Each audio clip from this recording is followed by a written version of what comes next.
Hallows Deej is upon us, so I hope you're ready for some scares, screams, and haunted streams. It's a month of scares, so tune in if you dare. As Deej, the Squeej, fills the haunted air. Stay under the blankets, turn on all the lights. Don't look under the bed, or you're in for a fright. Without further ado, it's your host with the most, and it's all Hallows Deej, so cheer like a ghost.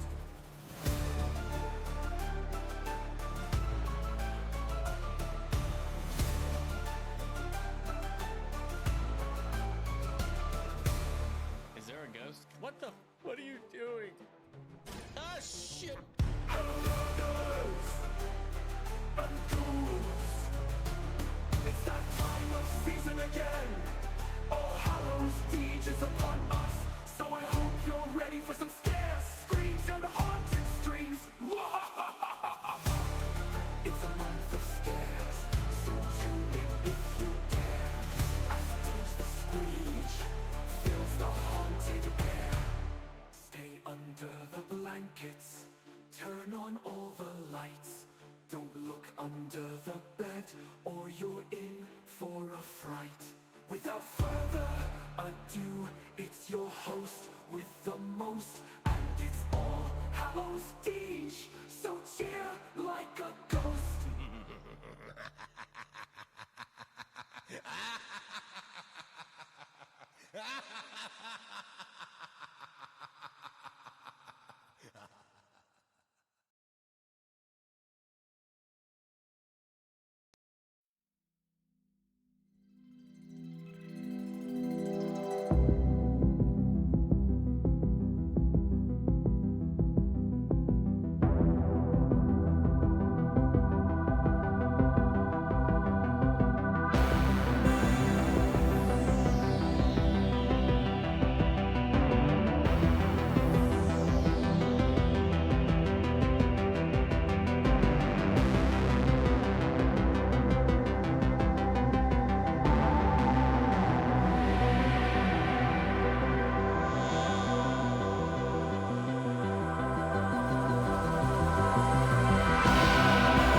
What up, guys?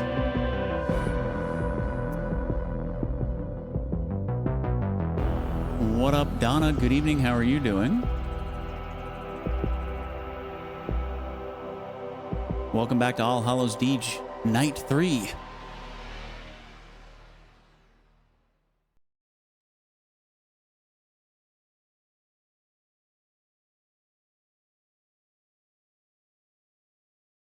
We will be continuing on with Wytchwood tonight.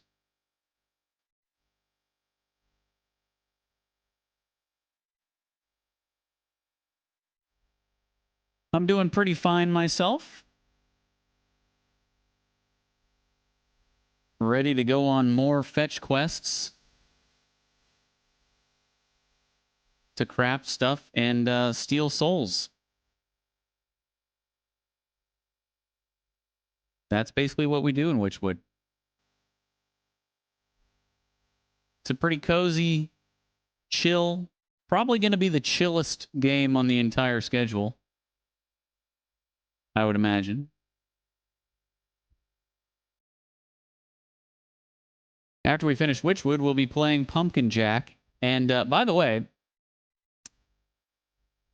if we get through, if we start playing Pumpkin Jack and you're like, hey, this game looks pretty cool, I want to play it, don't buy it on Steam. I didn't know this until yesterday whenever I went to go buy it, but it's 30 euros on Steam, and I'm pretty sure it's like a 5-hour game. I got it on G2A for $2.50. So if you do want to play Pumpkin Jack, do not buy it on Steam. That is an insane... That should be illegal. For a game to be 5 hours long, have zero replay value whatsoever,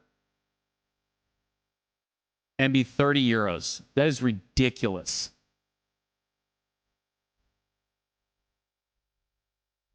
What's it about? Well, you'll just have to wait until we get there. I don't want to go over the entire synopsis of the game. I just quickly wanted to let people know that always shop around for your games, okay? Always shop around. That's all I really want to say. I think it's a 3D platformer.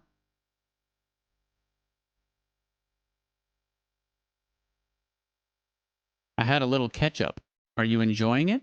Wytchwood? Sure, yeah, it's pretty chill. It's pretty chill and cozy. The story is pretty cool.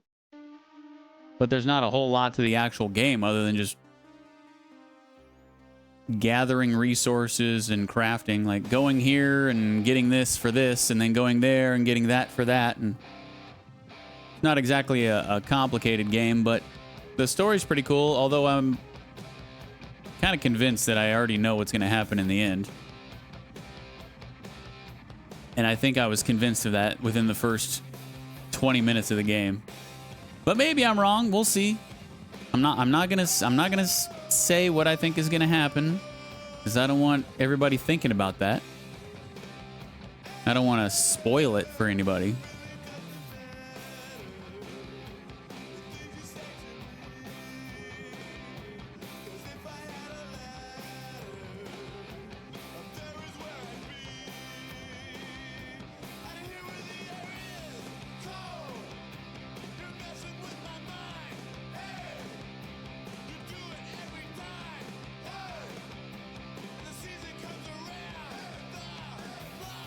So, let me just finish steeping my tea here.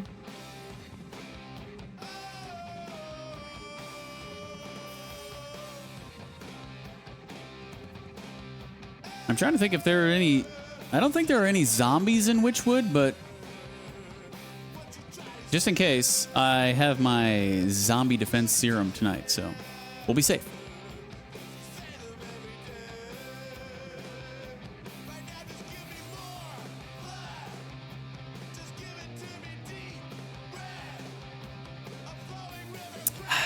Nothing's going to stop us tonight. We have our zombie defense serum.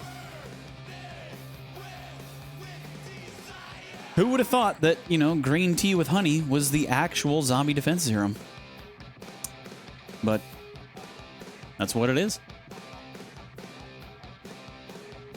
Yeah, my small DeejTheSqueej mug is in the dishwasher right now, so we had to double it up and double bag it tonight.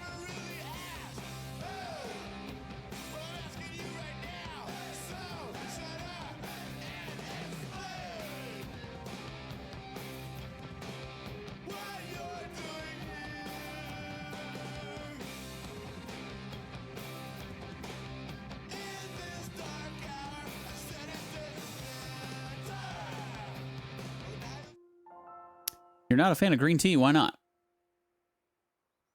What's not to like? I would agree that it's not as good as black tea, but I like it. I like it. I like it.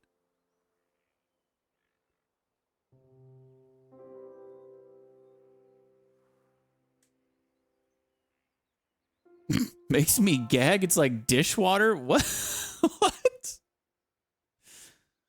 Okay. If you say so, Donna.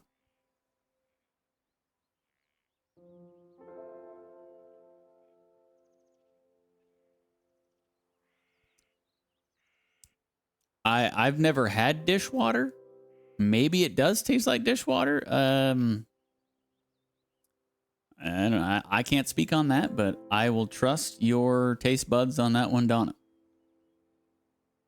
Dishwater.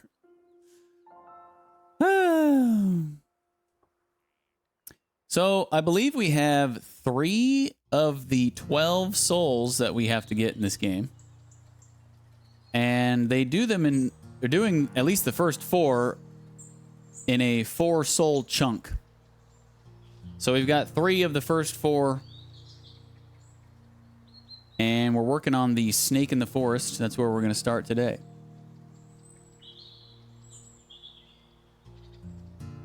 Peppermint tea. Now, speaking of gross. Now, I definitely wouldn't want any peppermint in my tea. Just honey, please and thanks.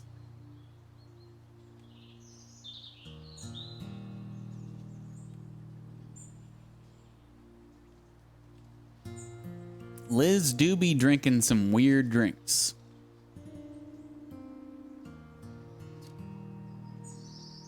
So where is the snake in the forest? I mean, I know where the forest is, but...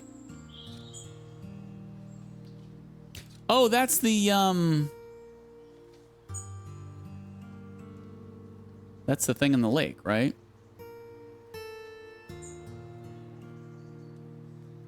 That's part of the Sleeping Maiden?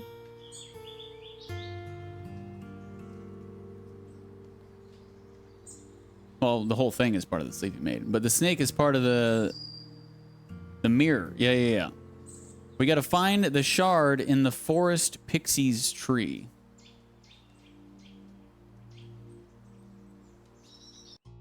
Okay.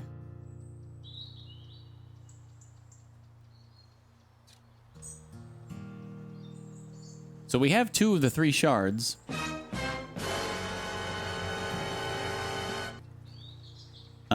Sorry, what just happened? So let's go back to the forest.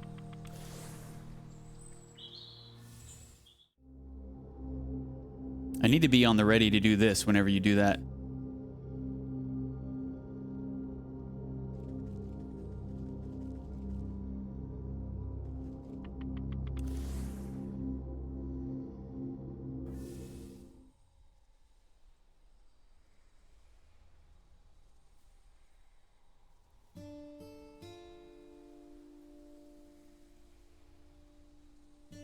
Just suck a medicinal lozenge instead. I'm sure it would taste the same.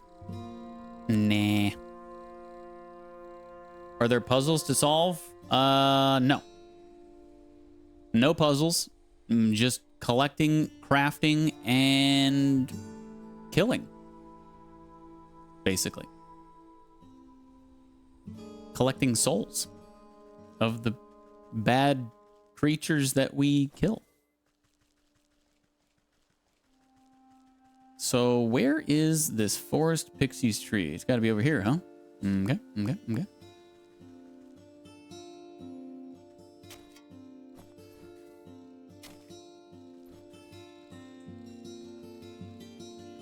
It's a pretty chill, cozy game. It's kind of weird that, you know, it has a pretty dark element to it. But it is quite cozy. With the art and the soundtrack and the kind of fairy tale-esque story.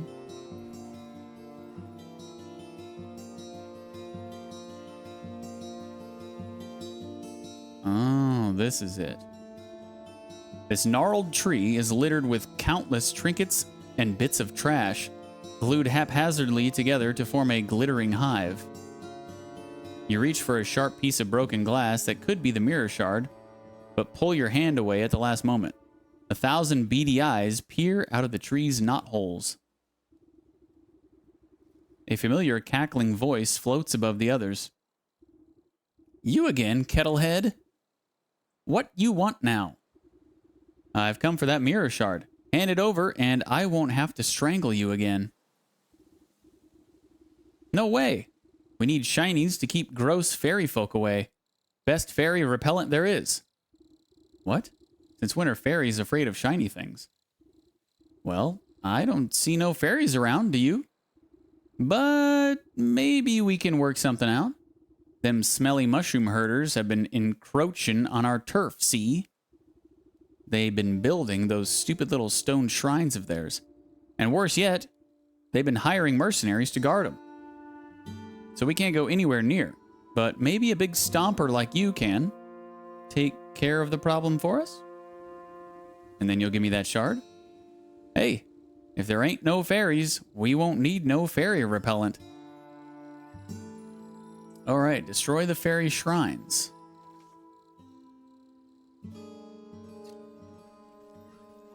Should be one right down here.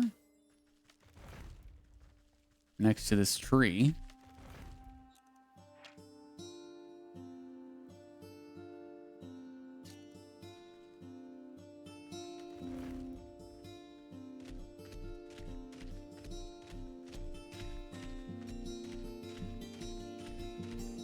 We gotta actually deal with the dryad first, huh?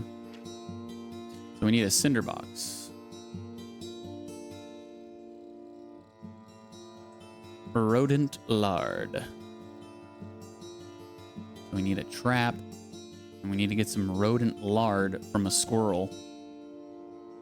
Not sure there's even a single ounce of lard on a squirrel, but video games are weird.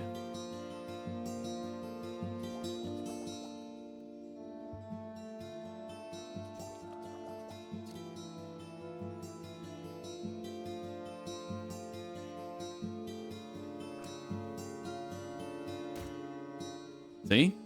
There's that lard. Okay, cinderbox.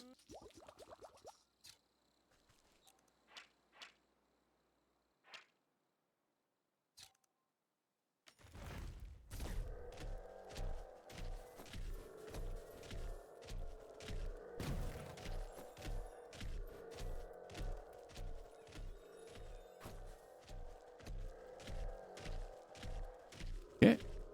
One down.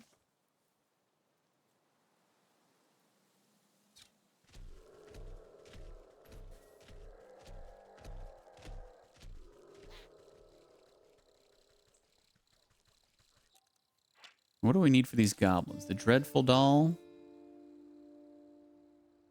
Might as well get some goblin snot while we're in the area. You never know when you're going to need goblin snot. Oh, never mind. We do have two of them.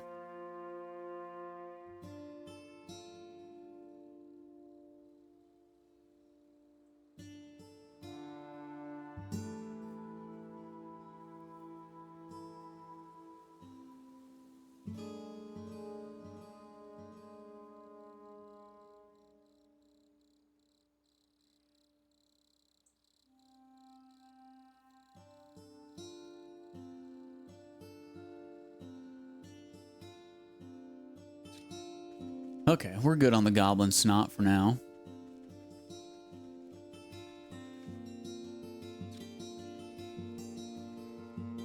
Or maybe not. I think we're going to have to take care of these dudes first. So we need a sewing kit. And a dreadful doll.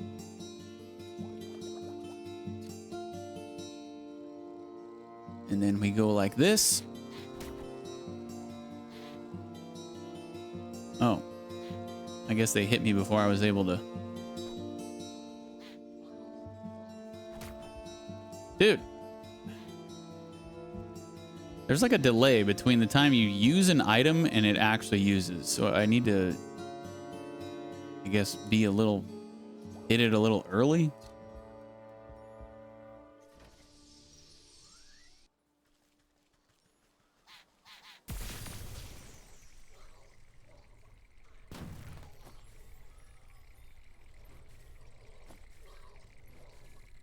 Okay, two down.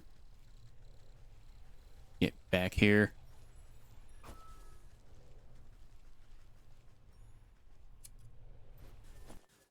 And then the last one should be farther to the west.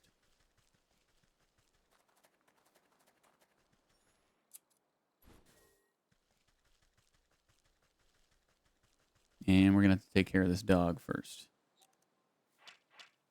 For that, we need a soporific morsel. Soporific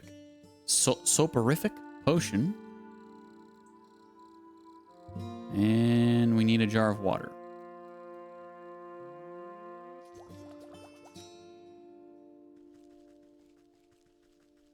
So let's go to the well.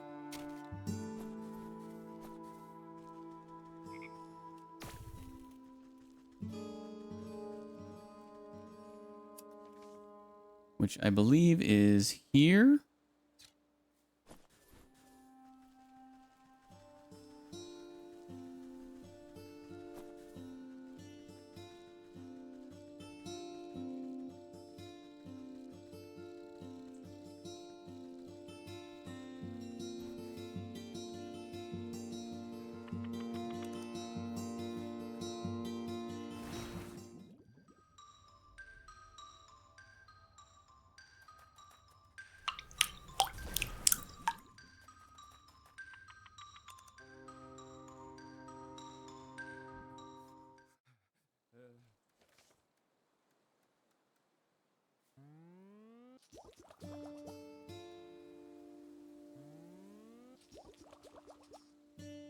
There we go.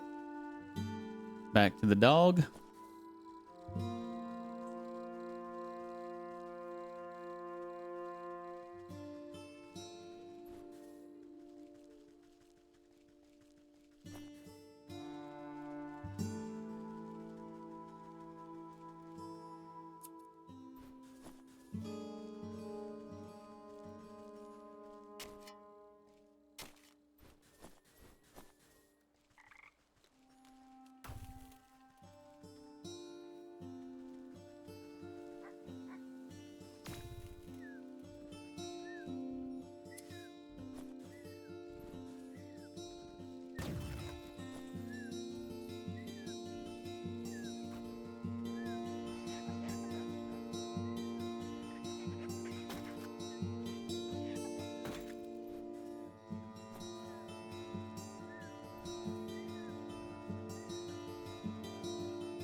Where'd that fairy go?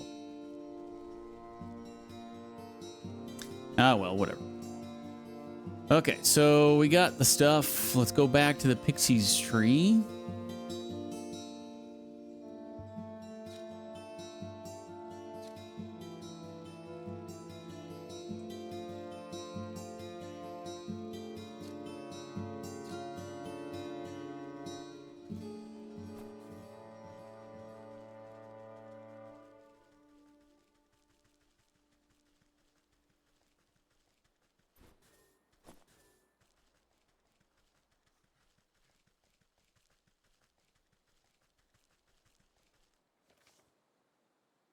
And where was that?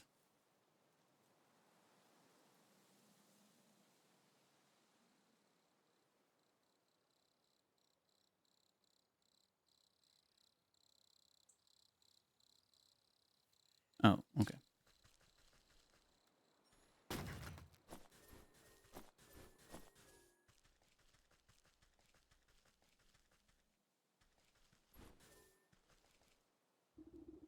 I kicked over those little rock piles like you asked. Now give me that shard or I'll knock over this nest too. You smashed fairy shrines? Yeah. Good. Good. Take it. We don't want your trash. The pixie flicks the shard out of the tree and it spikes into the ground. Nice. All right, we got all 3 mirror shards. We can go back to the Weeping Maiden.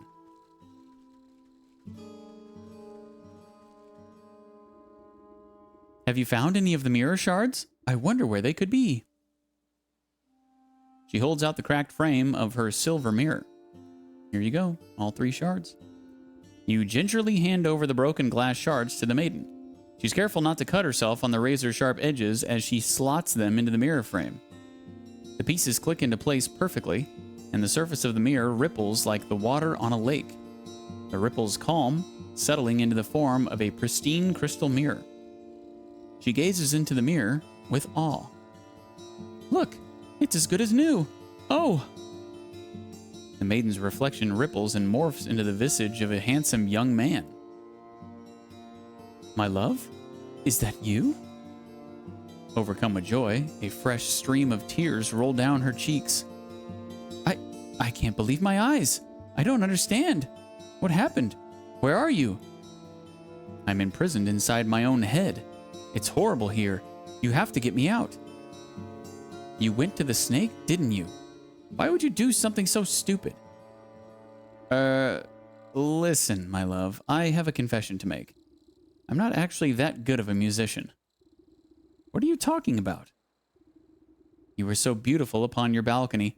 A bum like me would never get your attention. So I asked the snake to help me out a little.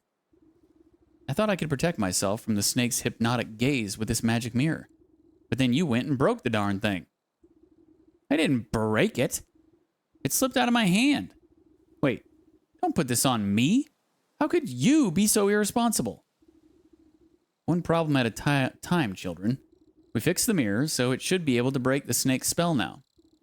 Yes. Oh, you have no idea how unbearable it is being stuck in here. There's nothing but awful poetry and song lyrics that don't even rhyme. Please, Granny, take the mirror. I can hardly stand to look at this buffoon any longer. Babe, wait. Hey, babe. Hey, babe. She presses the mirror into your hands, and we take it. Confront the snake in the fairgrounds. Yet again.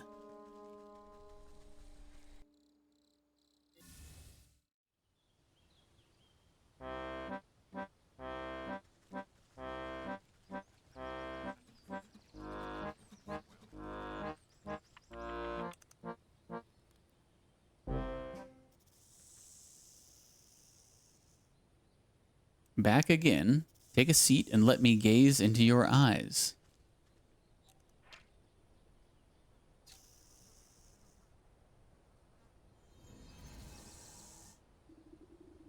Sudden dread grips the snake as you swing the shimmering mirror to meet his eyes. The mind-altering patterns of his gaze are reflected back to him. Slowly, but steadily, the snake leans closer and closer to the surface of the mirror. His forked tongue flicks against the glass and then disappears beyond it. It's so beautiful. Like a length of rope being pulled through an eyelet, the snake rushes forward and vanishes into his own reflection. The mirror jolts and bucks out of your hand, clattering to the ground. You stoop down, careful not to look too deeply.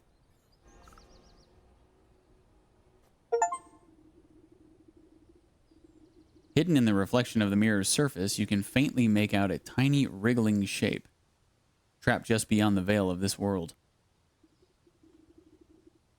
The soul of the snake.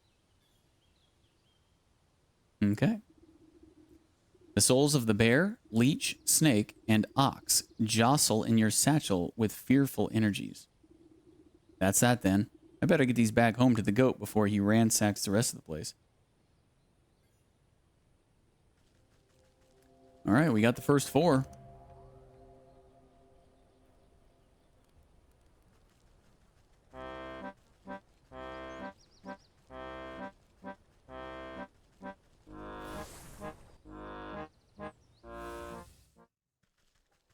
And they're back together.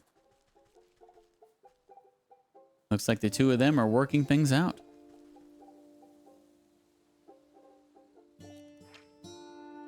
Reunited lovers. As he strums, she listens. Both have eyes full of hope.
The goat rears its head at the sight of you. Its hooves pound the ground excitedly. Most excellent. I can sense the presence of spirits about you. You must have captured the souls I have asked for. No small task, I can tell you that. Just what do you plan on doing with them? Oh, this and that. Nothing you must concern yourself with. What's important is that you are one step closer to fulfilling your contract with me. Just go ahead and place them in the shrine there. I'll take care of the rest. The goat shakes its head towards a carved relief at the back of the room, grinning in a horrible way that no goat should. You approach the shrine and open your satchel. Stuffed bear. As you bring the stuffed bear close to the carved stone relief in the wall, it spontaneously bursts into flames in your hands, burning away until... I don't know where I got oil. Burning away until only a harsh red stone remains. The stone zips out of your grasp and straight into a socket on the wall, buzzing like some angry insect. You are buffeted by flashes of the bear's wrath. Drunken, roaring, cowering bodies, splintered wood, the smell of honey. The shrine awaits another offering.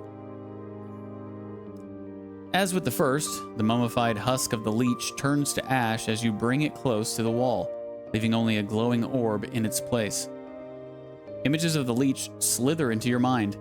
The prick of a needle, the drip, drip, drip of draining fluids, soothing words, restless sleep.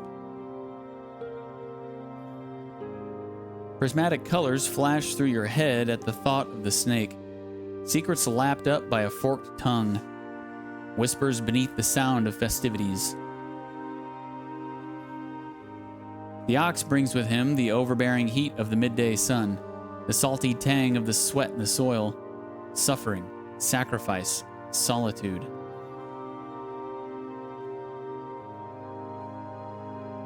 You step away from the shrine and its smoldering stones. Your burdens suddenly feel much lighter. Beside you, the sleeping maiden stirs in her slumber, but does not wake. Now then, you've had a very long day. Why don't you get some rest? Tomorrow we shall pick up bright and early. Yes, I am quite tired.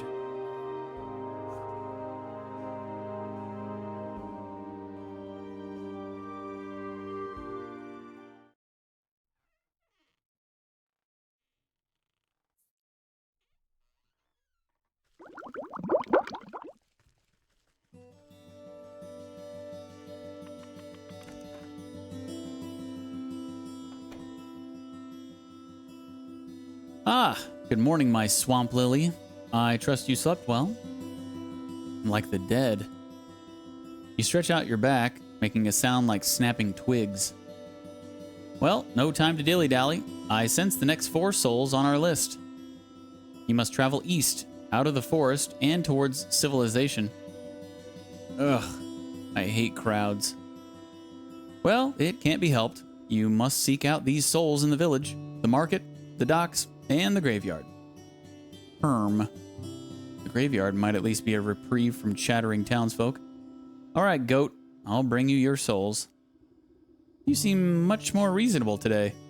Have a change of heart, perchance? If these next 4 are anything like the last, they'll get what's coming to them. I'm glad we have reached an understanding. Okay. Looks like we gotta go to all new areas.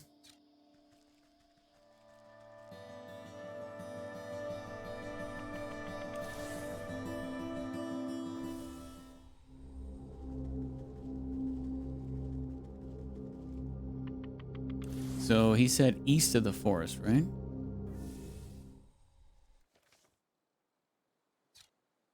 Mm-hmm. To the village.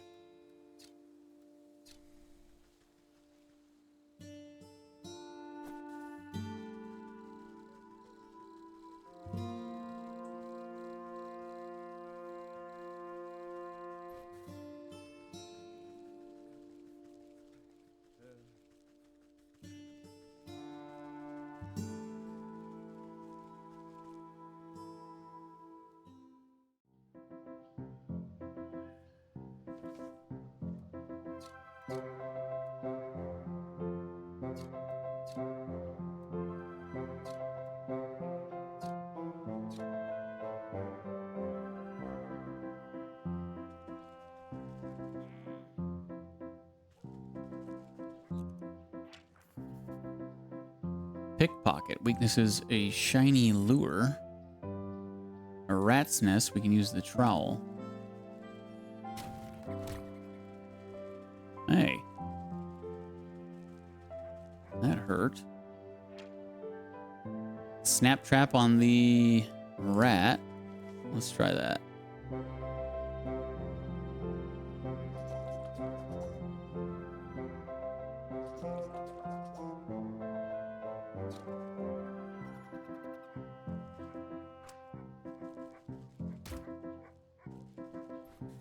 Rodent lard, meaty morsel, and a rat tail. That's new.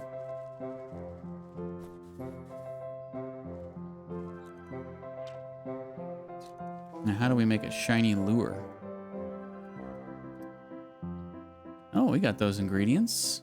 Just need to craft some wicker work.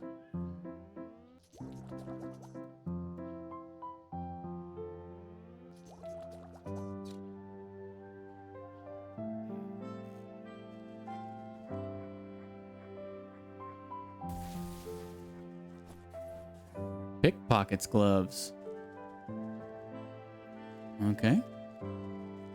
Whoa.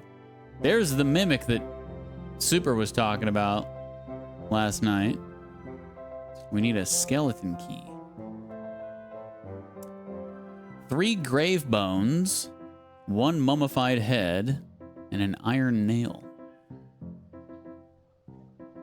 Well, we haven't been to the graveyard yet, so we can't make those.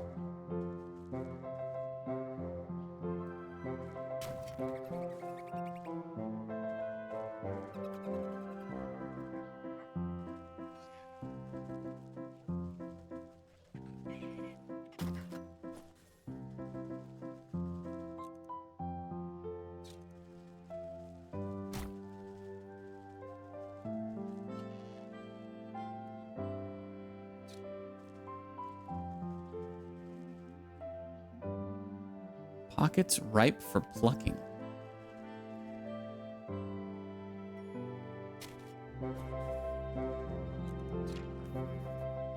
Oh. A villager minds his business, minds if you do too. Weaknesses, pluck pocket. Okay, how do we make a pluck pocket? Grave bone, crab claw, and a pickpocket's glove. Well, we already have the glove. Got to get the other 2 stuff.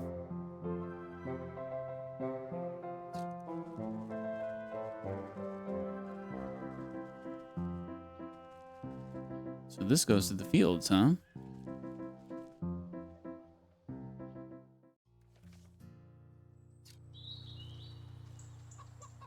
Okay.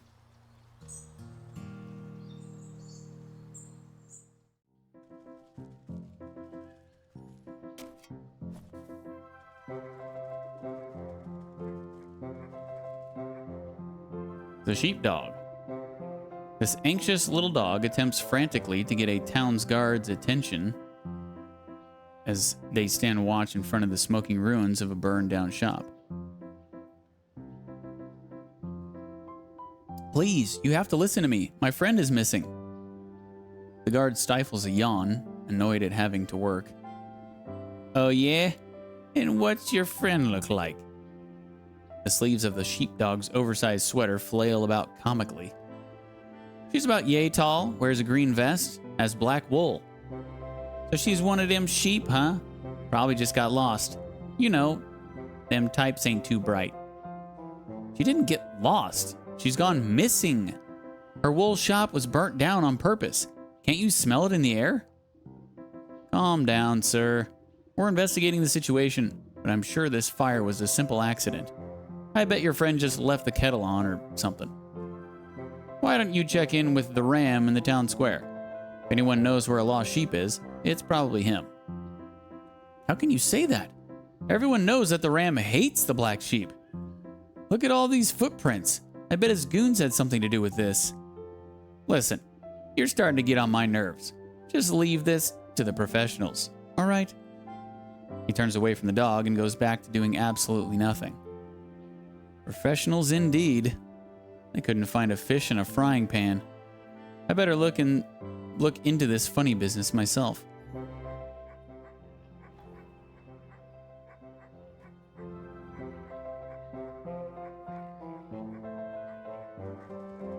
Okay.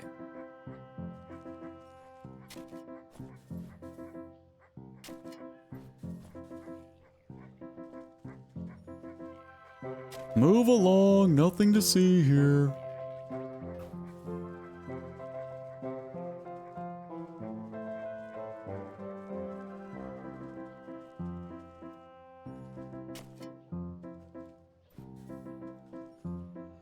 Ooh, another mimic.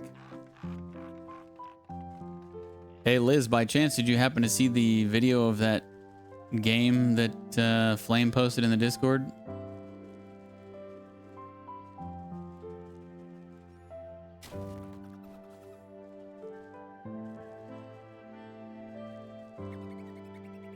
Yeah, I didn't think so. You should check it out. You might like it.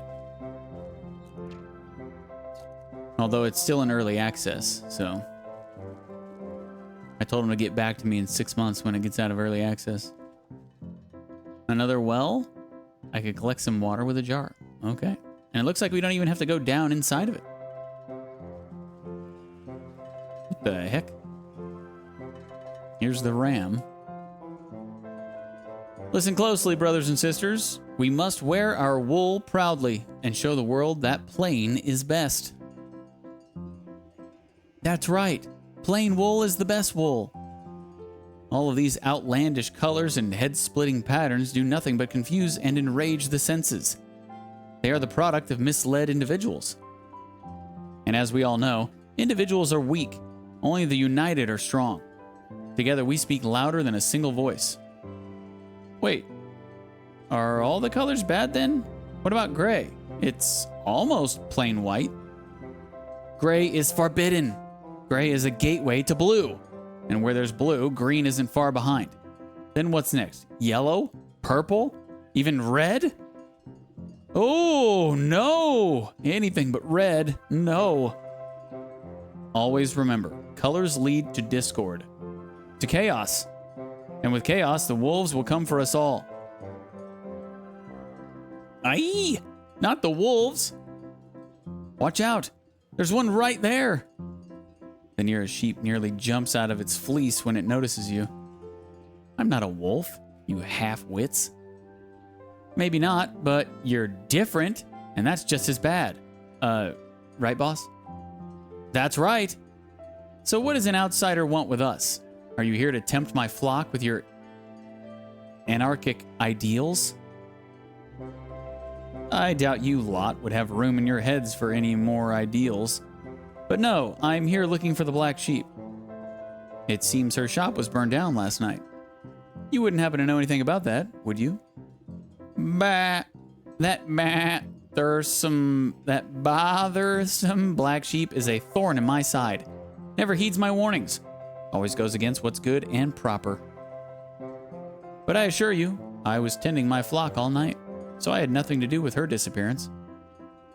That little sheepdog begs to differ. He says you've always had it out for the black sheep, and I'm inclined to believe him with all your prattling. Lies and slander. You have no proof of any wrongdoing. For all we know, she may have just left the kettle on. As the sheep stomp about, you notice flakes of ash leaving black marks on the cobblestones of the village square. Proof, eh? Looks to me like some of your flock have sooty feet. I wonder where this suspicious trail will lead. Inspect the sooty trail in the village square. I'll need to reveal the trail. Ashy leavings. It seems someone wised up to the ash they were trailing and shook off the rest. Okay, unveiling powder.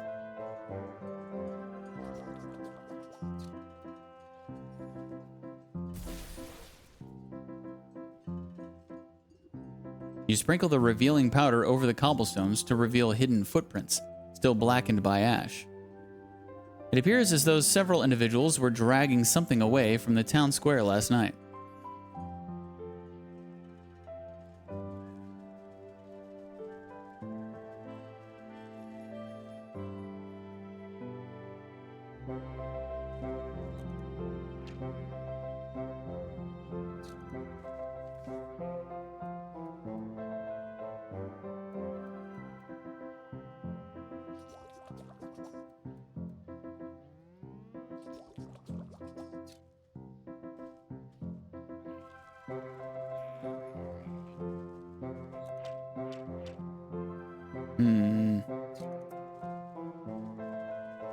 I want this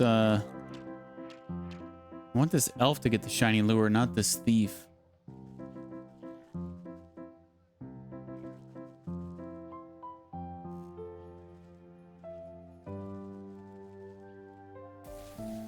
Nice. We got elf shoes.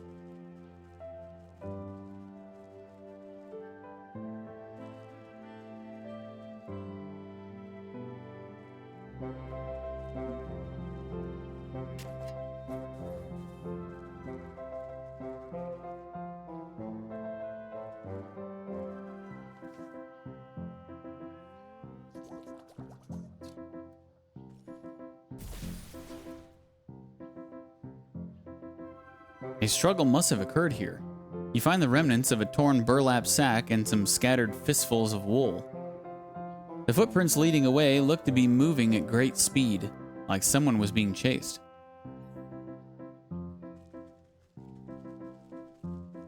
Ooh, is that a cat? Cat treat. Disinterested in the lowly affairs of humans. How do we make a cat treat? We need a fish from the docks.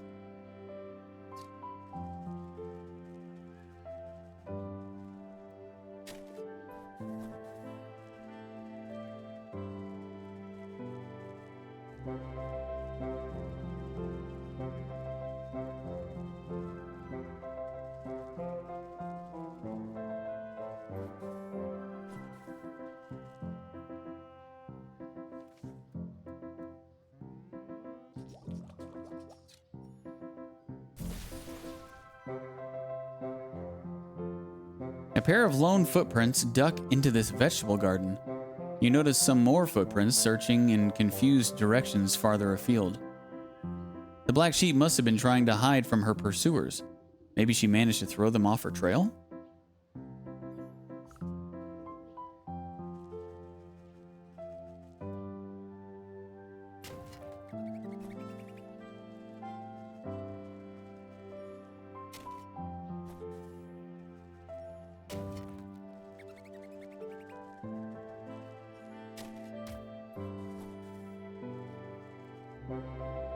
After following the ashen trail through the back streets, you come to a dead end. Your only company is a stone gargoyle squatting atop a building corner. You stand on your tiptoes to examine the great carved demon closer, noting the lovely knitted scarf billowing around his neck. What a fine garment. I could do with a new one. It's starting to get chilly. I just hope it hasn't gotten any of that bird poo on it. As you reach up to unwrap the scarf, the gargoyle's eyes swivel in their sockets with a sound like two grinding millstones. Well, excuse me. I'm quite fond of this avian excrement, actually. It adds a touch of authenticity to the whole ensemble, don't you think? Oh, I beg your pardon. I didn't realize I was speaking to a watcher. Huh, a watcher? Why is it that no one ever comes to watch me? I'm handcrafted from the finest block of artisanal granite, so masterfully chiseled that I came to life. Nothing on this earth or beyond has a greater claim to beauty than I, and yet, day after day, I sit up here and no one gives me so much as a passing glance. Well, maybe if you cleaned up once in a while. Oh, hush. I don't need to take fashion tips from you. And besides, you only looked up at me because of this fabulous scarf. Admit it. I was merely following this trail of sooty footprints. But now that you mention it, that scarf has a fine knit to it. You didn't happen to get it from the black sheep, did you? Why, where else would I have gotten something so swanky in this dreary little town? That black sheep is the only other person around here that appreciates good taste. Unlike that ghastly ram, always ringing that gaudy bell of his and poo-pooing everyone else's fun, this world is alive and needs a good splash of color once in a while. You know where the black sheep is, then? Now hold on. How do I know you aren't another agent of banality like the ram? Just look at that skirt. It's so last century. You'll have to prove you're an ally of the fashion scene before I say another word. Now, I've had my eyes on some new shoes for ages. Why don't you just snag a pair from the village? Surely no one will notice. Pah! Those clogs aren't fit for a horse. No, I've got my heart set on elf shoes. Delicate, dainty, exquisite, and absolutely to die for. Plus, I could do with a nice hat to go with my fetching scarf. And maybe some needle and thread to do some alterations. Well, what are you waiting for? The fashion scene moves too quickly to stand around idle. Okay, we need 3 elf shoes. Okay, we've got 1. We need a sewing kit and a gnome hat. Should be able to do the sewing kit right now.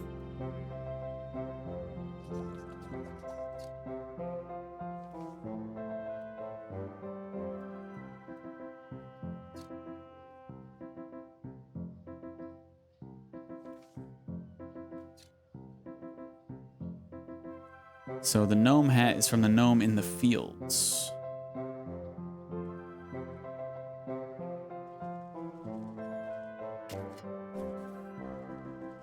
This must be the fast travel. At first glance, this looks like a neglected shack, long ago fallen into disrepair. But your canny gaze reveals its construction to be beyond the ravages of time, standing overlooked yet constant until properly disrupted. Running your nail along the grain of one of the nailed-up boards proves to be just the disruption it was waiting for.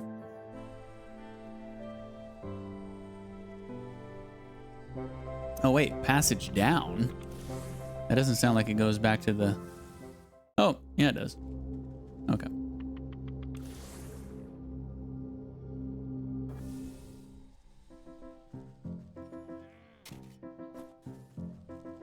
There's an elf.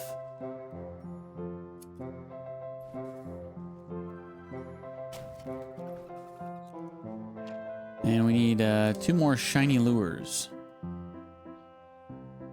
Perfect. We have 2 fireflies left.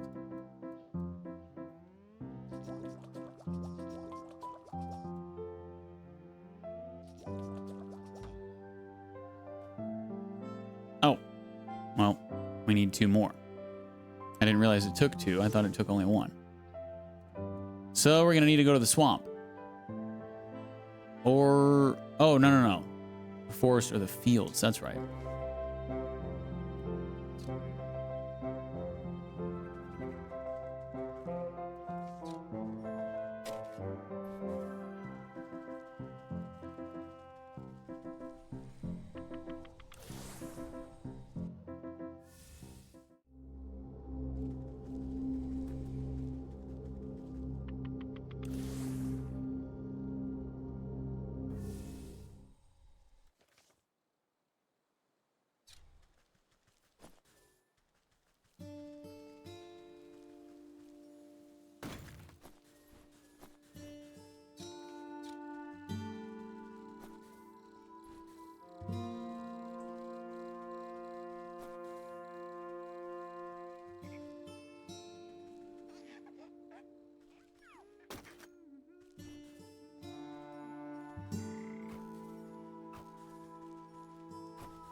Okay.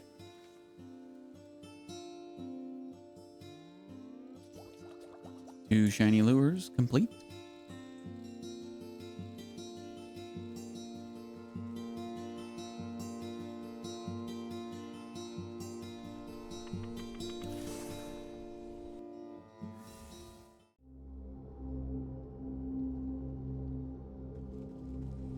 Back to the village.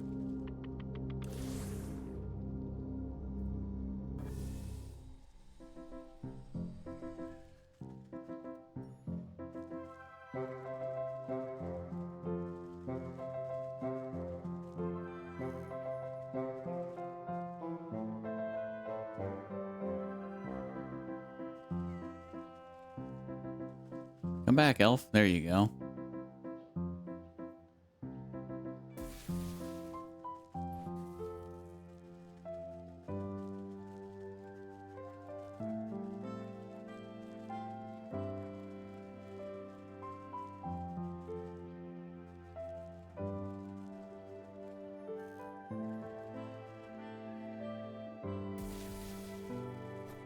Okay. Now we just need the gnome hat from the fields.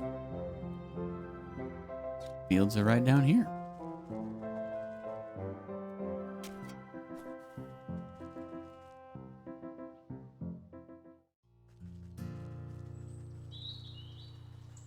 I don't think we've taken out one of these gnomes before. We need a puzzle box. And we need seashells from the docks to make a puzzle box. So let's go to the docks.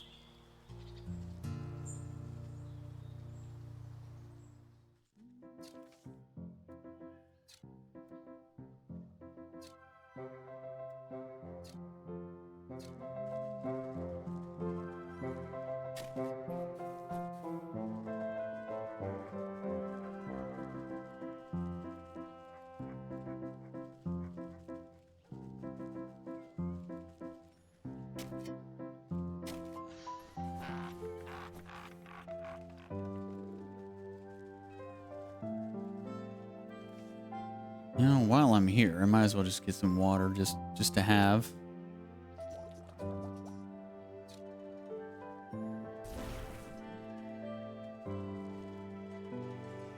Never know when you'll need a jar of water.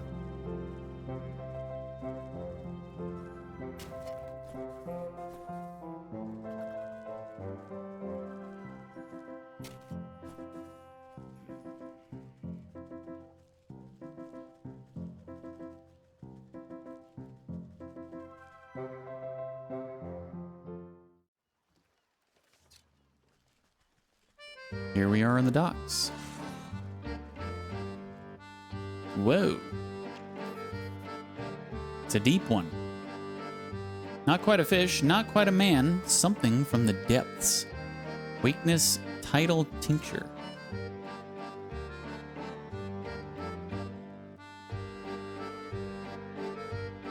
We need a weird water. Which we can craft. Hey, see? You see what I mean? Never know when you need a jar of water. 20 seconds later, we need a jar of water.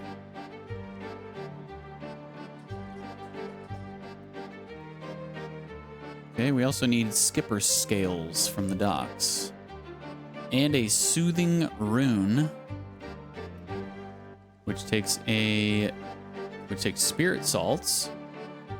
Which takes an unveiling powder.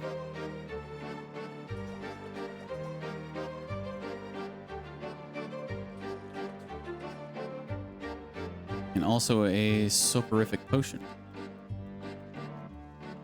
which takes a jar of water.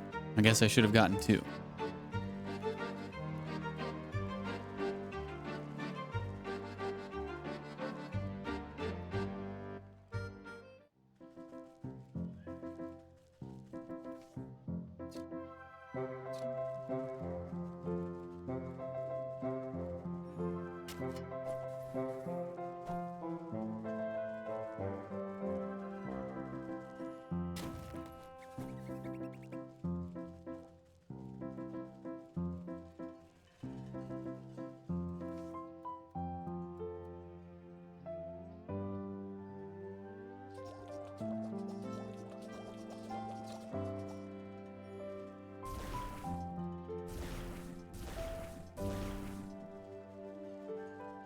There.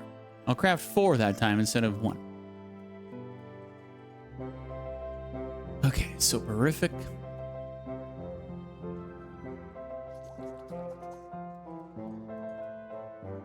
And soothing rune.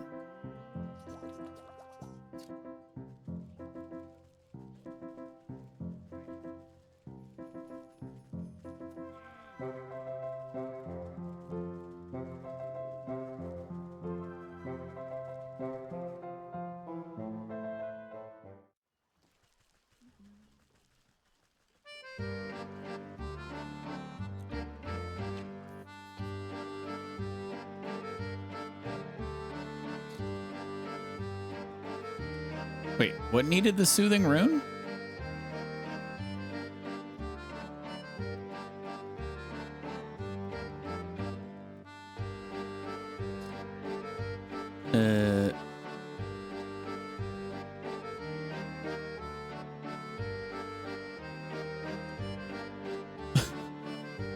Everything is so...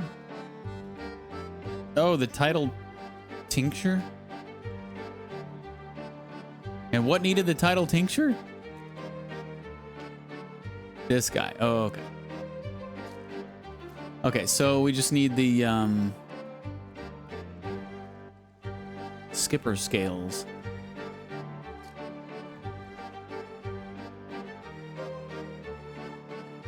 I could fish something up if I had a line. Oh, we get a fishing pole somewhere?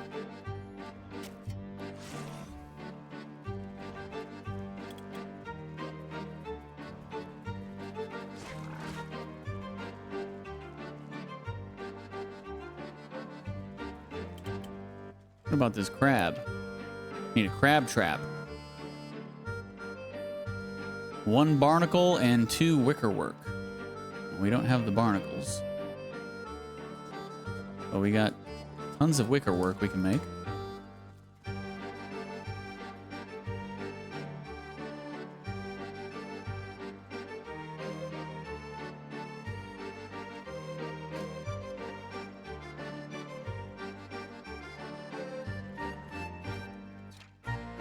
Sandpiper, combing the beach for tasty tidbits.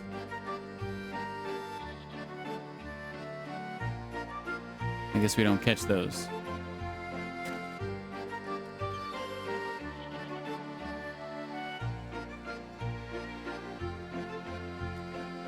It's a pelican, hungry but unwilling to take any action to satisfy that.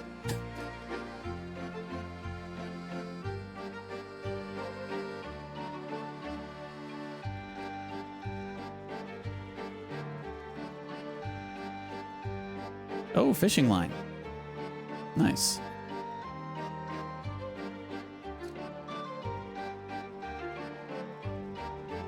Let's try it out. Whoa. Oh, we need a crab trap for that too, huh?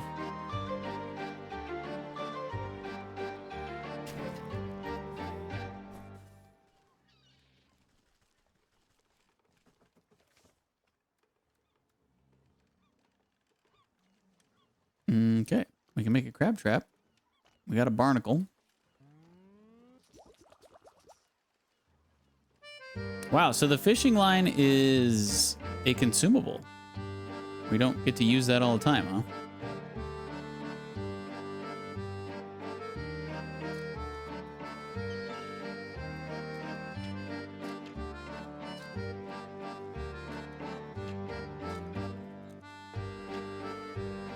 Oh, okay. So that's... The shore skipper must be where we get these skipper scale from.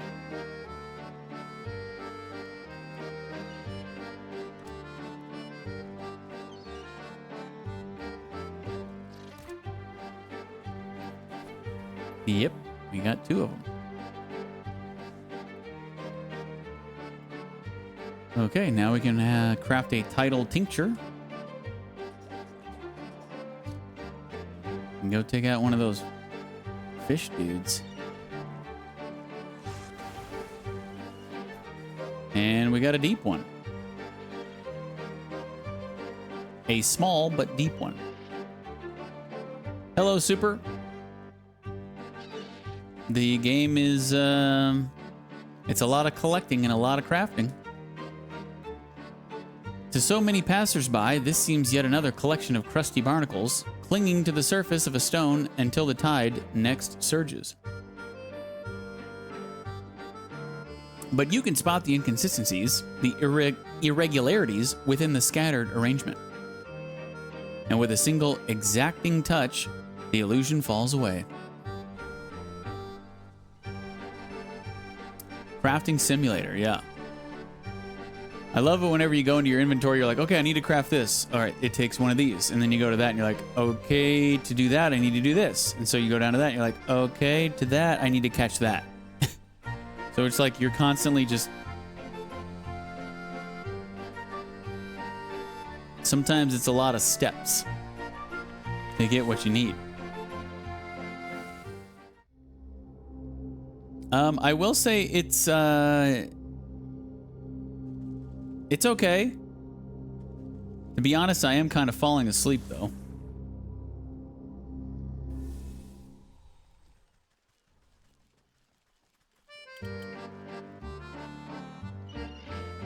If there wasn't any dialogue to read ever, I probably would fall asleep for sure.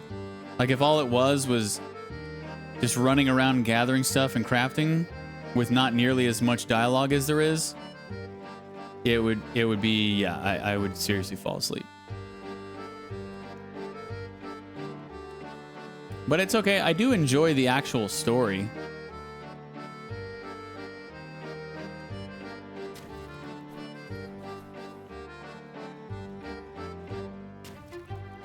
Just not a lot of action. And that's okay. Lagoon dinghy. Quit playing with your dinghy. What did we need to take out one of the gnomes? The puzzle box?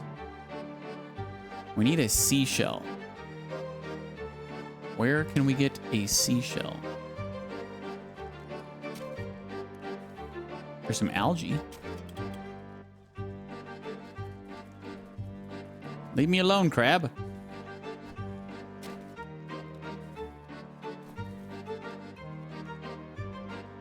Excuse me, can you spare any seashells? I tried all along the beach, but everyone else always gets to them before I can.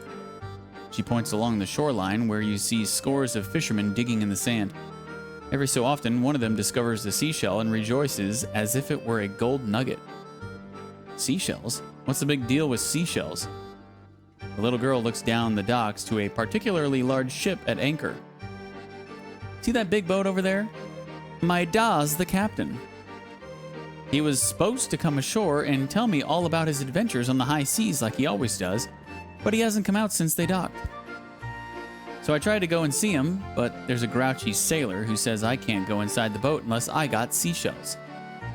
So I tried to find some, but now everyone else is trying to find them too. There's not enough left for me. Sounds fishy, all right. You stay here, little one. Let me have a chat with this sailor and get to the bottom of this. Really? Oh, I bet he'll listen to a grown-up like you. I promise I won't move a muscle. A muscle?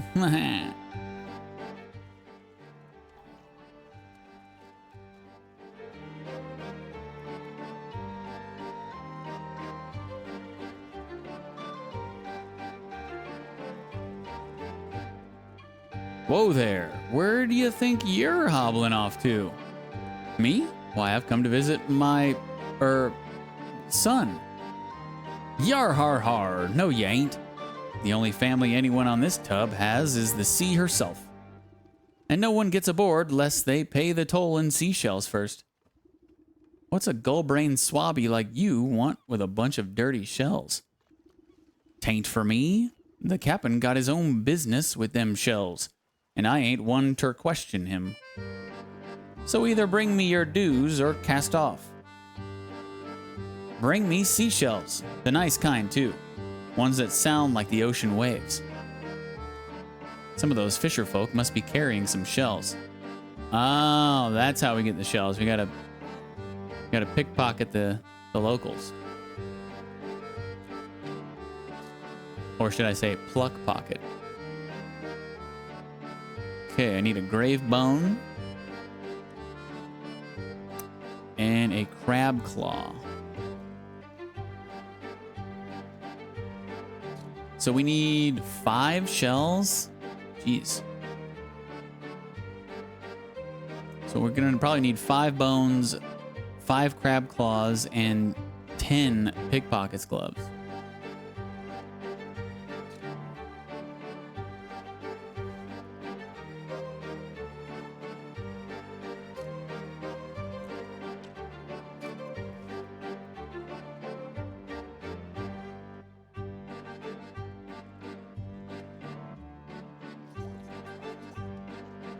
You gotta murder the fish folk? Murder? That's how we got a, oh, what's it called? Seems like we got to, just pickpocket the fisher women and men. It's not gonna murder them, is it? It just says to use a pluck pocket.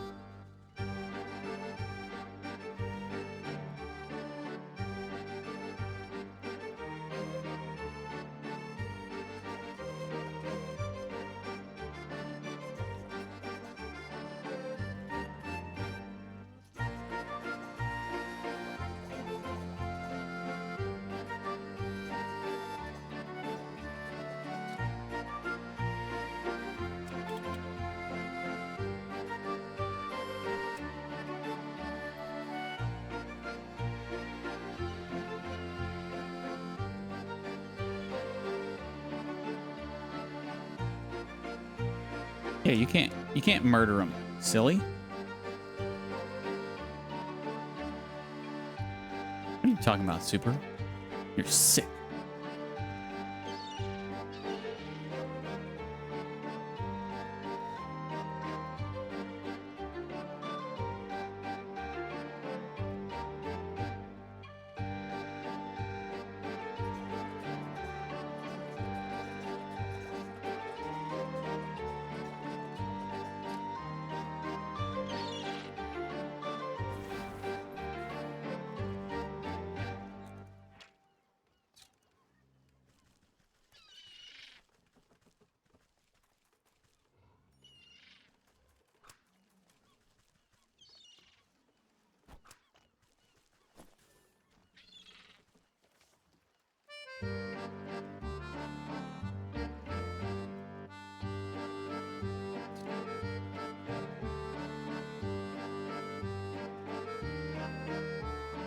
Oh, I found mimics, by the way, Super. They are quite large. Oh, here's 2 seashells right here in the chest. Nice.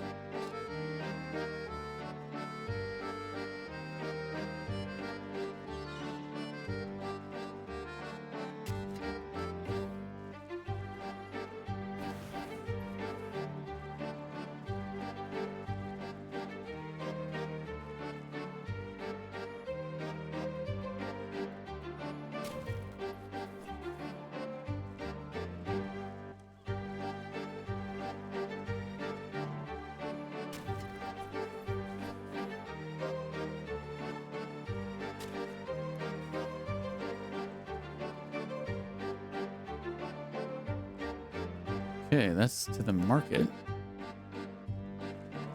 Should I? Yeah, I probably should just go up in the market, try to find the... There's probably a fast travel point.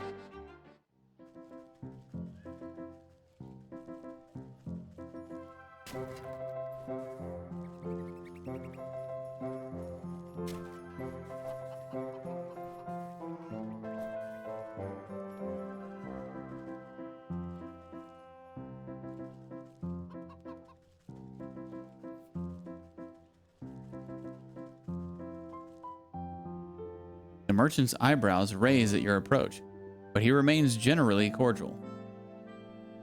Fresh fish for gold? Sure. He offers up a neatly filleted fish. Even fresher than you're accustomed to. Take your fish. Oh. It's just one of those that we're catching with the fishing line?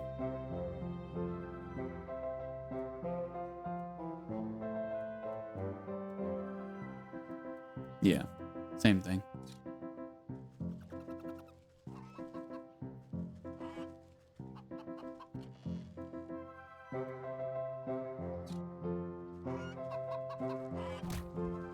Ow. It's a mean goose.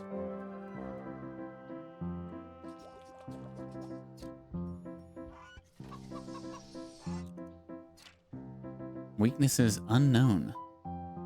Perhaps the nastiest of birds. Seems that way.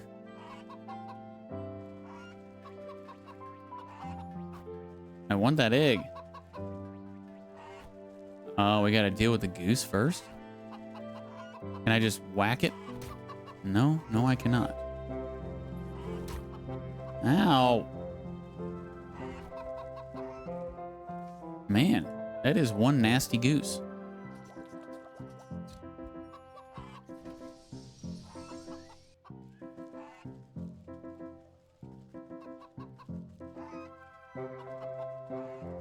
I assume that's quest related then if we can't get it right now.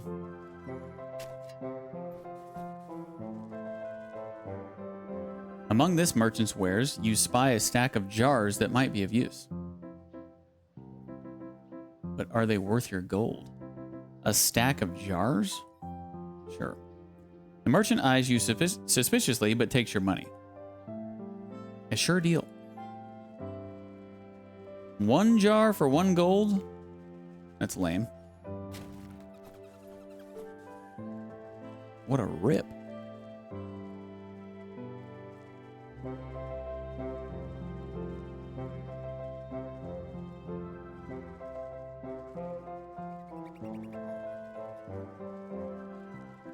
Oh, hey, didn't we need some milk? Or something? I've already forgotten.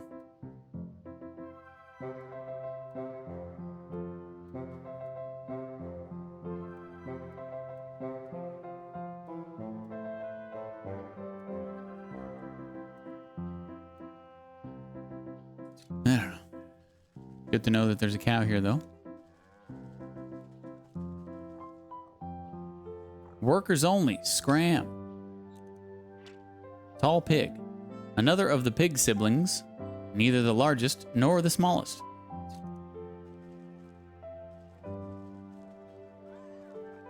Okay. Can't go over there yet.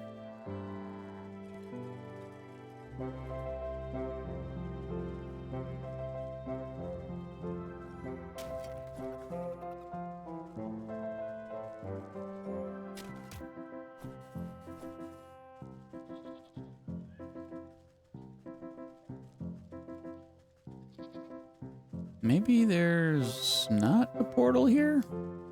There's a mimic.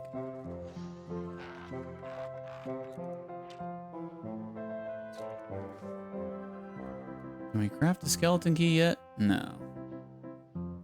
Gotta go to the graveyard for that. To the village.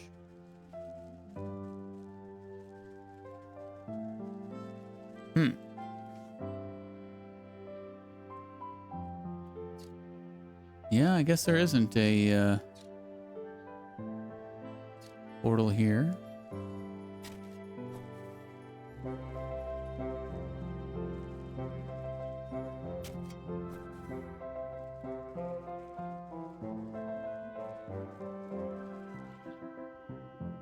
You elbow your way to the front of the crowd that has gathered to observe a 3-way shouting match. A trio of merchants are yelling wildly at each other. You treacherous fiend! I know it was you that snuck into my shop and put mealworms in my bread. Hey Liz, this guy's got the same eyebrows as your dwarf in Deep Rock. Worms? You think I have the time to traipse about your silly little bakery? I have to make sure you stay out of my smithy. Firecrackers in my coal? I could have lost an eye. Ha! And you would have deserved it, you traitor. I know you ruined a whole batch of my candles with that sulfur stunt. Now my store smells like a mule's behind. This guy's name's Chandler. Liz? The men launch themselves at one another, fists swinging in a whirling melee. Off in the shadows, you catch a stealthy figure watching the chaos with a delighted grin. Nya-ha-ha. Dance, dance. How the idiots prance. With a flick of her tail, the feline disappears through the maze of market stalls. What's all this commotion about? A dull, monotonous voice drones out across the square in reply. You don't even know the worst of it.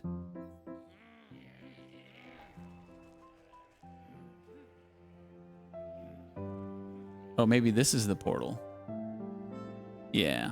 A great offering of produce sits before this effigy, but you glimpse a single telltale marker secreted into one of the baskets.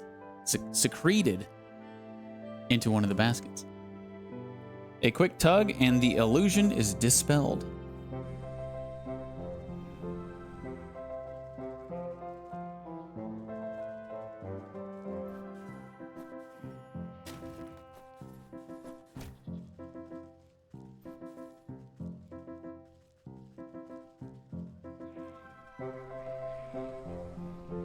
Okay.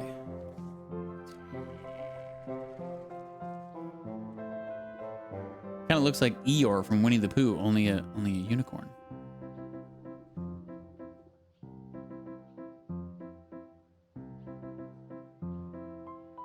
He's also sad like Eeyore. Hitched to a post, this tragic creature raises its tear-filled eyes at you. Despite its depressing appearance, you find yourself somehow feeling lighter. What on earth is a rainbow spirit doing in the midst of a market brawl? I thought your kind thrived on love and sunshine and all of that kind of sappy drivel. Oh, sure.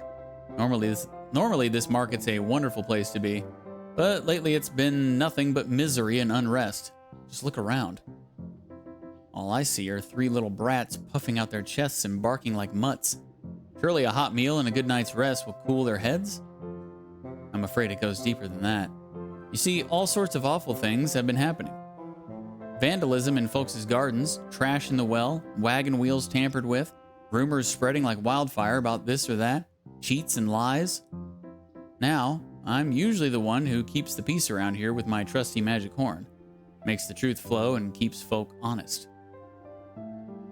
But with all this deception and treachery in the air, it's as limp as a noodle. My powers are useless. A droopy horn is no laughing matter. If you had a bit of pick-me-up, do you suppose you could get this place under control? Sure as sugar. I just need to get some of my strength back. A good snack ought to perk you right up. Let's see what sort of treats old Granny has in her pockets. Looks like he wants a rainbow roll.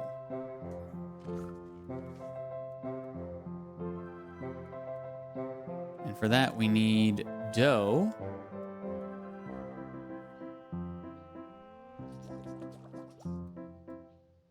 And a glitter bomb.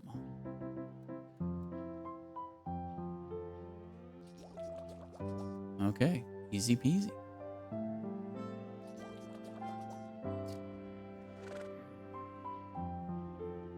A good snack ought to perk you right up. Here's a rainbow roll. The miserable creature dips its snout to investigate your tasty treat. Is this for me? It troubles me to see a benevolent beast afflicted by such melancholy. And the quicker that horn of yours works, the quicker we can sort out this mess. Throwing back its head, the unicorn swallows the odd confection without even chewing. The spots on its back glow a soft lavender, and its hooved feet levitate off the ground for just a moment. From above, a thin sliver of sunlight breaks through the clouds and sparkles off the unicorn's horn, momentarily blinding you in a dazzling flash. When you look back, the unicorn is happily wagging its tail at you. Its horn looks reinvigorated with a pearlescent sheen. Ah, that hit the spot. Looks like the old truth detector is working again. Well, what are you waiting for? Blast those fools. The unicorn lowers its horn and takes aim at the feuding shopkeepers. A long moment passes as the unicorn's body quivers with anticipation. Wait! I swear this never happens. My powers are all charged up, but none of them are actually lying. So they really did sabotage each other's businesses then? My horn will only be able to blast the lies out of someone who's truly false. As far as they know, they're each telling the truth. Which means someone else must be responsible for this mess. The feuding shopkeepers run out of insults to hurl at each other and all storm back to their business in a huff. I'll go investigate the scenes of the crimes at their shops. Maybe I can turn up some clues.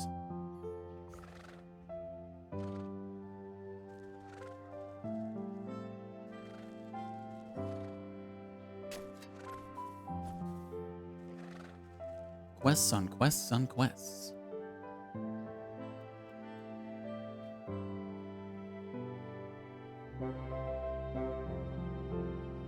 Okay, speak to Chandler in his candle shop. Speak to the baker in his bakery. Speak to the blacksmith in his smithy.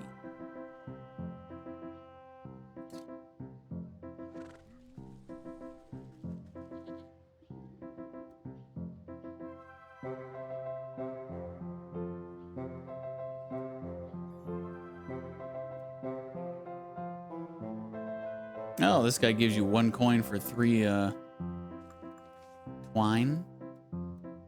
Or, yeah.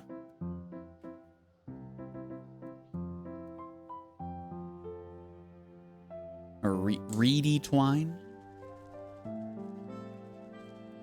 All right, where are these guys at? One up here.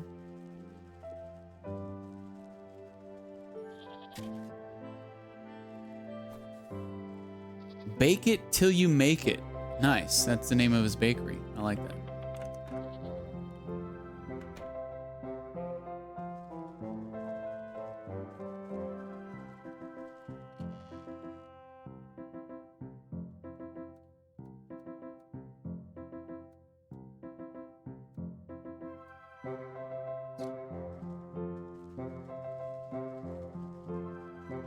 Let me open up my window real quick. It's getting a little stuffy in here. I'll be right back.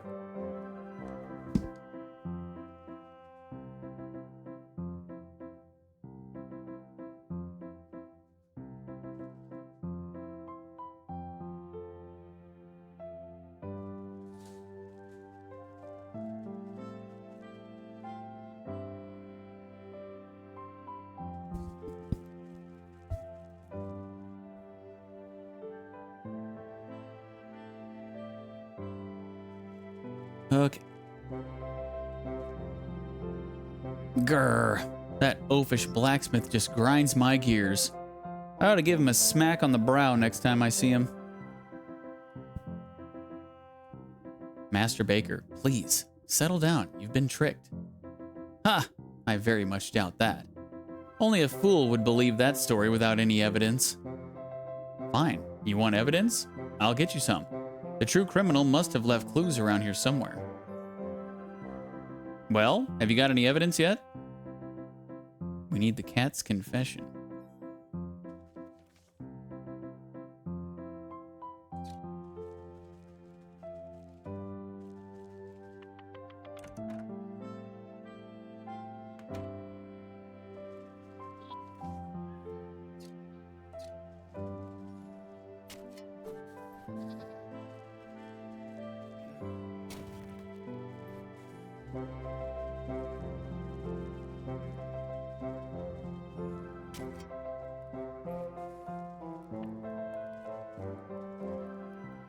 Oh, this candle shop is called The Undying Flame. Almost like never-ending flame. If only we knew somebody with that name. I know a mystic flame, but I don't know a never-ending flame. I feel like I did at one time, but might just be my imagination.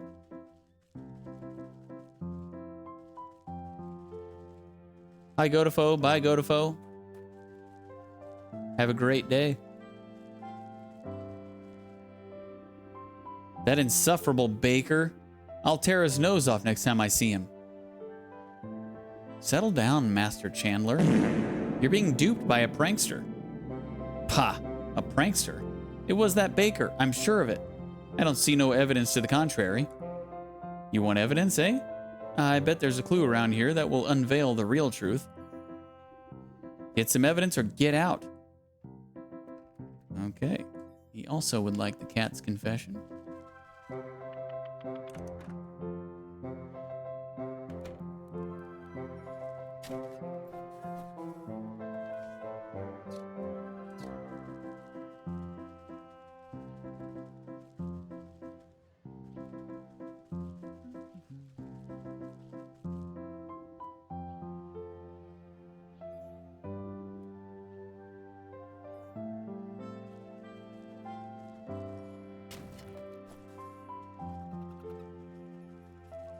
The Iron Anvil.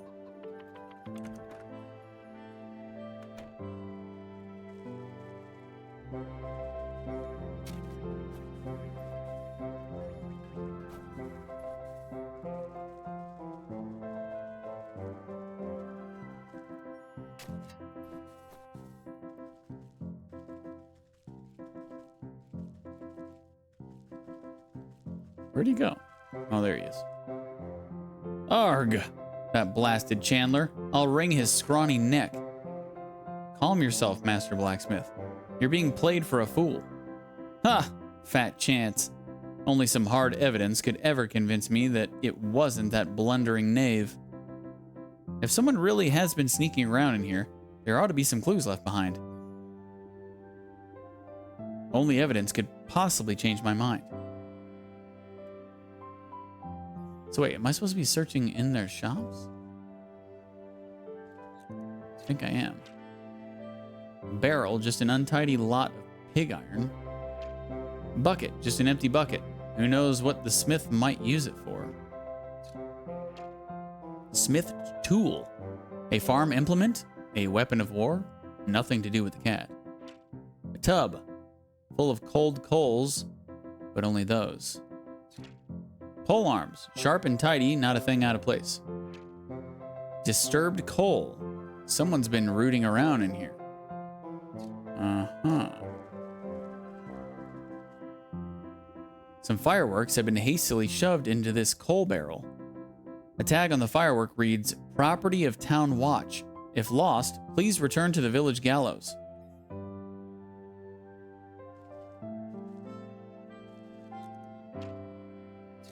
Okay. So we gotta go to the town gallows now? I think.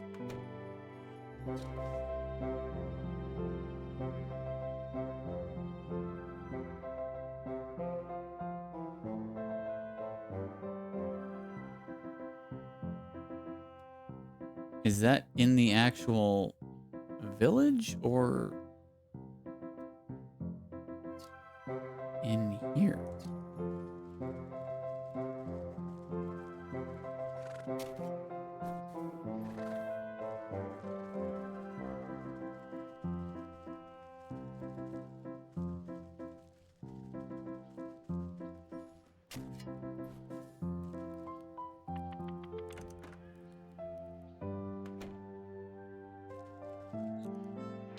Tiny cauldron, failing to live up to its potential by being empty.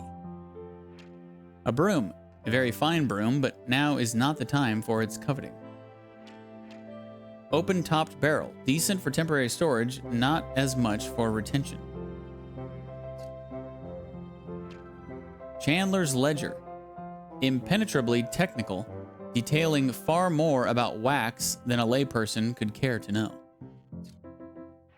A basket, many rags, wax-soaked and otherwise. Candles, a fine set of candles wrapped up to make fine gifts. Wax granules, ready for candle making, but might they hide something else within? Grinder, only powder remains in this small basin.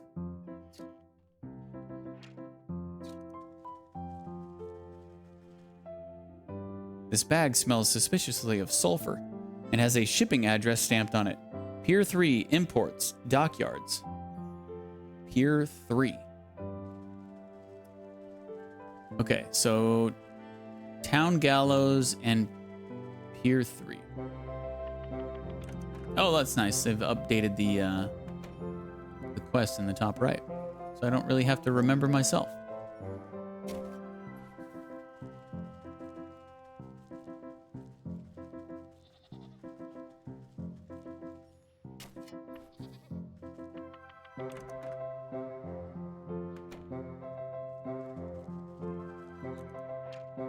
Bread, a nice full loaf with nothing out of place. Bread, smaller loaves suitable for snacking. Bread, a lovely boule, boule, scored elegantly. Bread, baguettes, and only baguettes. Open top barrel. Conspicuous urn, an out-of-place presence in such a bakery. Barrel, assumedly grain, but there could really be anything in this. Bread, some sort of pumpkin loaf. Looks delicious. Don't say pumpkin loaf. I love pumpkin loaf. This strange vase doesn't look like it belongs in a bakery, and there's still some bugs and dirt inside. An inscription on the side reads, Harold Grimes, 17XX to 17XX, hanged under the old grave tree for crimes he never committed. Dang. Okay, that's in the graveyard.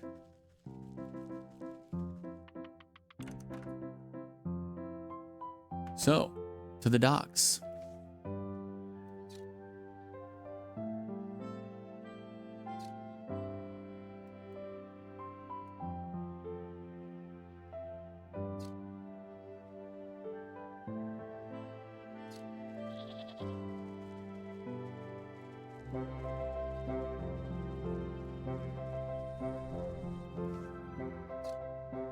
We are doing the cat, right? Why is there...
How are we supposed to cast our line in there?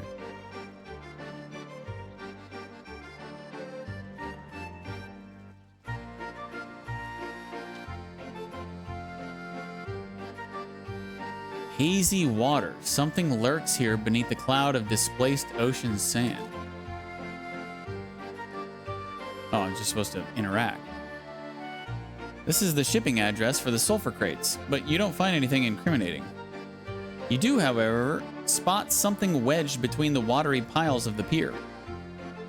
Something must have gotten knocked off the docks, or was purposefully disposed of. Let's reel it up and take a look-see.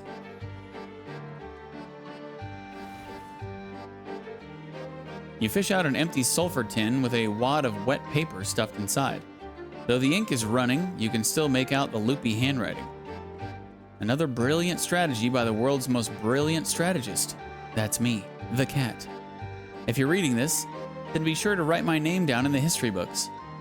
This sulfur smells so rotten, it will put those candlesticks the chandler makes right in the trash. He'll think the baker did it when I dust the shop with flour. So wait, his name isn't Chandler, he is a chandler? A chandler, I guess, is somebody who makes candles? But why wouldn't that be a candler? Is it pronounced candler, not chandler? Did you ever know that, Liz? That chandler means candle maker? I assume. From the context of this game.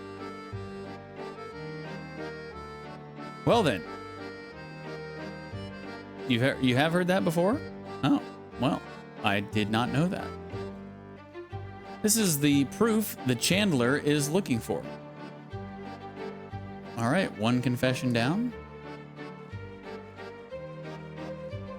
We need to go to the village.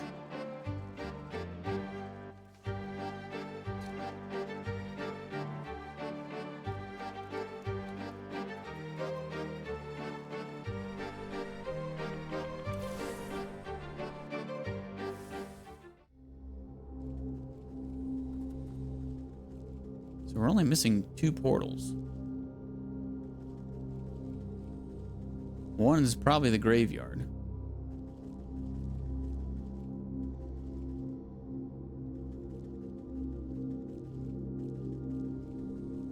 Where is the village? Here we go.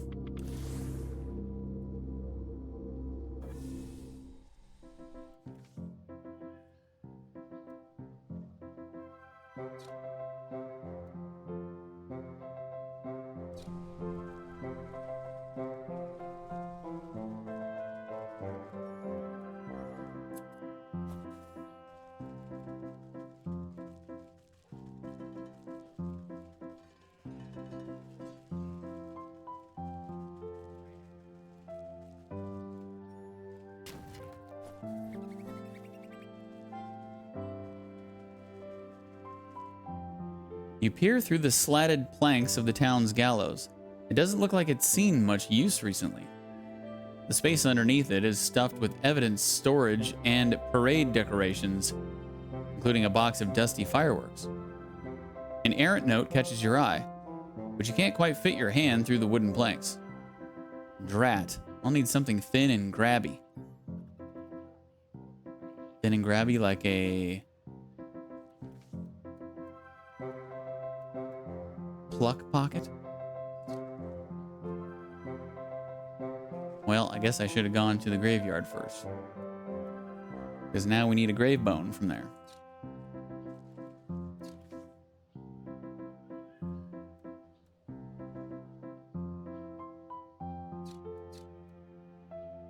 And that is to the south.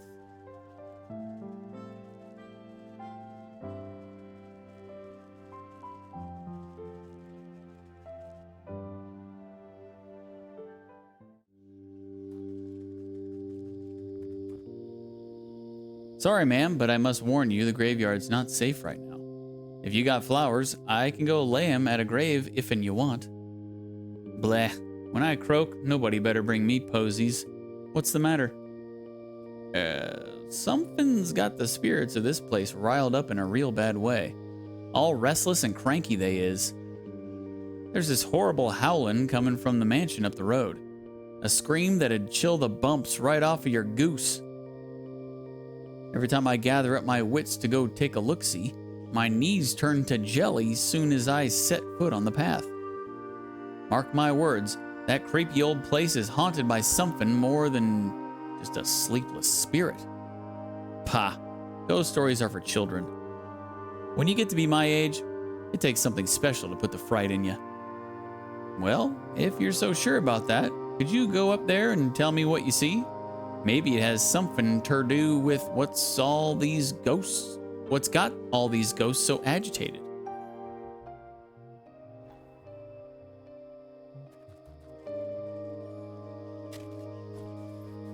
Ooh, we got a grave bone. Pluck pocket. Correct. I think we're gonna need more grave bones than that. Hey, we got a black rose. Wonder how old Black Rose has been. We haven't seen her in quite a bit. Shout out to Black Rose.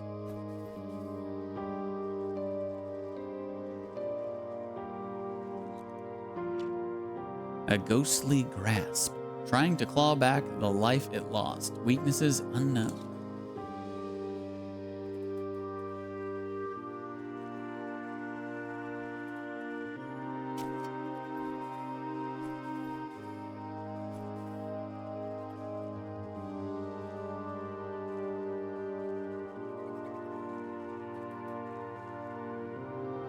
The crooked fellow peers down at you as if you're someone else coming to make fun of his eternal predicament.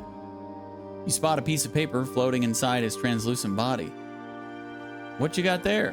Don't suppose I can convince you to cough up that paper, can I?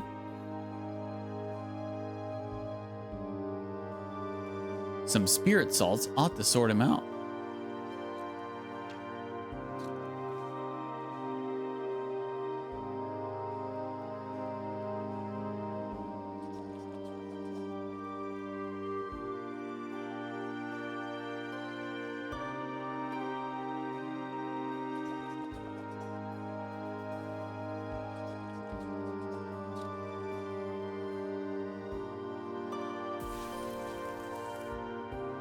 You sprinkle the exorcising salts onto the ghost.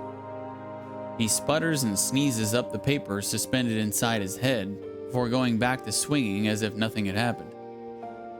Looks like a page of someone's diary. My best plan yet. These grave bugs will make the baker's buns taste like embalmed eclairs. I'll just dump the dirt out of this stupid urn to carry them. This should be proof enough to convince the baker who the real culprit was. All right. I think we got all the confessions. Or no, we got to go back to the gallows. 2 out of 3, though. Let's just keep exploring here. There's a ghastly head. More spirit salts will take care of him.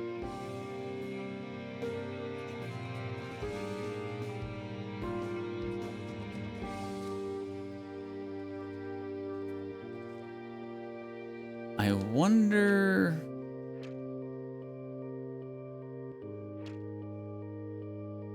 if they'll work on the ghostly grasp as well.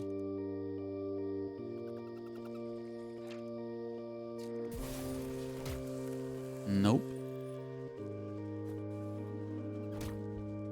Ow.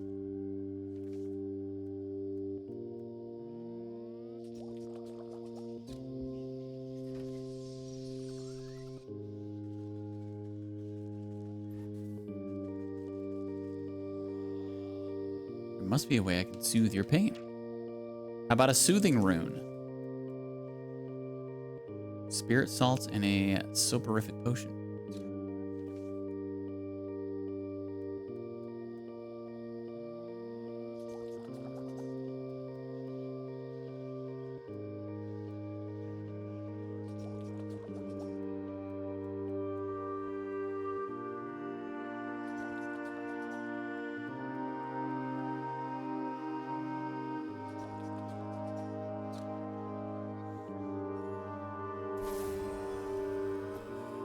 Spectral tears. Nice. Sure we'll be needing those.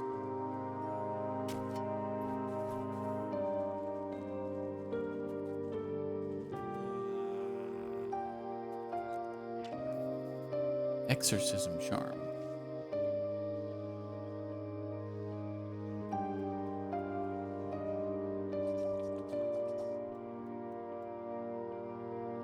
We need 2 bat wings.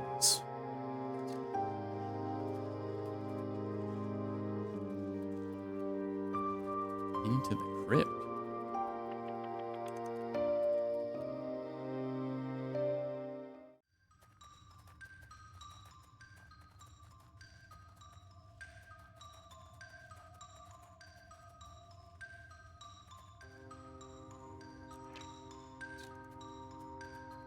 Oh, spider.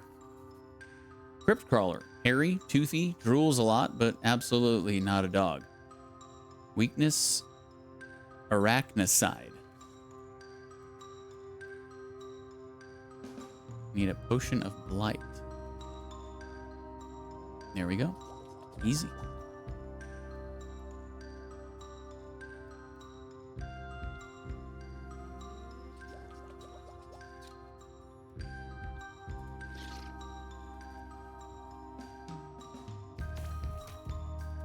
Got him. Crypt crawler silk. Sweet.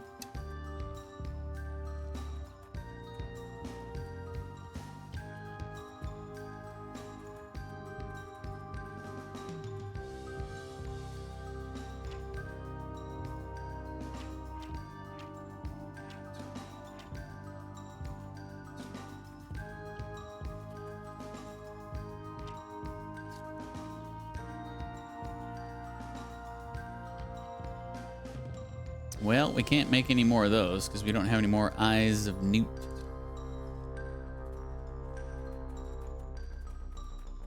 And the swamp is quite a ways away.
We are low on embalming salts.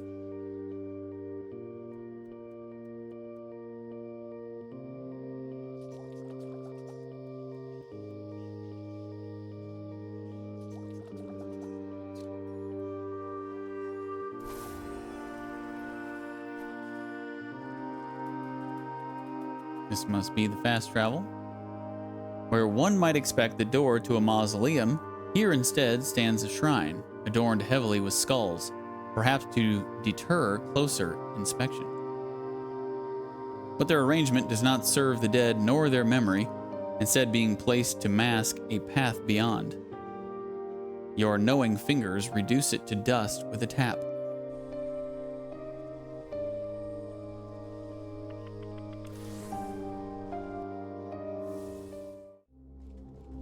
So, just one portal left?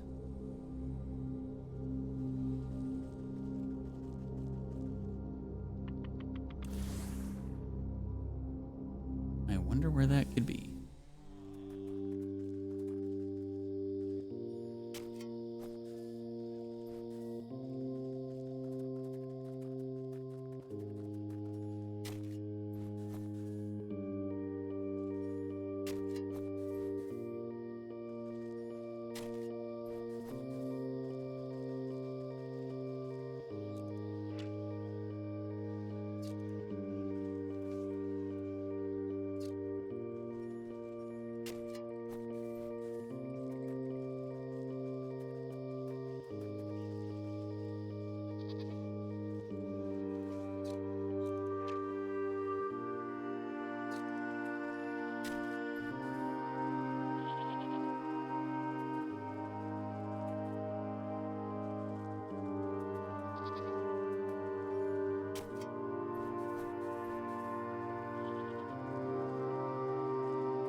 So, I'm assuming the haunted house is this building that looks like a church? We can't get in there yet.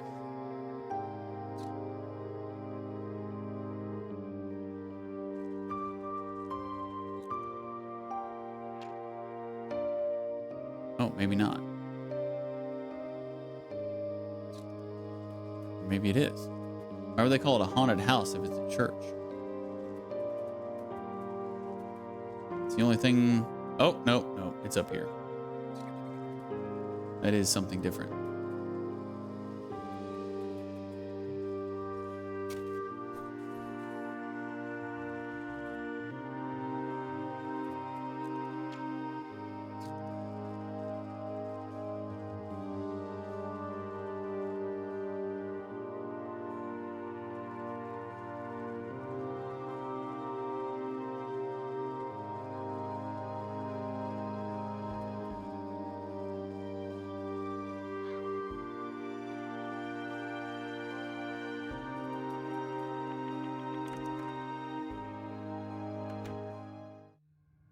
Oh, wowzers.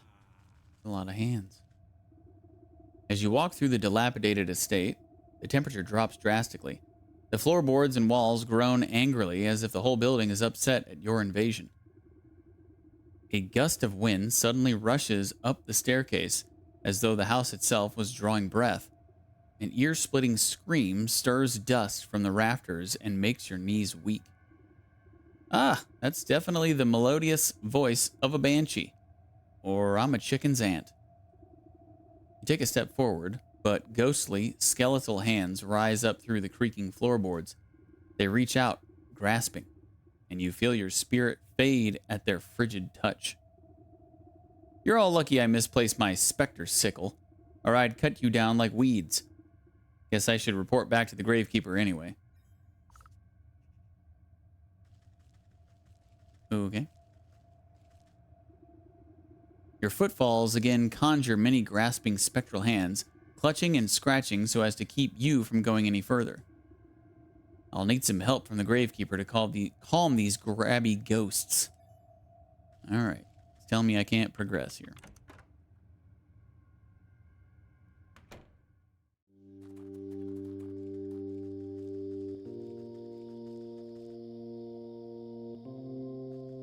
A gravekeeper. You're back. It's a demon from the underworld, isn't it? Oh, or maybe a lich come to summon up an army of darkness? Relax, it's just your run-of-the-mill banshee. A banshee? I knew it. No wonder the dead have been so angry lately. How they supposed to get any rest with all this racket? But a spirit only becomes a banshee when it's been terribly wronged. Who used to live in that house? I don't rightly know. It's been abandoned since before my time. Always was pretty creepy, though. The place was so haunted that I couldn't get in for a better look. A good exorcism ought to clean it right up. This sort of stuff happen often? Har har. Why, just last year I had to deal with a ghoul that wouldn't stop breaking into the crypts. Darn feller was trying to find his long-lost love or something. The old man turns to rummage through his cluttered shack, looking for something. Anyways, eventually I had to call in the grave squad exterminators. They got that nasty ghoul rounded up before he befouled too many tombs. But they left behind this, where'd it get to? Aha! They gave me this, to ward off any angry spirits that might be left over. He holds up a rusty-looking lantern. A ghost lamp? I thought those things got recalled because of all those possessions. Huh? I never heard nothing about that. Now, this thing ain't powerful enough for banshees, but it should keep the lesser spirits away. He gives the lamp a shake, but only a puff of purple smoke rises off the wick. Ah, jeez. Looks like I forgot to keep it fueled up. I'd go and get the gas myself, but with the graveyard in this state... He shrugs feebly at you. You're hopeless. What does the ghost lamp need for fuel? He squints at the fading label on the back of the lantern. Let's see. Well, we got the Crypt Crawler silk. The Crypt Crawler silk is thick and smells oddly of lilac. We need 3 bat wings and ghostly ectoplasm. Ghostly, where's the ghostly ectoplasm?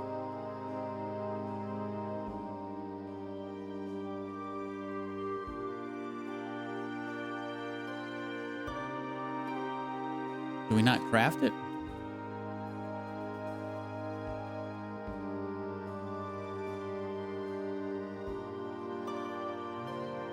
What about these bats? We need bait stick for bats?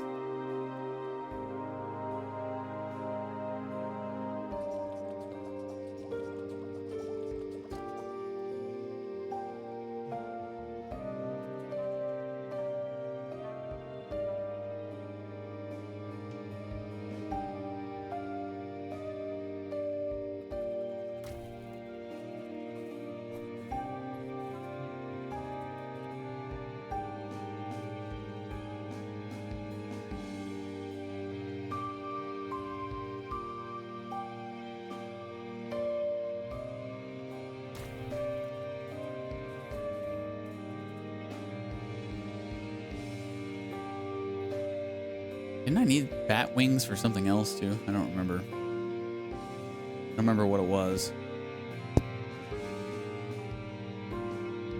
The webbed wings still flap of their own accord.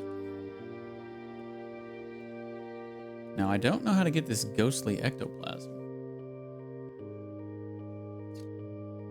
Probably from ghosts, but maybe from these ghostly... Good morning! Oh, and in case I don't see you, good afternoon, good evening, and good night. Good night, Liz. Maybe from the ghostly grasps, but we don't know how to take care of them.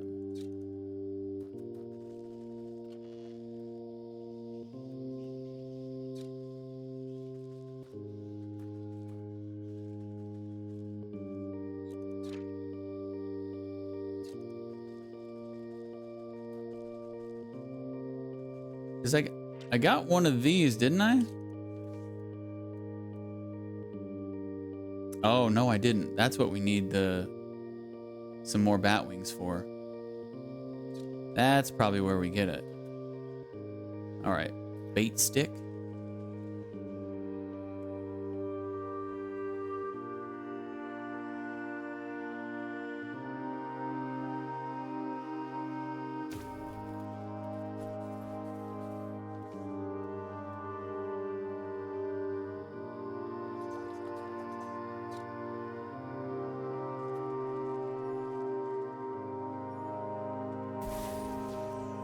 Yep, there it is. The ghostly ectoplasm.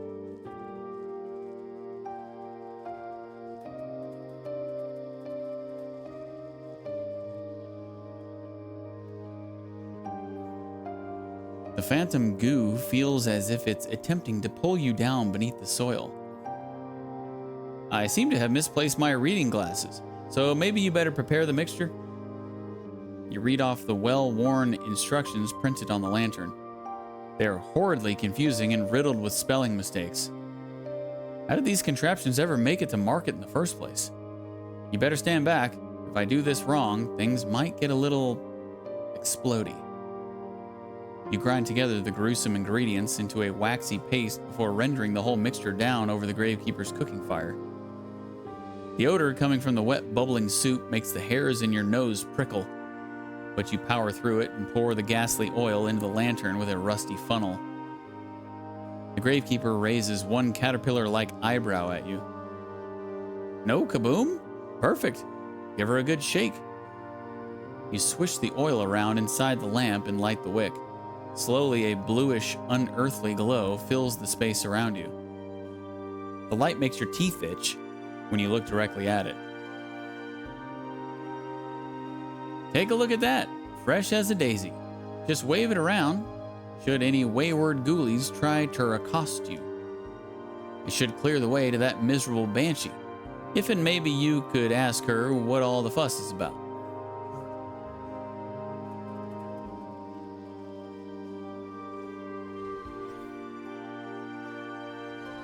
Oh, I see.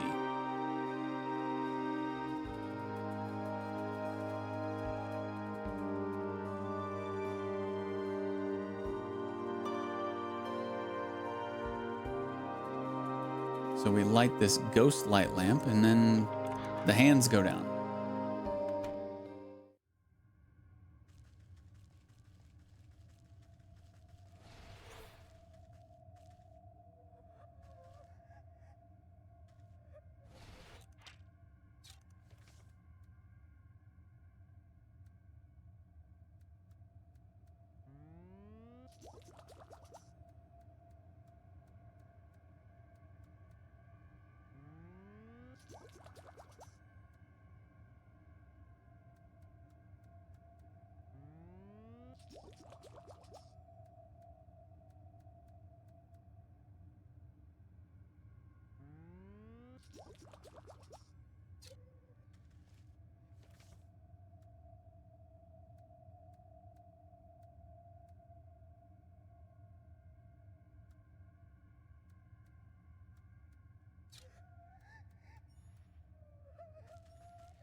Coat of arms, the once proud sigil of this manor's owners. Weakness unknown.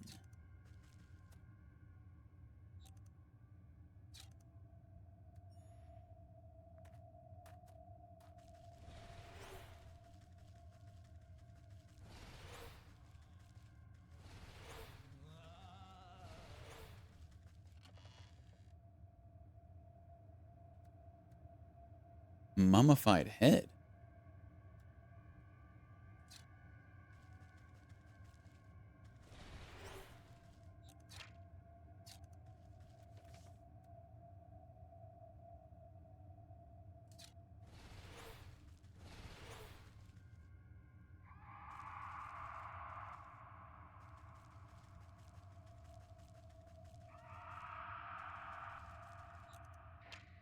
Banshee, howling with a pain to transcend the veil.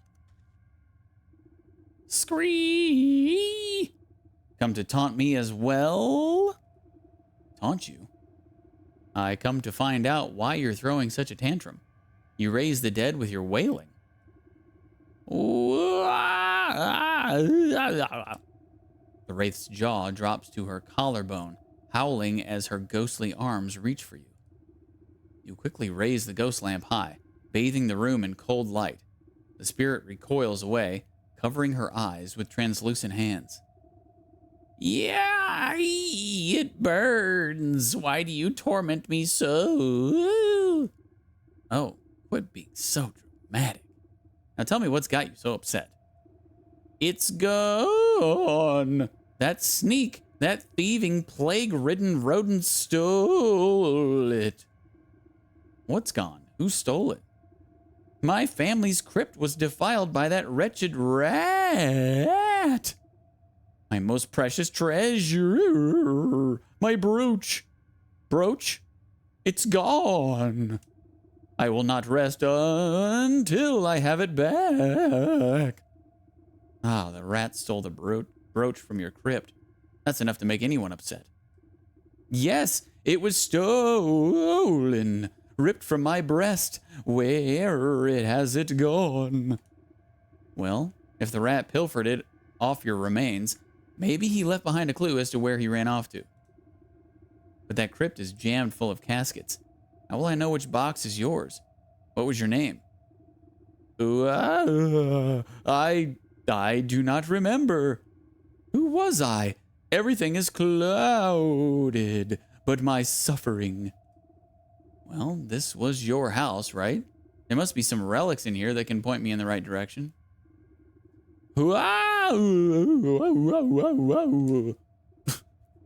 Okay, I get it. I'll get to the bottom of this. Then you can stop all this howling.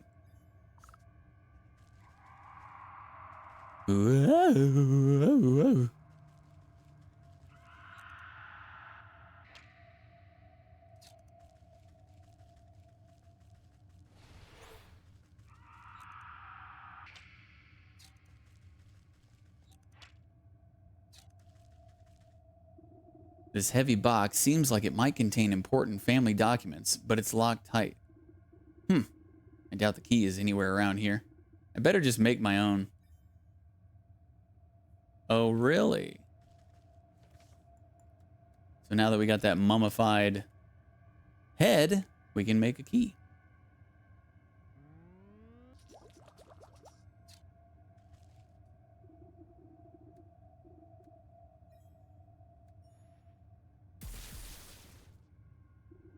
You crack open the chest to find a collection of moldy papers and bills, but a heavy book at the bottom looks promising. In the cracked leather-bound tome, you browse through long-forgotten obituaries. And we mourn her death, the third of her siblings to pass. Much beloved, she will long be remembered for her beautiful singing voice and tireless pursuit of justice. Sounds like our Banshee, the third to die. That will mean that her casket will be the third one in her row.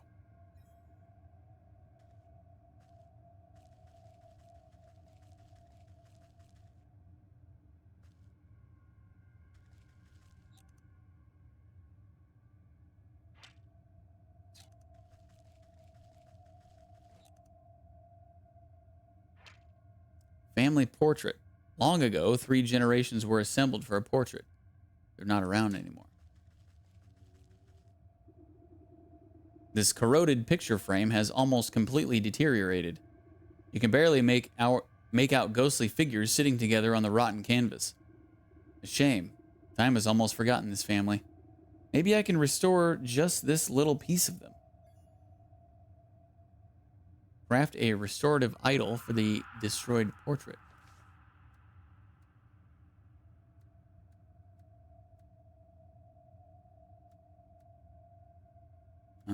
Where is the restorative idol?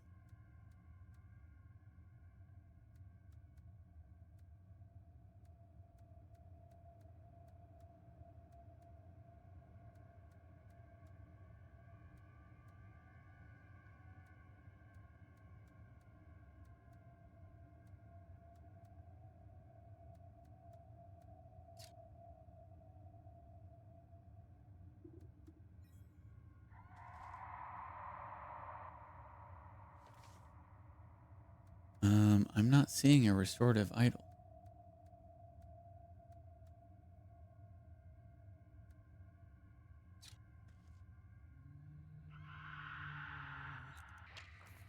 Oh. Now it tells me. Okay. So we need a necromantic charm and 2 mending poultices.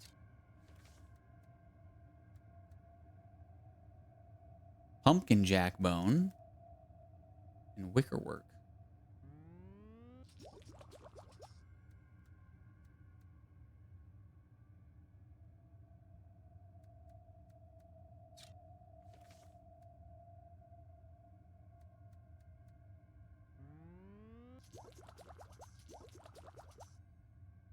Okay.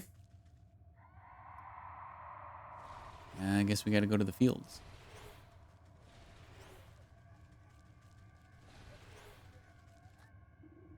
This embossed shield looks like it might be a coat of arms, but the face is so badly encrusted with patina that you can't quite make out what it is.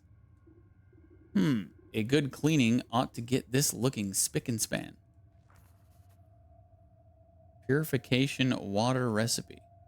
Something with a little more zest.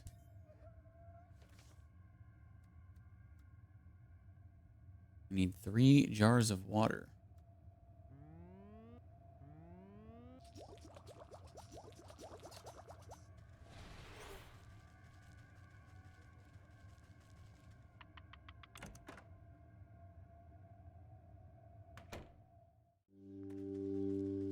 Well, there is a well out here, so that's nice. But we're still gonna have to leave and come back.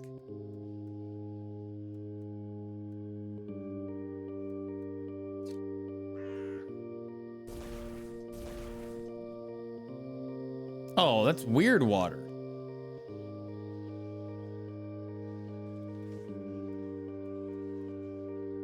Oh, that's not normal water.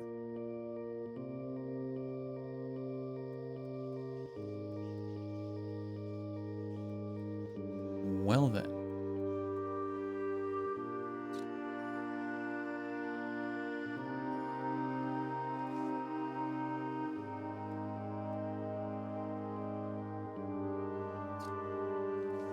Okay. Need to go to a different well.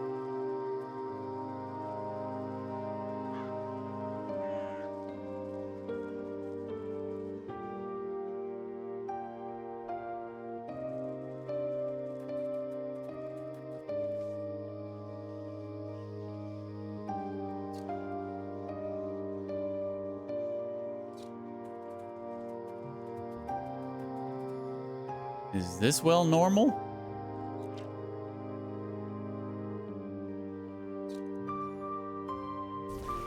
It is. Okay, so we still need the pumpkin jack bone, right? Good night, Donna. Have a good rest of your night.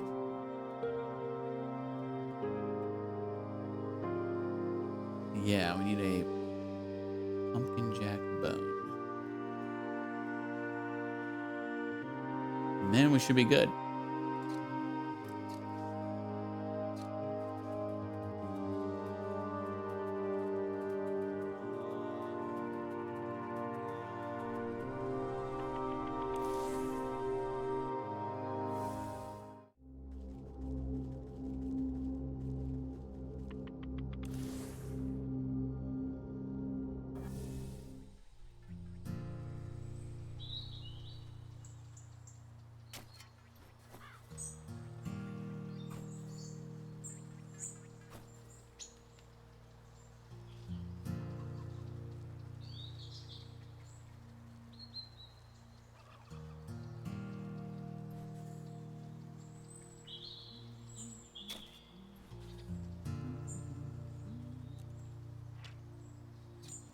Okay, we need a snag vine.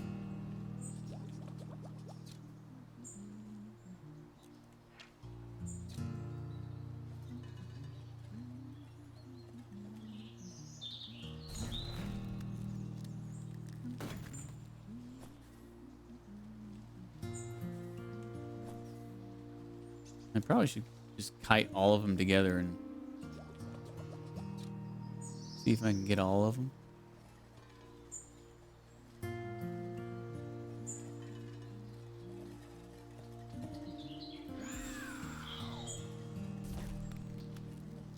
Oh, it only lets you get one of them. Okay, well, we got two of them anyway. So now, let's craft this. And then this. Restorative idol.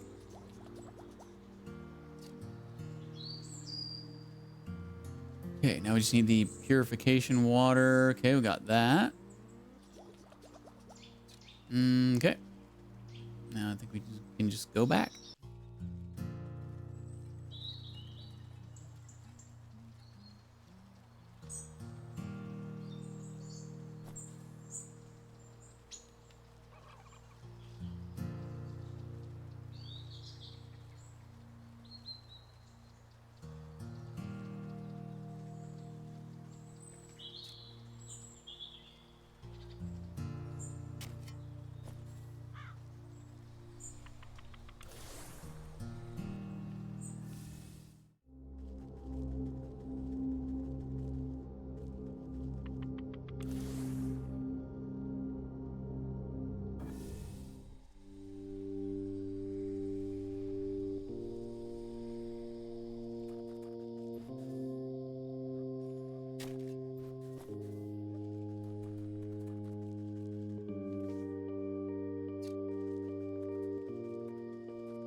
Oh, I just need to splash it on. Let me put it on my quick bar.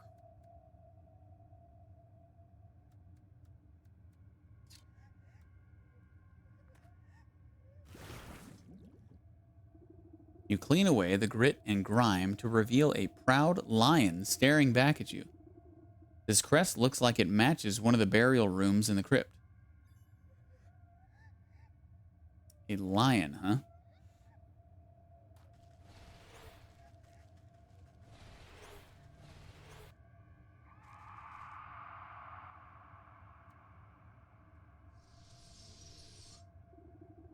color and light flood back into the faded painting to reveal a content-looking family. You recognize one of the younger girls by her shock of hair and brooch on her chest. It must be our wailing wraith, a granddaughter by the looks of it. So she must be on the lower tiers of the crypt. Okay, so lower tier, third one over, and something about a lion crest. I think that's everything I need to know. The Banshee's body is buried under the crest of the lion. She's a granddaughter, so she'll be on the bottom row. And she was the third one to pass away. Lion, bottom, third row.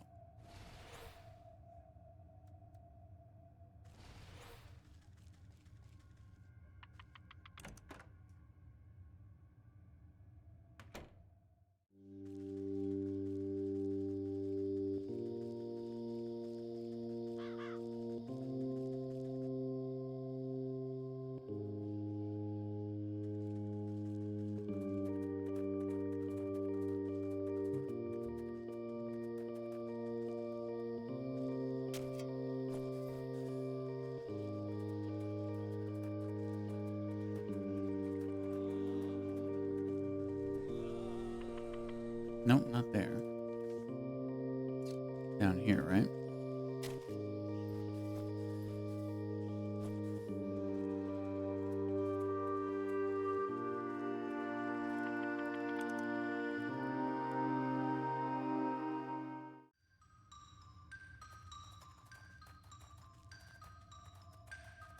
Okay. Bottom. Lion.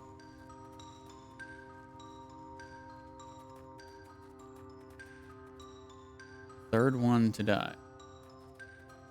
So this one. Wait, doesn't seem like the right casket? Really? Or is it talking about these?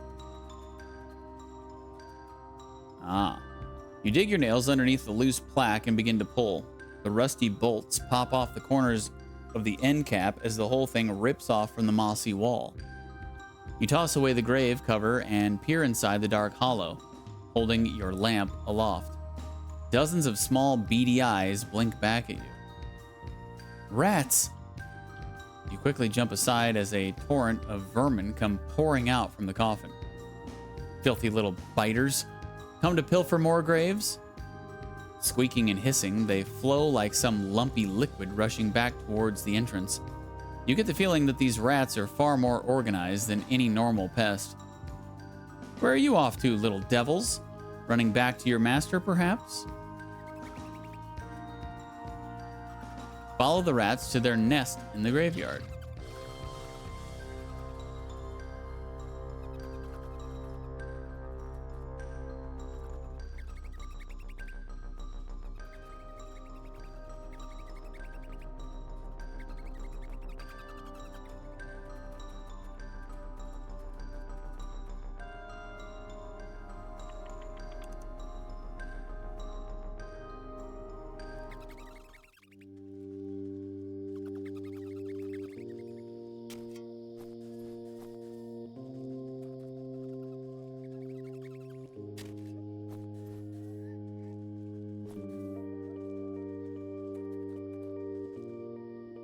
You track the swarm of rats into thorny bramble, their bodies whirling in a verminous mass. This does not, however, seem to be their permanent nest. If you could only flush them out, perhaps they would flee to their true source. A good spark ought to set this dry tinder alight. Can't hide from me, beasts. Cinderbox. Perfect.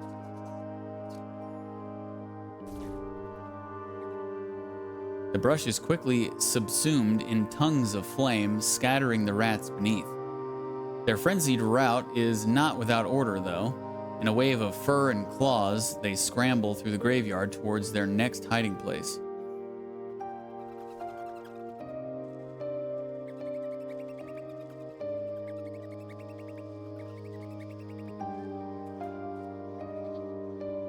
The horde of rats pour between the bars of this crumbling mausoleum, swirling in a Geyer just got Geyer just out of reach. It looks like it's one word. Geyer just.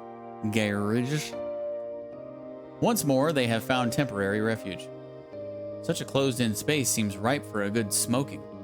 They won't be able to hold their breath for long. Smoke pellet.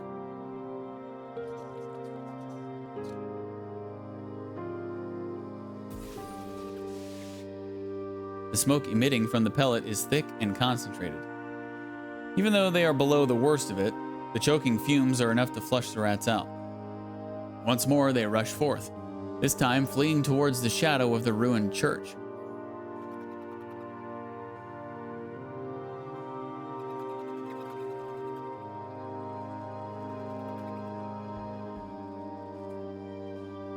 The flood of rats squeeze through the bars of a great brass gate and disappear into the ruins of a squat abandoned church.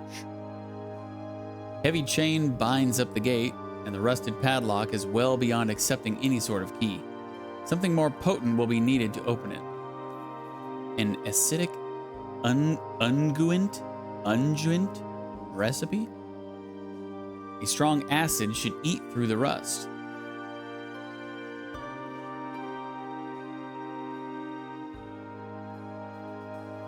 And we need a potion of blight. And an eye of newt. So we're going to the swamp.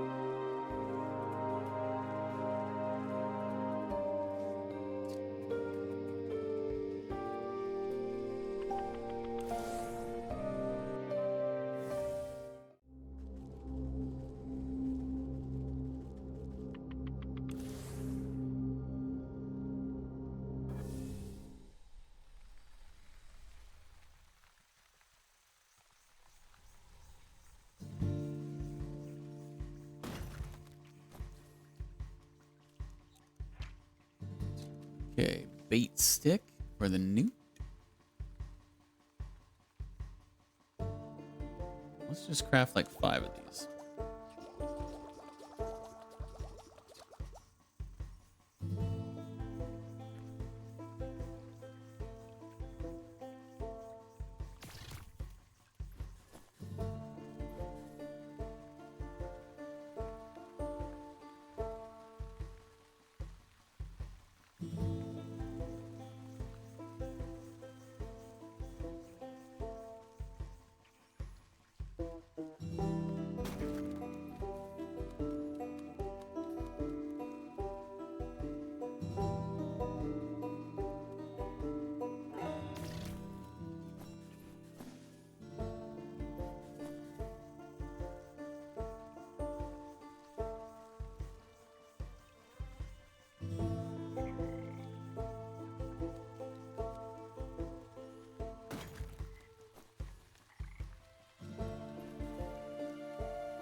Okay, that should be enough eyes of newt for a while.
Skitty was outside my door whining to get in. That's rare.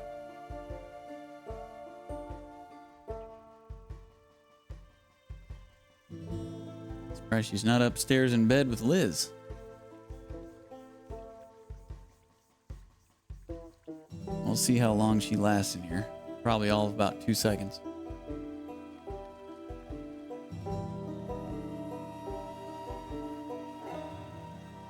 She's laying down for now.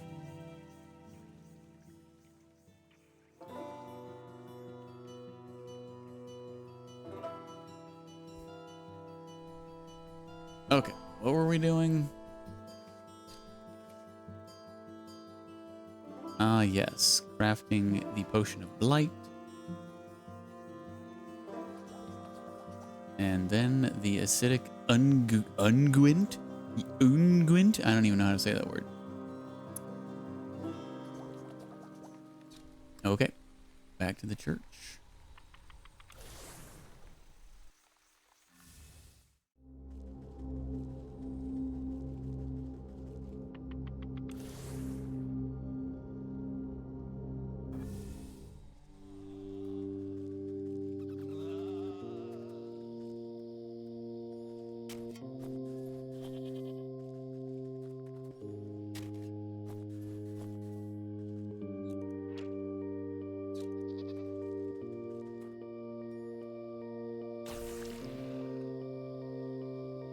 The iron of the padlock wheezes in protest as it melts away into blackened goo. The chain falls away and you push open the gate to the churchyard beyond.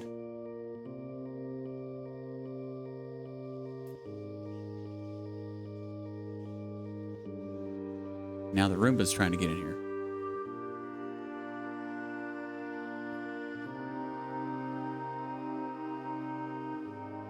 I left the door cracked because I figured Skitty, you know, would only want to be in here for about 4 seconds.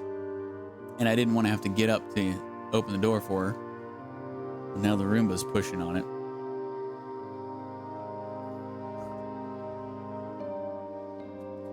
Find the rat's nest in the graveyard's church.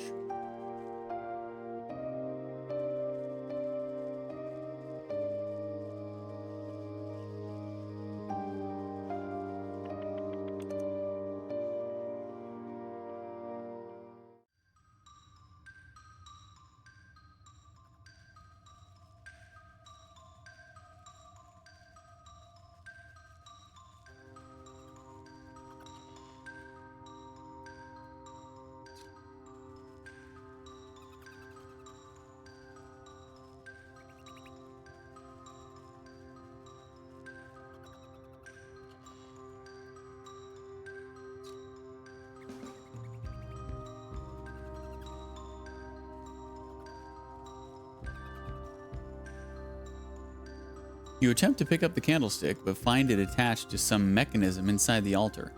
A latch flips, and you watch a stack of boxes slide aside to reveal a hidden crack in the wall.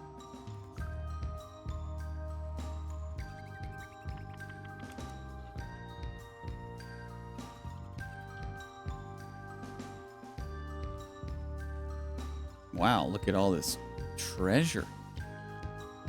I love gold.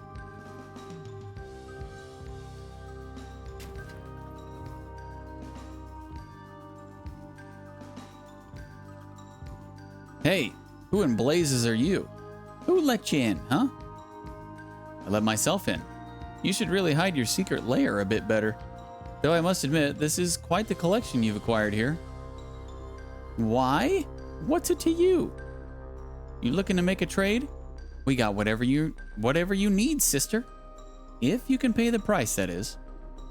As a matter of fact, I'm looking for an old antique brooch, and I heard you're the one to talk to. Yeah, we got plenty of brooches. Any of these beauties catch your eye? The vermin flips open his cloak and you see it's lined with rows and rows of jewelry.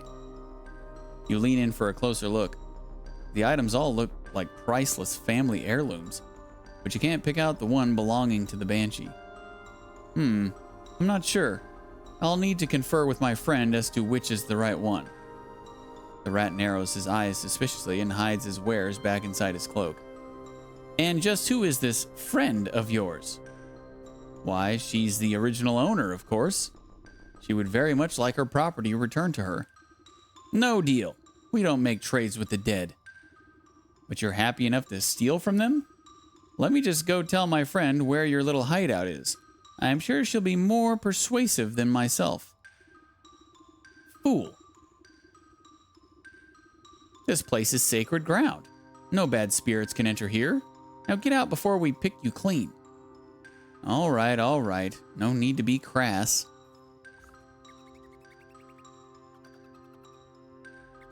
Return to the church altar.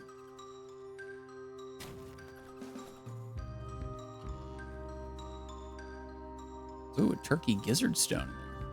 It's pretty rare.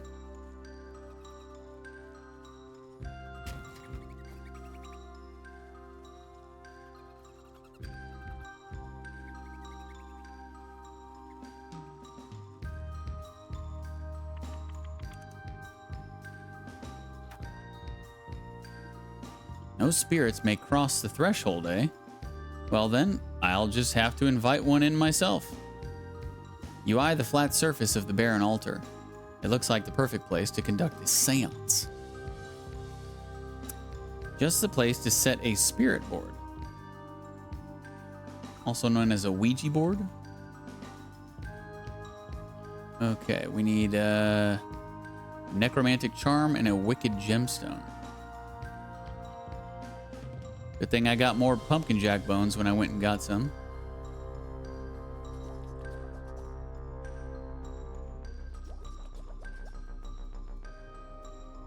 Perfect.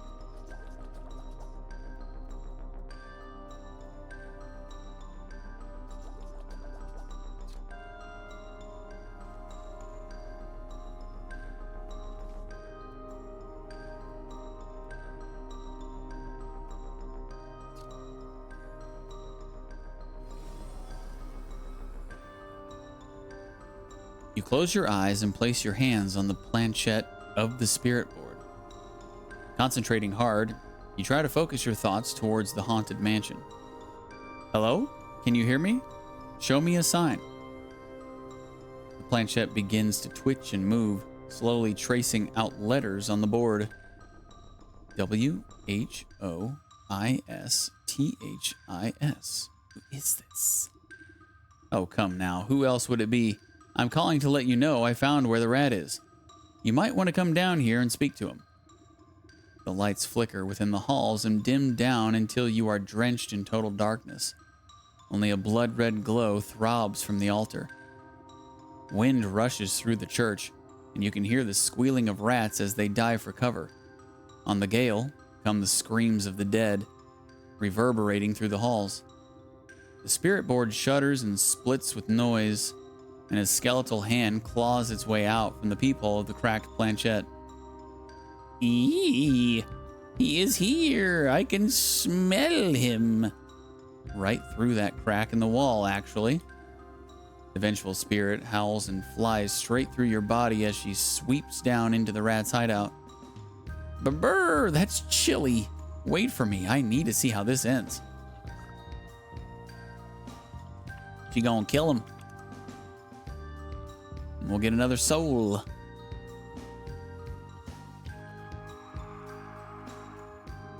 You dare take from me?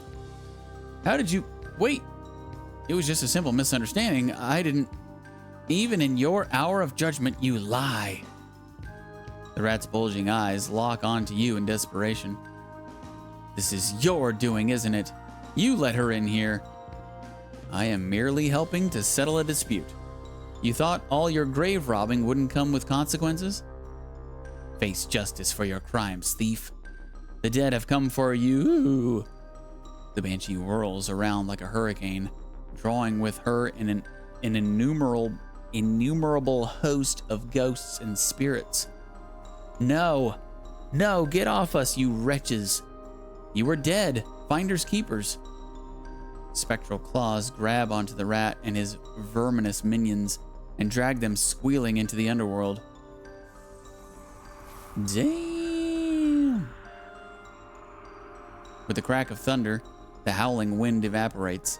Not a single rat remains. A calm falls over the banshee as she reaches down and picks up one of the scattered brooches left on the floor. My brooch. It's back. It's safe. I can finally sleep. She clutches her treasure to her breast and looks at you with a final crooked smile before fading away in a glimmer of ghostly smoke. In the eerie silence of the cave, you see something squirming in the debris. You brush aside some pilfered treasure and uncover a writhing mass of pink rat tails tangled together like worms. Ugh. Looks like they got all knotted up trying to escape. The soul of the rat. Sweet.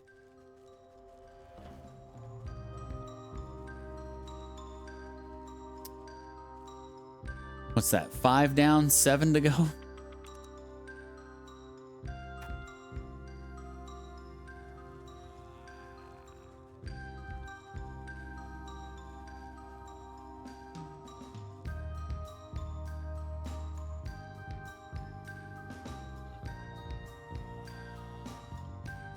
Wow, she's actually going to stay in here, huh?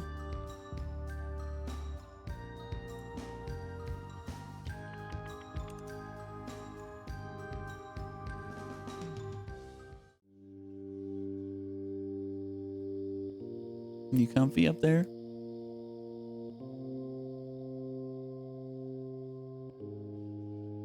I guess so.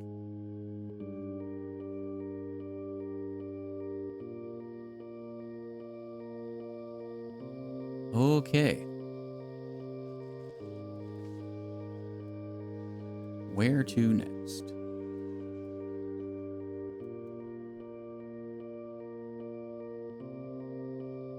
Yes. Let's continue on with the cat, which is almost done. We just have to go back to the gallows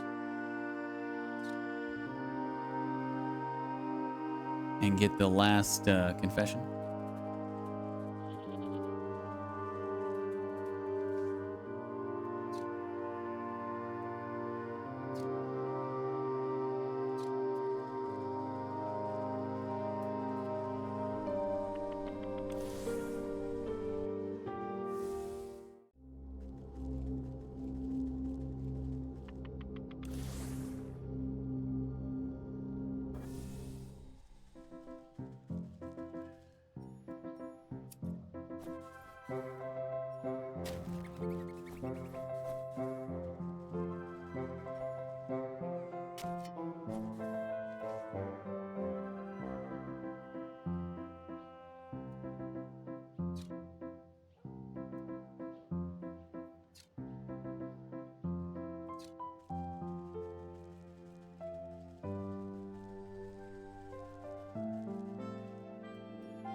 We did have one of those crafted, right? Yeah.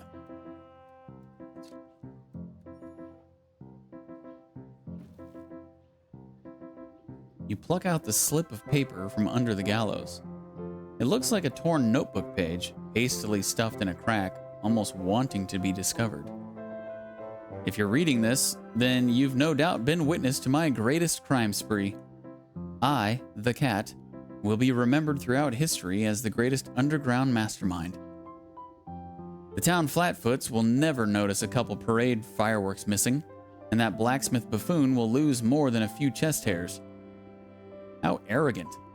This proof ought to convince the blacksmith of the cat's involvement. Okay. So, candle shop, bakery, and smithy, that's all in the market area. Which is up here.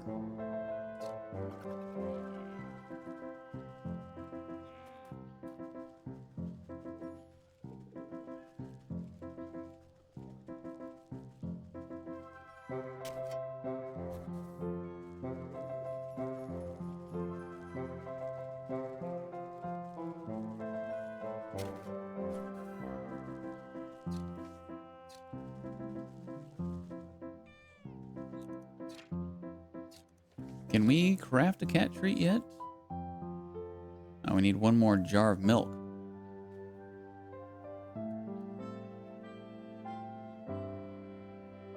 Oh, wow. We're actually low on campfire embers for the first time in a long time. Oh. A skeleton key just laying there. What? Well, that's kind of crazy.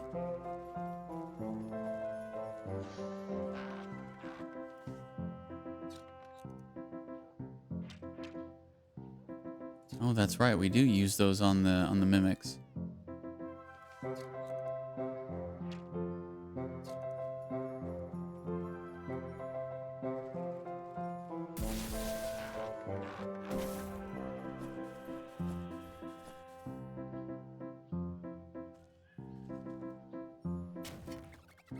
Did I even get anything good out of there other than a bunch of junk?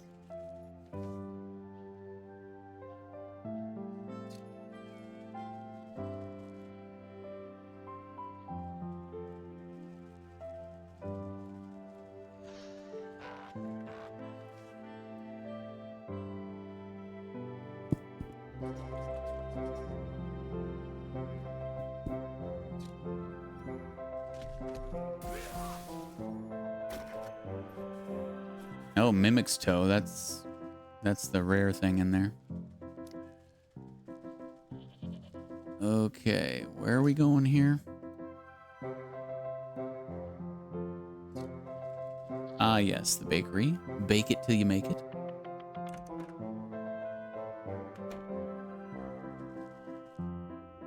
Well, have you got any evidence yet? Sure do.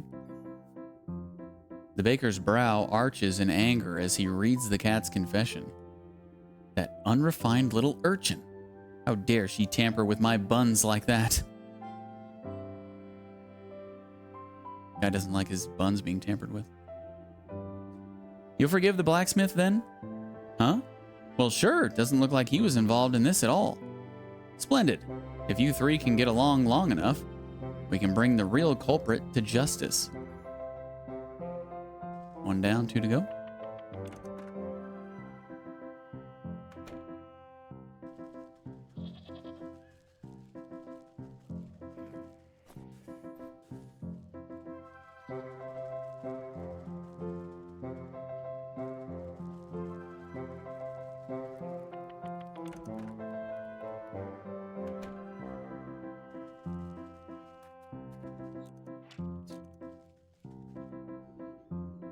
Get some evidence or get out. Here you go. Chandler's cheeks flush a bright red, stomping and shouting at the cat's confession. Why, that yowling pest. That's my whole livelihood she's meddling with. You agree the baker's innocent then? Him? Pah! Looks like he didn't have a hand in this horrible crime. Though his bread's still stale if you ask me. As long as you three put a stop to this ruckus, maybe we can put an end to this grudge after all. I'll keep my eyes peeled for that darned cat. She won't show her nose around here again, that's for sure.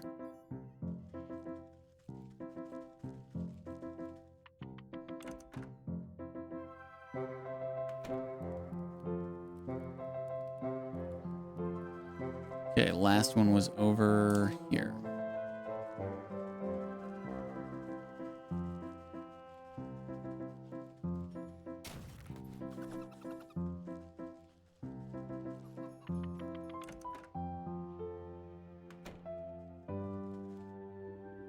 Only evidence could possibly change my mind. Well, here you go. The man's beady eyes go wide with anger as he reads through the paper. Why, that no-good cat. The whole market could have gone up in a big ball of fire. I take it you'll let the Chandler off the hook? Sure. Looks like he wasn't involved in this plot, though I still don't care for his candles much. Excellent. Maybe with you three at peace, we can get to the bottom of this.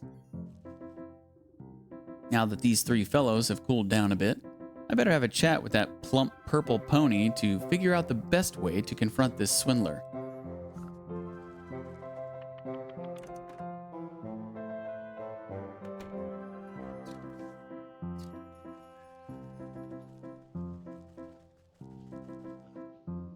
Oh, joy, you're back. Did you find anything in those shops? It would appear your market is plagued by the mastermind schemes of the cat.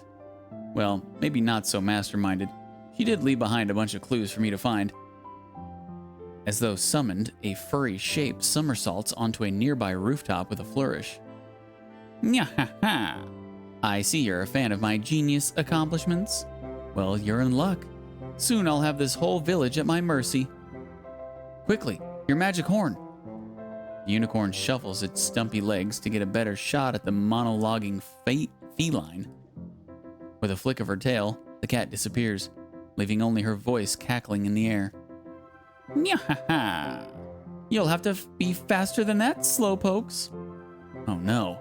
I'm sorry, I'm not very maneuverable in high-pressure situations. Ah, don't fret. We'll just have to make sure she stands still next time. I should be able to concoct a tantalizing kitty treat strong enough to keep her attention. I'll set it up by that big statue there. You just get ready to fire. A curiosity fit for the crime. A feline curio recipe. Need a cat treat, some witch spice, and a stuffed burb.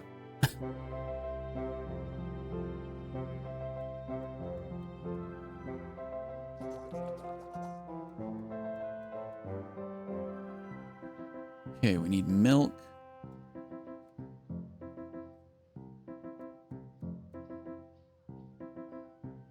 Pigeon beak.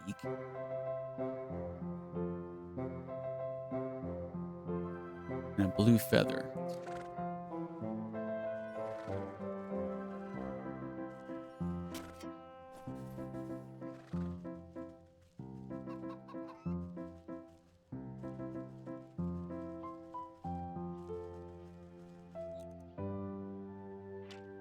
Snap trap. We got one of those already.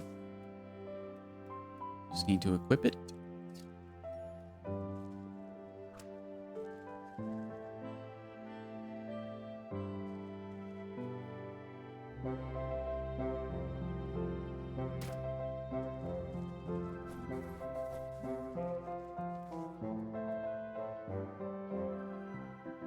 Okay, blue feather, that's the birds in the forest.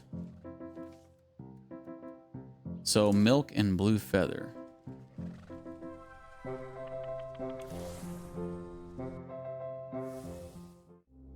So milk, we can go to the field. We can also get some campfire embers there because I'm running low on those to craft jars.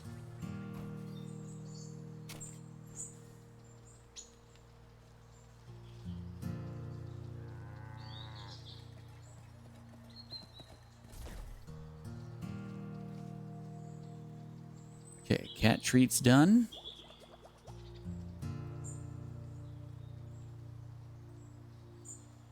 Just need one blue feather.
Okay. Where are some campfires? I really need some more embers. Oh, here we go.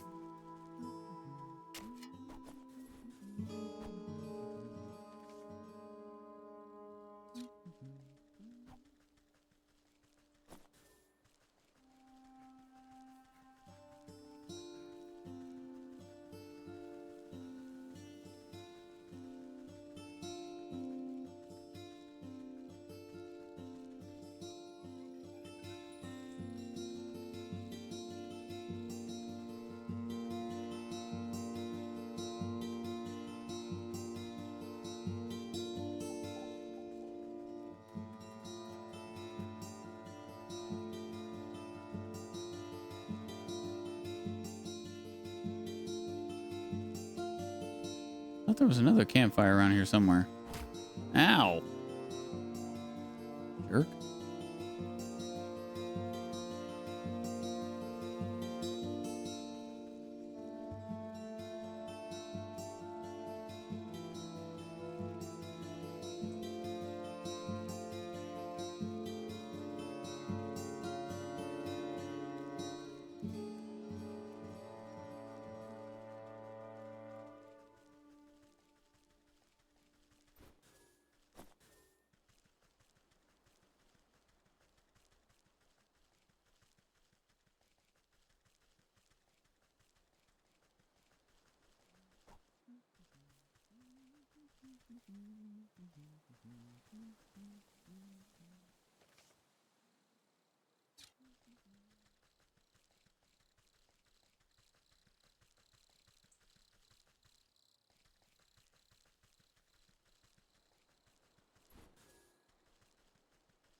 There's really only one campfire in the forest? Could have sworn there was more.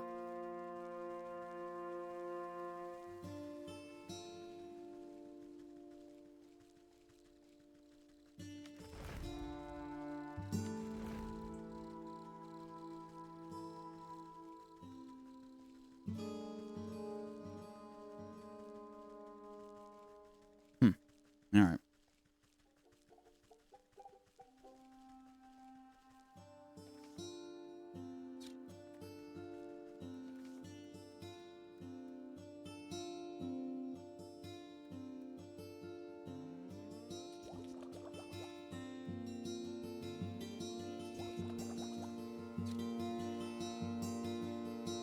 Okay, back to the market.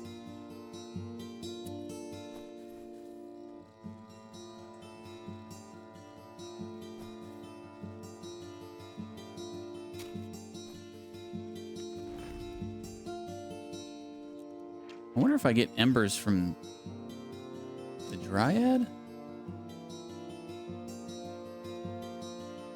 I need fireflies.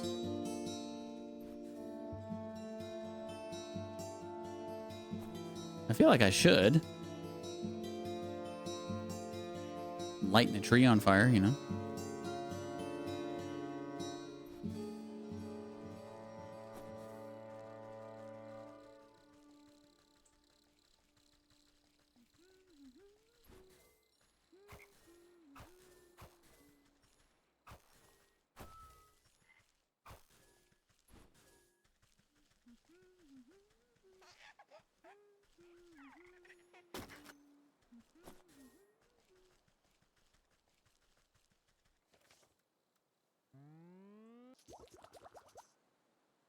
No, I'm actually using campfire embers for those. Well, then I'm definitely not going to get them. So that was a waste.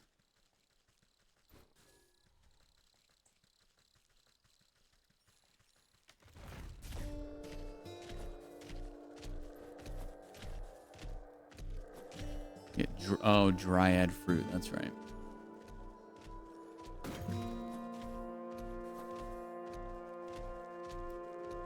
I don't even know if we've crafted anything with dryad fruit, have we? How many do we have in our inventory? Only 2. Okay, so we must have.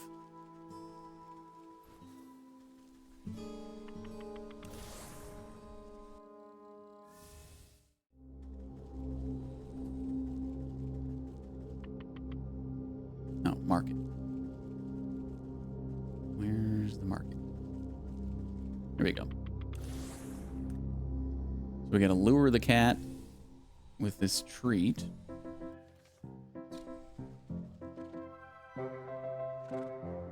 The market statue. So, like this one?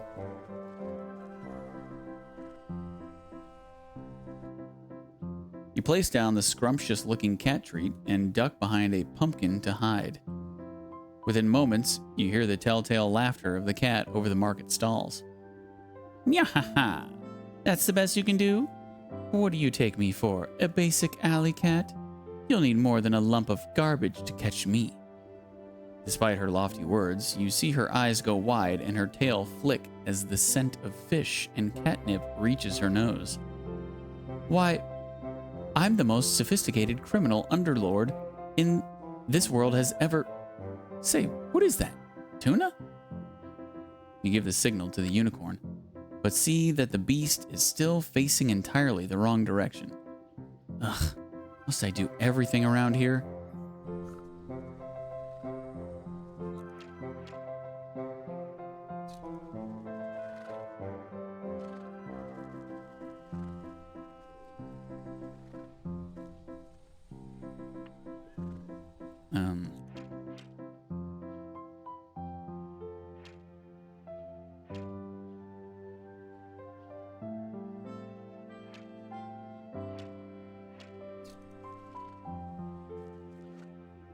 You slap the unicorn on its haunches, jolting it out of a daydream.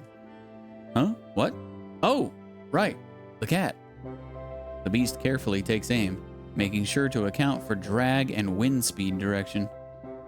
All right, I've got her this time. By the light of the truth, I banish all lies from thee. A brilliant spark of rainbow light emits from the unicorn's horn and streaks towards the preoccupied cat. Damn. When the colorful smoke clears, you can't see hide nor hair of the cat. Only a smoldering pair of fancy leather boots remain near the statue. Wow, for a moment there, I thought all that talk about your magic horn was pure hogwash. I mean, usually it doesn't have such an explosive effect. I only meant to expel the lies from her, but I guess she was all lies? Didn't have a truthful bone in her body. Well, whatever the reason, I suppose she won't be blighting your market any longer. Yes, that's right. I can't wait for life to get back to normal. Thank you for all your help. You glance at one of the cat's boots slumped over on its side. I better go gather her up. You pick up the smoking boots of the cat. A rainbow hue radiates off the leather. They smell strongly of feet and candy. The soul of the cat, though you suspect she may have 8 more lives left.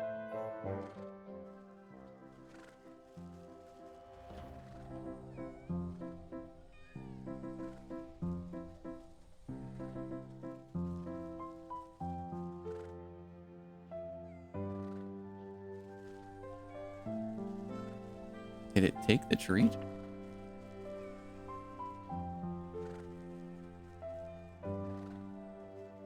Okay. On to the next. Find a way onto the boat at the docks. Steal seashells from fisherfolk. That's right, okay.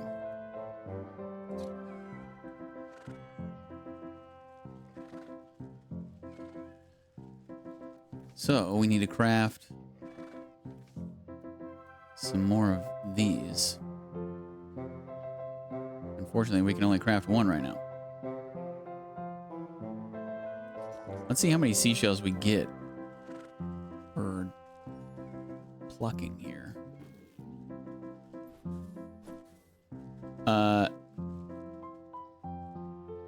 Oh, we gotta do it to fisher folk, not these folk. What am I doing? Okay, so we need more. Need more pickpockets gloves. So that we can do here, right? Aren't there thieves here?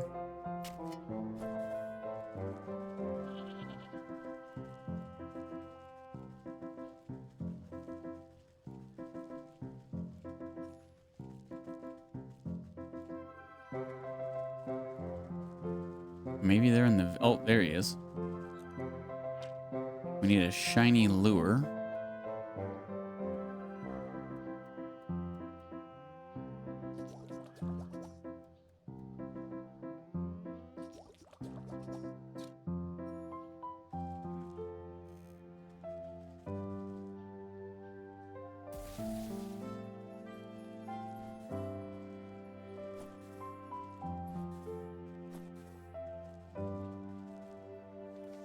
So we get 2 gloves each time.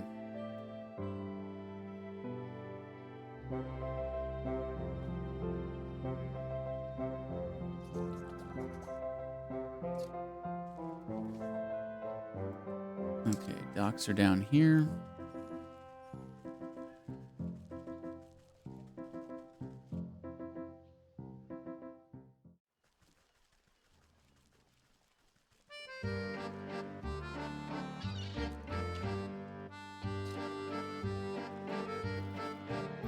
Oh, geez. Wait, she picked one of them back up. Did you see that? I'm sitting there looting the things that I just got off her, and she picked one of them back up, I think. Well, okay. There was a lot there. So I guess we're good to go.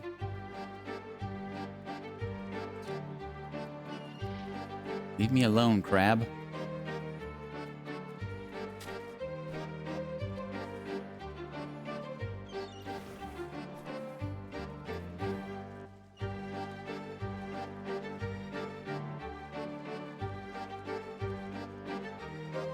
I don't remember which pier this guy was at.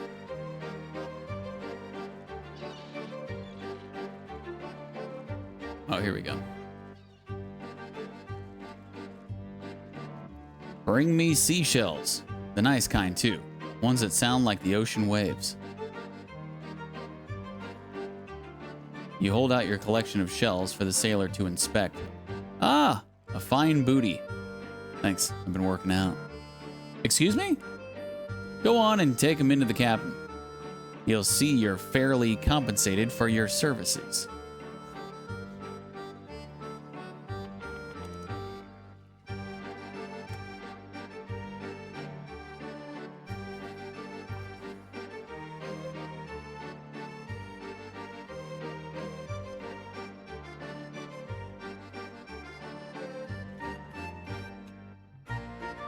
Locked, eh? Skeleton key. I don't have any more mummified heads, dang it. A dapper fish sits beside a hoard of seashells, obsessing over each one like a jeweler. He grabs the nearest one and runs his finned fingers carefully over the shell's spines. Bringing the seashell to his lips, he blows a low, trumpeting note. His bulbous eyes light up with hope, as if waiting for something to happen. An uneventful moment passes, and he tosses the disappointing shell aside. Arr! You useless piece of flotsam. He grabs the next shell on the pile. This one. It's gotta be this one. Ahem. I'm looking for the captain of this ship. The fish's eyes swivel at you suspiciously. Eh? Are you daft? Can you see my big hat? I am the captain. You don't look much like the father of that little red-haired girl on the docks. Oh, then you must be talking about my predecessor. Tragic, really. The fish shakes his head and blows sad bubbles from his pipe. He grabs the nearest shell and runs his finned fingers carefully over its spine. Zzz. What happened? Poor bloke went overboard during a nasty typhoon. We tried to fish him out of the drink, but I'm afraid to say he's with old Davy Jones now. As his trusty first mate, it was my responsibility to take up his mantle. He adjusts his oversized hat with pride. Now, you best have something for me, or else you wouldn't be wasting my time. You mean these seashells? The deckhand outside said you'd pay for them. You rattle the shells in your satchel. The fish tears the shells out of your hands with such force that you nearly lose your footing. He brings the first shell to his lips and blows on it so hard that specks of slime go flying everywhere. It makes a pathetic squealing whistle.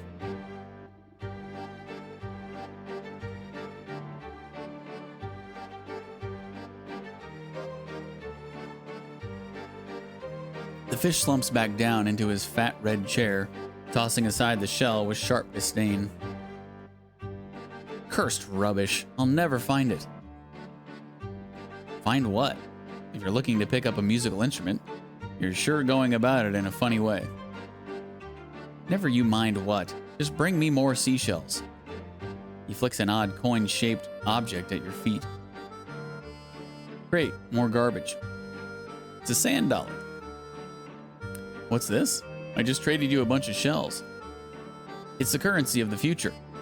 If you get in on the ground floor, you'll be richer than the Stag Prince when I'm in charge of things. So if you want to be set for life, you just bring me some more seashells. I think I'll manage my own investments, thank you. A shame I'll have to break the bad news to the child about her father.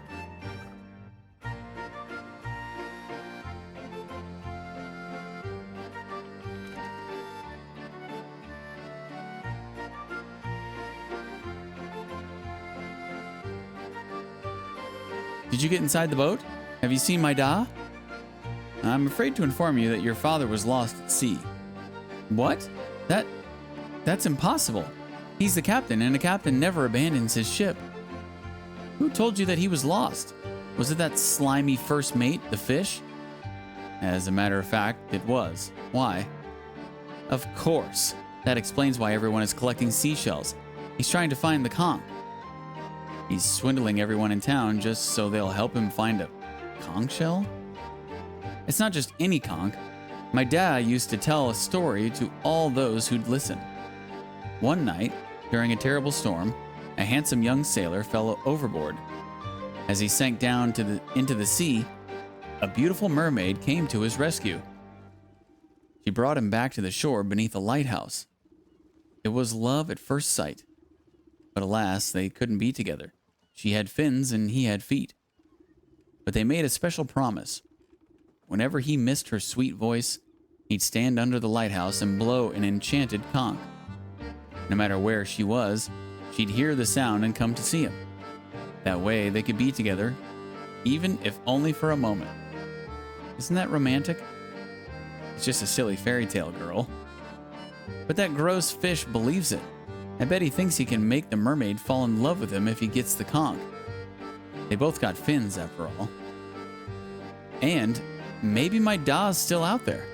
Maybe he got rescued by a mermaid just like in the story. Oh, please, you have to find the conch before the fish does. It might be the only way to find my Da. If the fish has everyone in town combing the beach for this thing, what makes you think I'll have a better chance? Maybe they're all looking in the wrong place? The sailor in the story lived in a lighthouse, not on the beach. Investigate the lighthouse at the docks.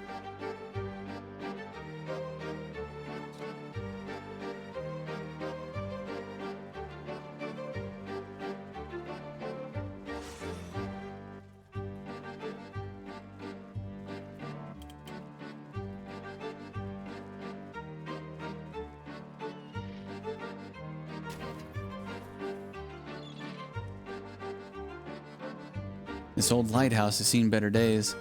Although it towers high above the pier, the paint has faded and the windows have crusted over with layers of salt. The door refuses to budge. Growths of barnacles and coral seem to have sealed it shut. You put your ear to the keyhole and hear the unmistakable roar of the ocean inside. With your face close to the door, you spot words carved into the weathered wood. Lengthy, babbling prose about love, loss, and the sea. Blech. What terrible poetry. But mayhaps it's some forlorn magic left here by the old lighthouse keeper? Well, I don't have the time to go fishing for long-lost keys. A good dose of love juice ought to open up any embittered heart.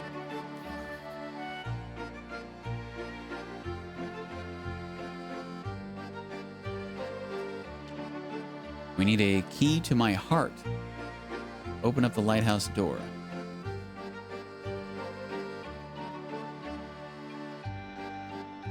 So that is a love potion and a skeleton key. Of course, a skeleton key. For the love potion, we need an oceanic oil, which we can craft right away. Sweet. So love potion number 9 done. And now for the skeleton key, we just need mummified head from the graveyard.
don't remember how we get the mummified head.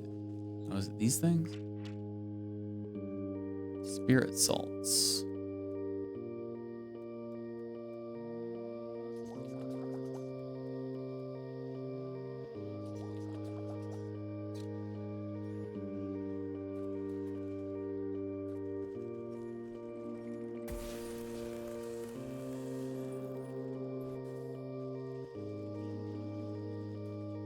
Okay.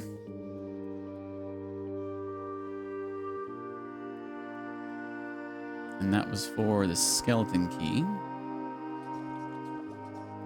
I would farm more of those if I could, but I am out of embalming salts. But we got the key to my heart at least.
The rusty lock makes a sound like a sloppy kiss as you turn the key inside it. Bubbling and creaking, aged metal hinges protest as years of grime dissolve away. The wooden door swings open to reveal a wall of emerald seawater. You can see fish swimming about inside, but not a drop crosses the threshold. Oh my, the entire lighthouse must be filled up like a bottle. You prod the salty aperture with your finger, sending ripples along the surface. Then, as if you pulled a stopper from a tub, the water begins to drain. Slowly at first, but quickly building ferocious speed, the waves cascade around you. You catch notes of a trumpeting sound droning above the crashing swells. The music turns to a soft whisper as the last of the flood is sucked away, leaving the inside of the lighthouse damp and encrusted with stranded sea life. You bend down to examine the source of the drainage. A golden conch shell is wedged between the waterlogged floorboards. A forlorn singing voice can barely be heard over the sound of falling waves. You put the conch to your ear. It sounds as if an entire ocean is contained within it. Ah, what a marvel. I wonder if the mermaid will still answer its call after all this time. The child's story is said to blow it out over the water under the lighthouse.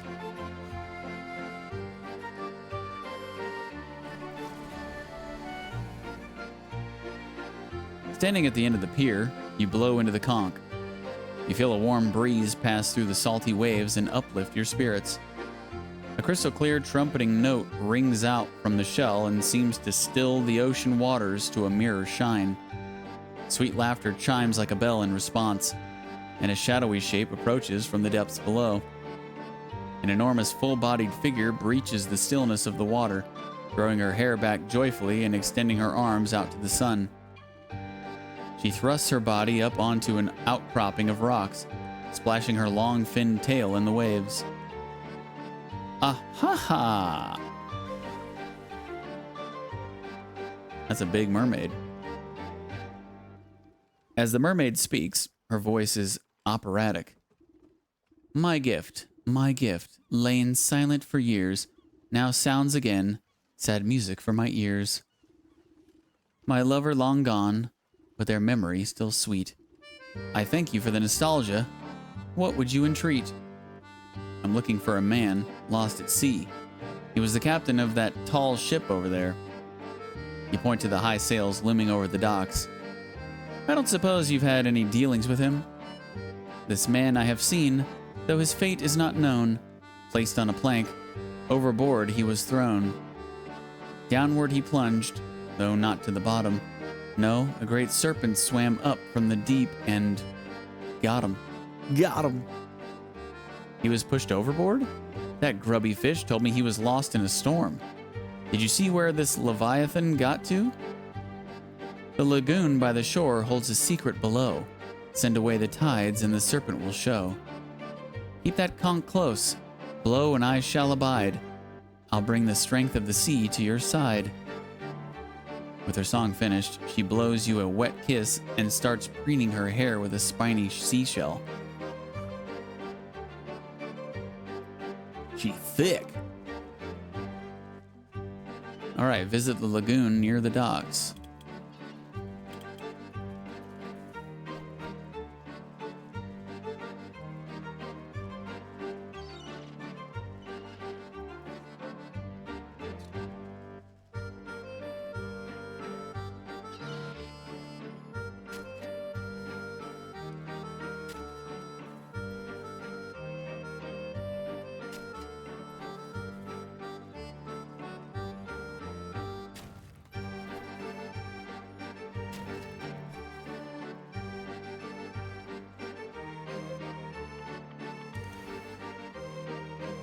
Quit playing with your dinghy.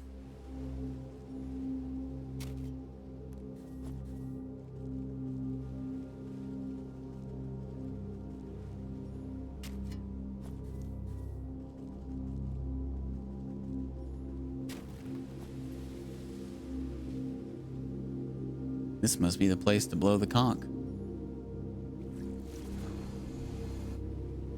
You take a deep breath and press the conch to your lips.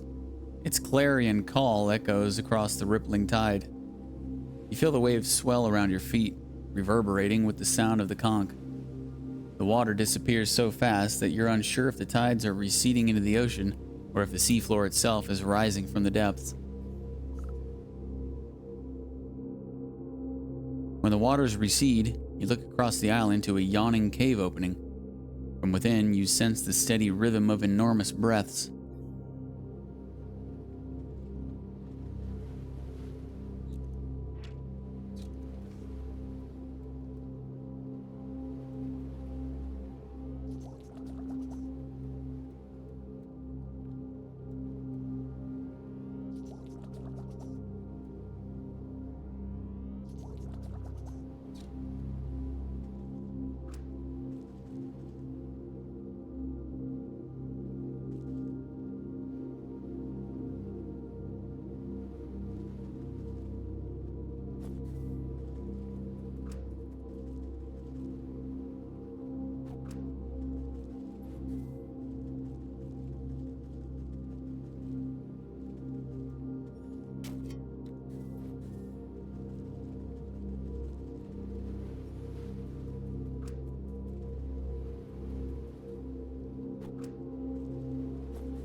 Well.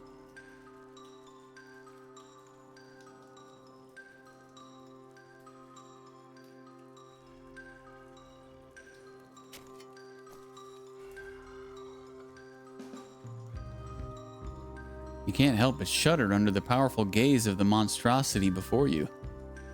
A booming voice sounds throughout the cavern, as if you were in the very throat of the beast. Who dares enter my sanctum? I have come looking for a man lost at sea. The coils of the serpent shudder and wheeze. You brace yourself as the creature reels back and unleashes a cough loud enough to shatter a mountain. Excuse you. Have you caught ill, Master Serpent? You landwalkers are all alike, forever throwing your refuse into my waters. I have been poisoned by your insufferable detritus. Detritus? My stomach aches. My insides burn. What's the matter? Did you swallow something you shouldn't have? I have swallowed many things. You should not be here, land creature. Now, you're not well, and I may be able to help you. Open up that gob of yours and let me take a look inside. Perhaps you have come to strike the final blow against me. Why should I trust you? You're being dramatic. I'm not going to hurt you, but if you don't let me take a look inside your belly, the sickness will surely fester. Doubtful, but perhaps I can humor you if you prove that you are friend to the ocean. Answer me these riddles 3. Only then will I trust your words, landwalker. The first of my questions. You pull my waters from the ground to quench your thirst. What manner of beast sits atop the well of your forest? What manner of beast sits atop the well of your forest? There's a guy standing by it, right?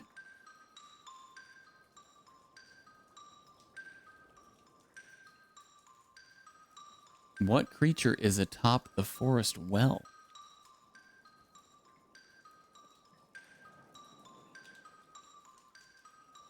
I guess I've just never paid any attention.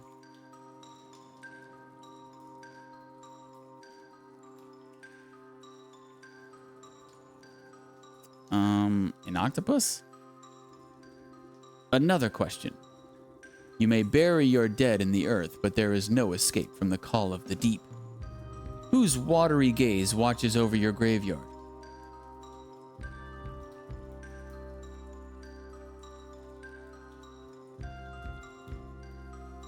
What being is atop the graveyard portal?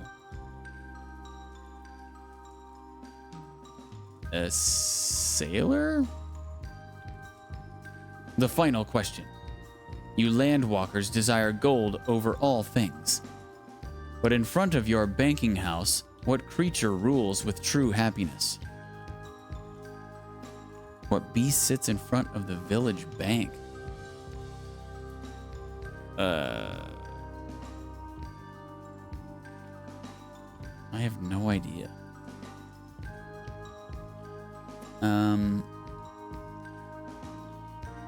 A seagull? You have answered incorrectly. Wait, let me try again. My memory isn't the steel trap it used to be. So, what did I get the first 2 right? I guess I did.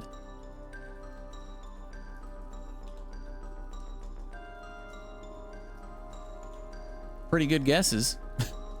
Because I didn't know. 2 out of 3 ain't bad. A clam. No, it's not a clam. Dang it.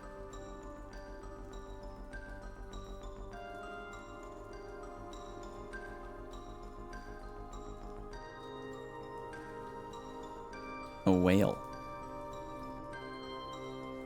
You have answered incorrectly. What? Oh, maybe he just tells you at the end if you've gotten one of them wrong. Let me see. Yeah.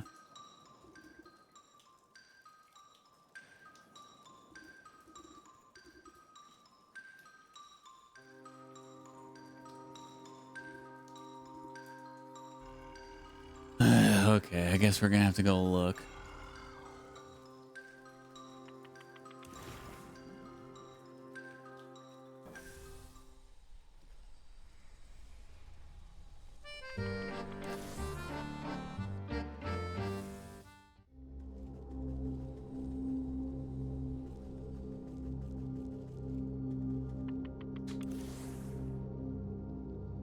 Jeez. Wind closed my door. It scared the crap out of me.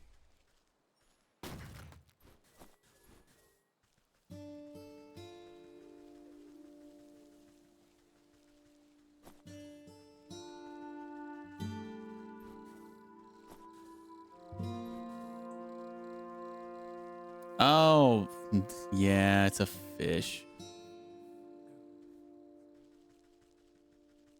I was thinking it was like a live animal.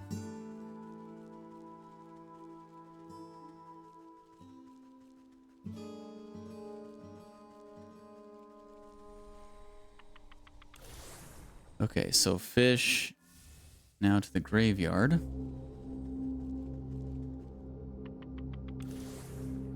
Graveyard portal. It is a mermaid.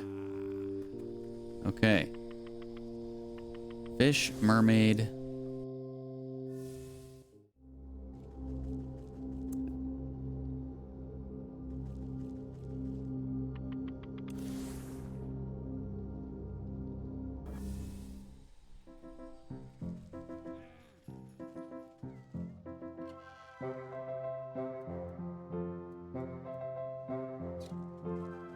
I don't know where the village bank is.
I don't see a bank anywhere.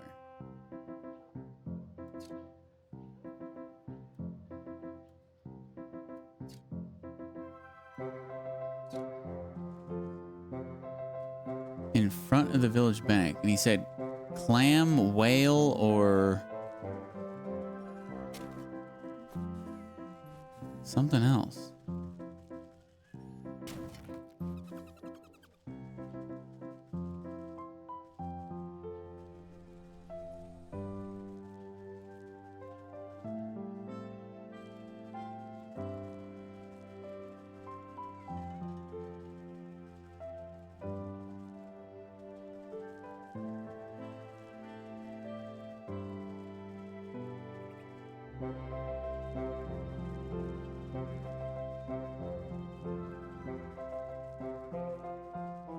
I don't know where it is.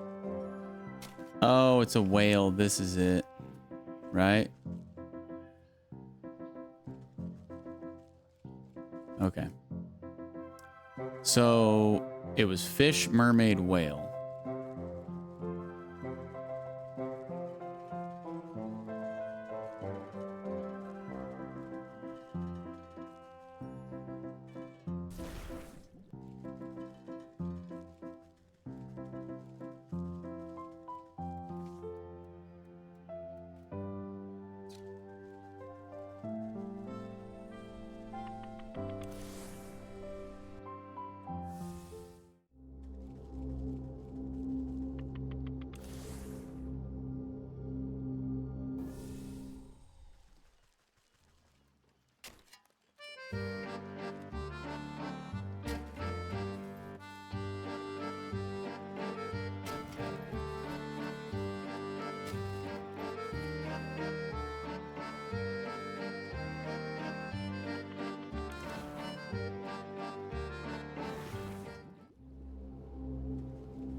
Fish.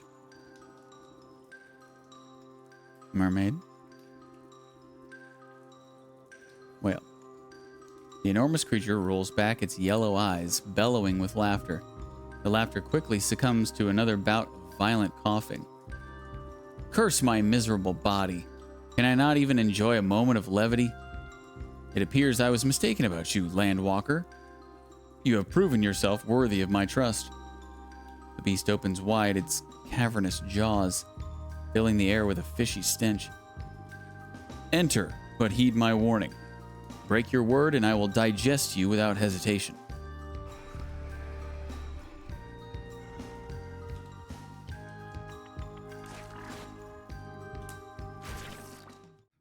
So this is reminiscent of God of War. Whenever we went inside the world serpent. It's kind of weird. We didn't play God of War last, but it was the game before last. Ahoy! Don't tell me that overgrown eel gobbled you up as well. Come and warm yourself by the fire. We ain't going anywhere soon. You look at the throbbing red walls of the monster's stomach and notice the discoloration and spotting. The campfire smoke is surely the cause of the beast's ailment. Ah, actually, I came here looking for you, Captain. Eh? How'd you know I was a captain? There's a little minnow waiting on the docks for her father. Oh, my little girl. My heart and joy. I promised I'd see her as soon as we anchored, but I never got the chance. Has it got anything to do with that fishy fellow captaining your ship?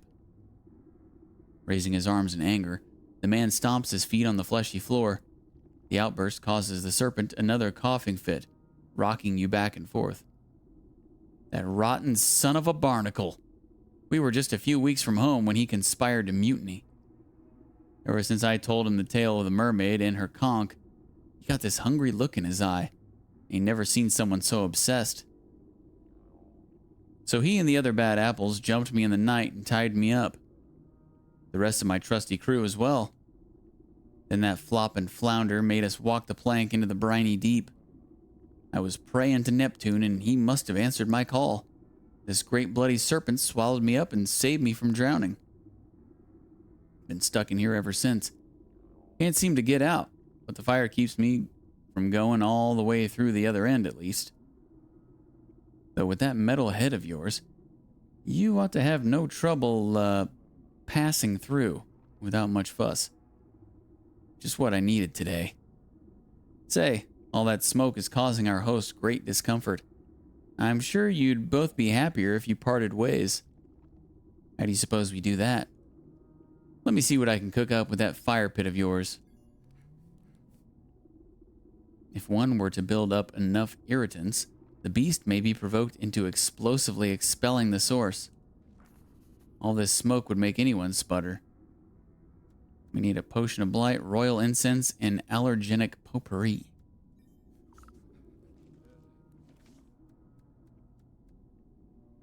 Okay, we got the potion of blight. Royal incense. We need a smoke pellet. Witch spice and a soporific potion.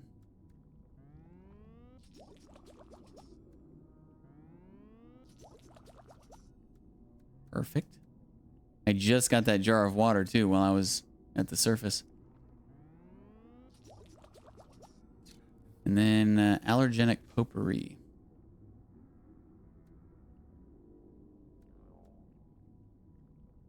Which is where?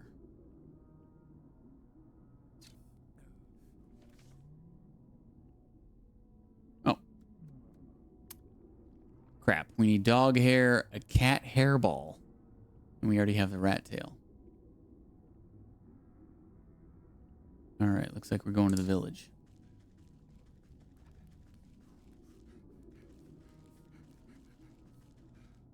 The way out.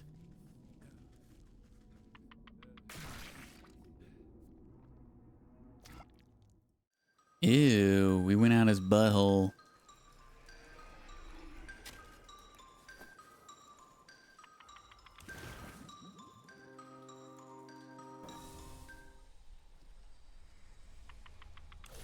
Is there a... No.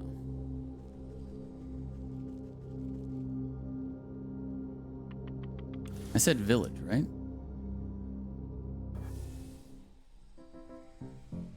Although I'm pretty sure we're gonna have to go somewhere else first.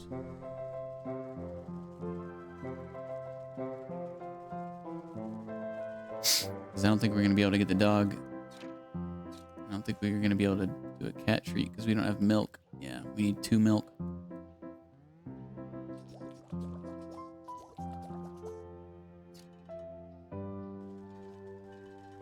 Where's a dog at? Let me see what I need for that.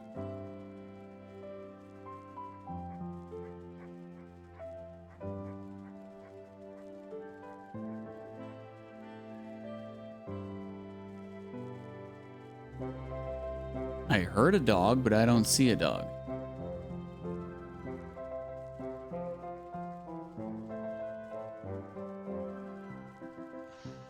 Oh, there he is.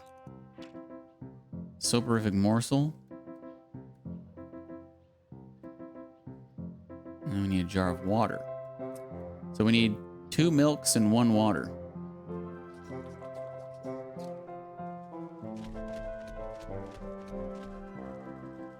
Is there a well in this town?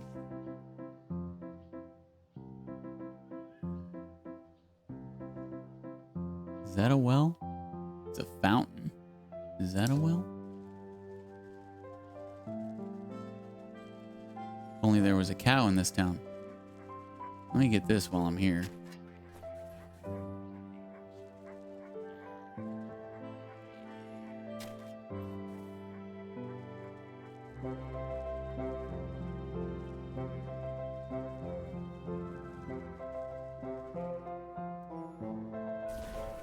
Okay.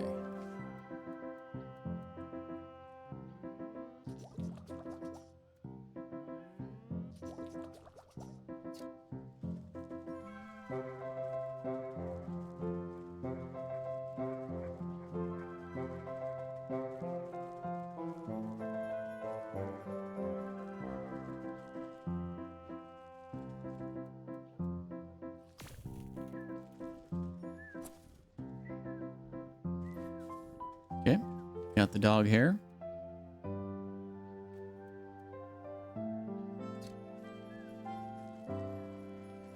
Now we just need to go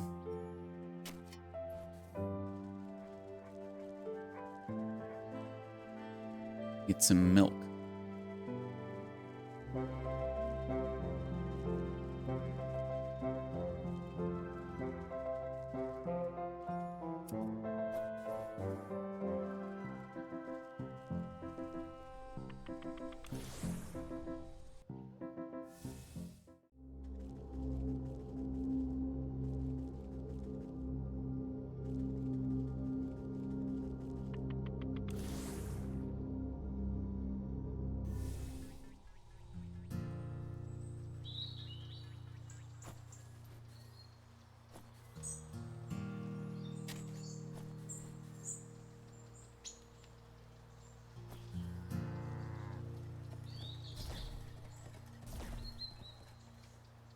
And done.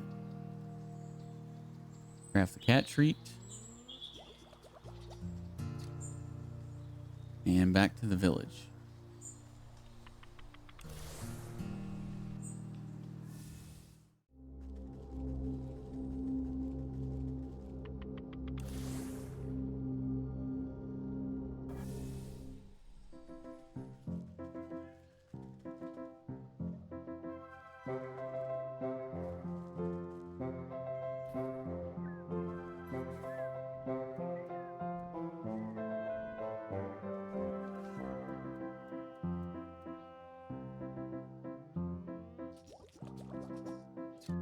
Okay, got them all.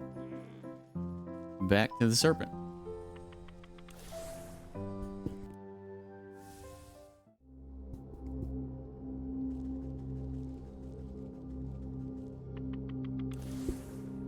I really wish there was a fast travel to the serpent, but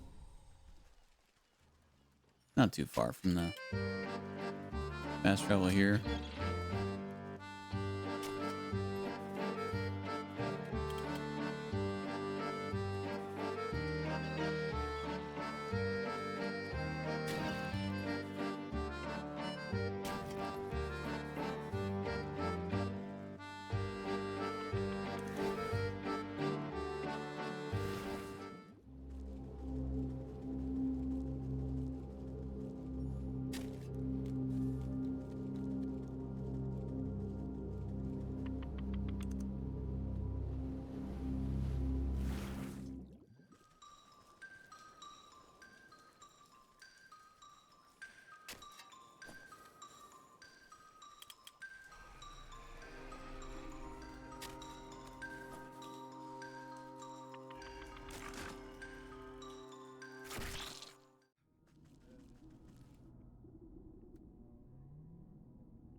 You set the smelly preparations beside the fire.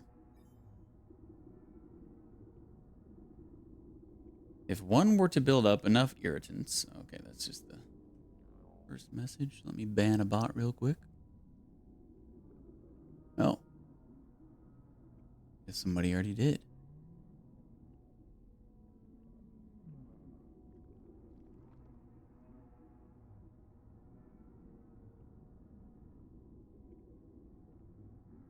Somebody must be lurking about.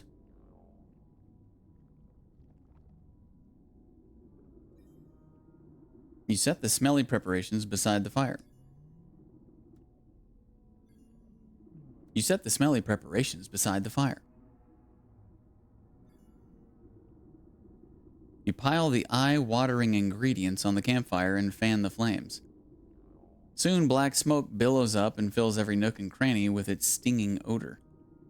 The captain scratches his nose and stifles a great sneeze. Phew, that's quite a concoction. This serpent will feel more than a tickle in his throat. You feel a deep rumbling through the fleshy floor. Get ready to set sail, Captain. We'll be out of here soon enough.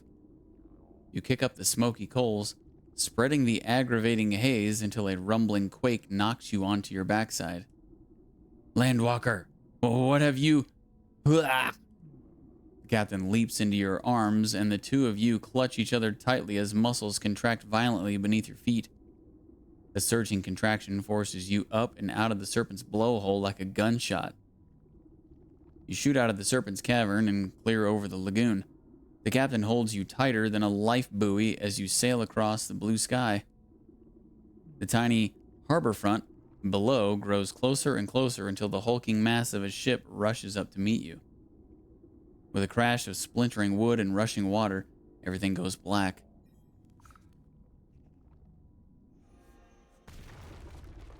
You regain your senses and get to your feet. Despite feeling a bit soggy, everything seems to be in working order. Behind you, the fish's base of operations has been cracked open like an egg. Fishermen are busy rescuing shell-shocked sailors from the waters. Oh my, what happened here? You didn't see it? A great bloody cannonball came rocketing out of the sky and stove in the captain's pride and joy. Poor girl didn't even stand a chance. I've ne'er seen a shot so powerful. I think all hands managed to get clear of the wreckage, though. All hands? What about the fish? The buccaneer wipes a single salty tear from his face. He points to something familiar that has washed up on the nearby shore. You know what they say. The captain always goes down with his ship. It appears to be the bicorn captain's hat, last worn by the fish. Waterlogged and shot through with splinters. You reach down to pick it up, but it flops on the sand like some beached sea creature. The soul of the fish. Another one done. And, oh, here's the child. You find the captain and his daughter in a loving embrace. Oh, Da, I just knew you'd come back. My sweet little sea star, I'm so sorry I made you wait for so long. Can you ever forgive this old wash-up?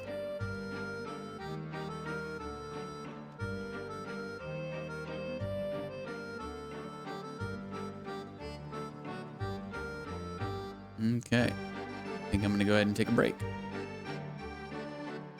So we just have to do the ram for this grouping of 4.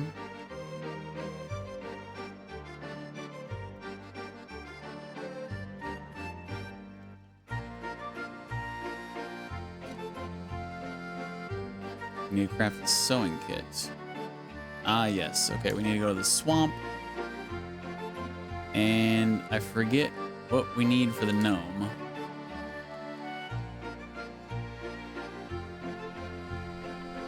Let me go to the field real quick and check out the gnomes.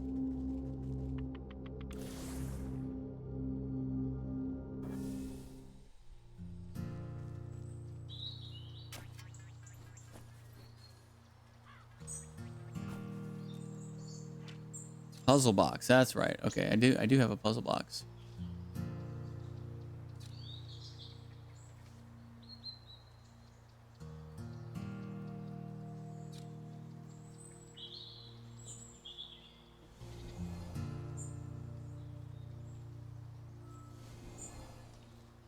Got him. Okay, I'll take a break and then we will come back and head to the swamp. We need some skeeter snoots, just one of them. So BRB.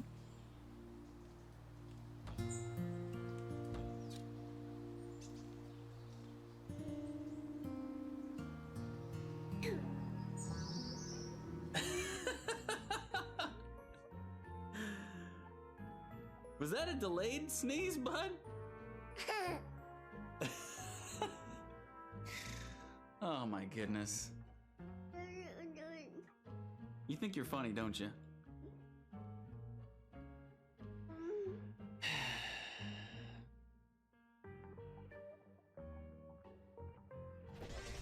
Only drink when I'm awake, okay? Well, we need to fix that then. Did I just find the meta? I thought I found the meta. Did I just... What are you doing? Get up! Oh my god, did I find the meta? I'm trying to... No!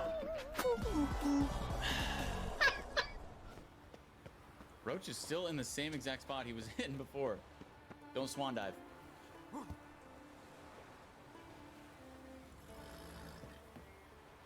Oh my god, why does he keep doing that? because there's water underneath. I'm glad that I let go of B and I hit it again to grab onto that ledge. Oh my god. What? Wait, what? That dude, like, What? shot ahead of you. How? Dude, the desync in this game is so bad. You gotta It's clip so that. bad. Ah, shit! That actually scared me. I'll make you swallow your own tongue. Get there. Stop, bitch. And he totally saw us. So we're just dead. No, this is mine.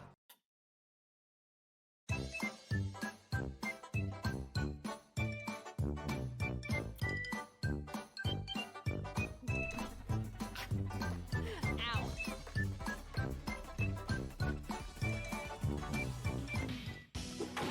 Well done. 3 in a row. 4! Well done.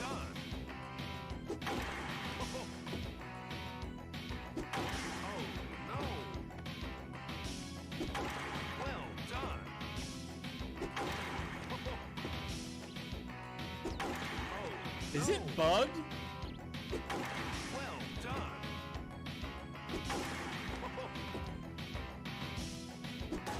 Yes. I just got like 10 in a row. Oh. Perfect. That's got to be a world record, guys. Perfect. Yes. That's it. Holy crap. What? See, and hack into his files and stuff. Go on. No, I'm done. There's nothing to go on. No mistakes, chat. No mistakes. No mistakes. Let's go, baby.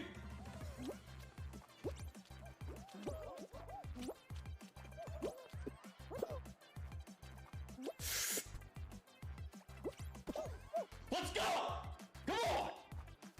#1 Wall Guys player in the world. Despite your chiral density, you should pay her a visit. See what she has to say. Hey, you guys want to see something cool? Check this out.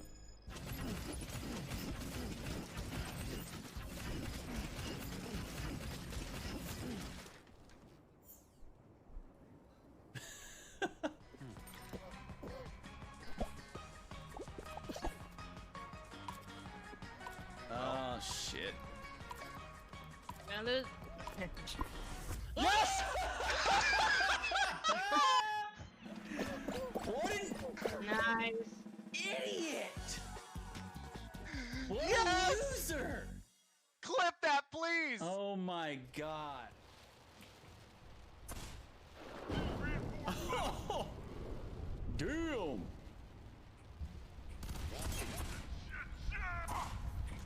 Hammerhead don't mess around in this game. We're sending these dudes across the floor. Yeah. Whoa. What just happened? What? What? What happened? What? Yeah.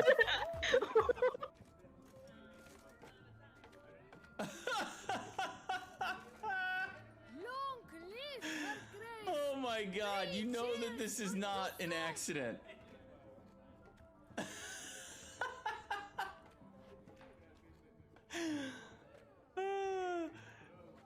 You know that they set this up on purpose. You're supposed to walk around the corner, look through the door here, see this, and then you're supposed to be like, what the hell's going on? Oh, she's just churning some butter. Mr. Bon Vivant here must really get off on a little butter churning. Yeah, don't stop. Work those arms.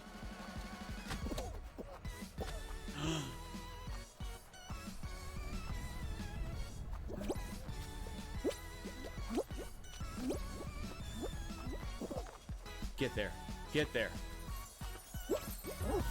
Let's go! Let's go! Let's fucking go! Finally! Oh my god! Sergeant, I need you on that bird. Oh! My pelicans are gonna start What a airlifting throw. armor and reinforcements. Fatality.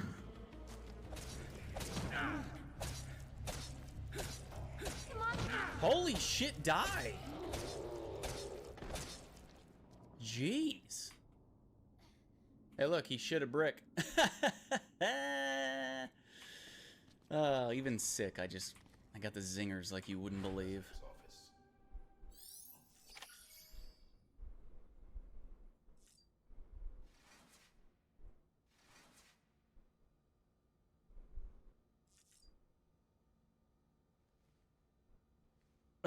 He just winked at the camera.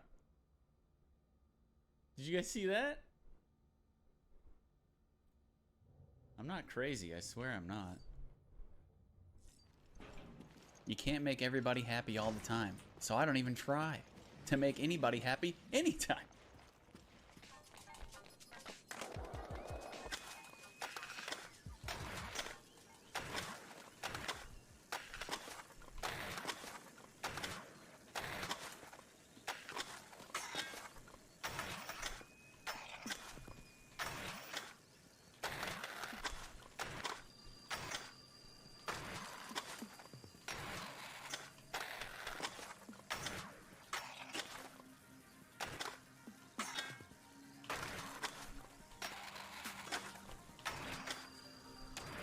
Whoa!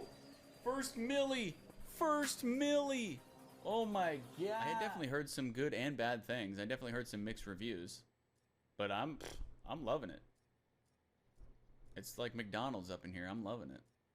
What can you possibly hate about this game? The complexity of the story.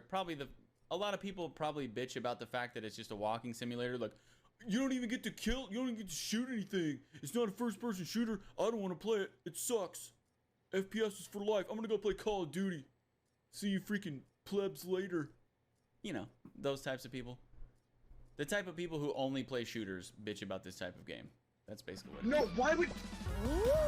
Damn it! Let's fucking go! Come on, baby!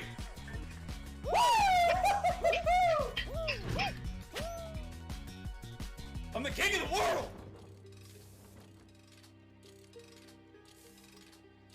We're good. Or we're not.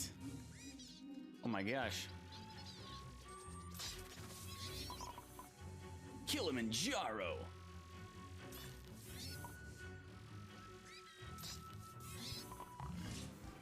Option 2, cop chase. We got a 369er 420. We got a guy named Kneecap exposing himself to people out in public. Over. Oh! Let's go! Let's go! Oh my god, dude. That was so lucky. Oh, that was lucky. Oh my god. What up, Godus Melodus?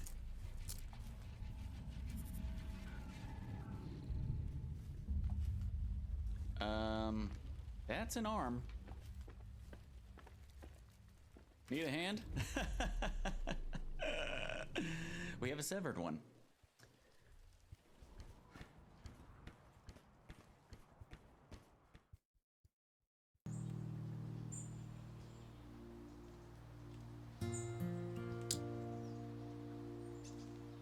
Just finishing up my little breaky poo, Goaty. What up, dude?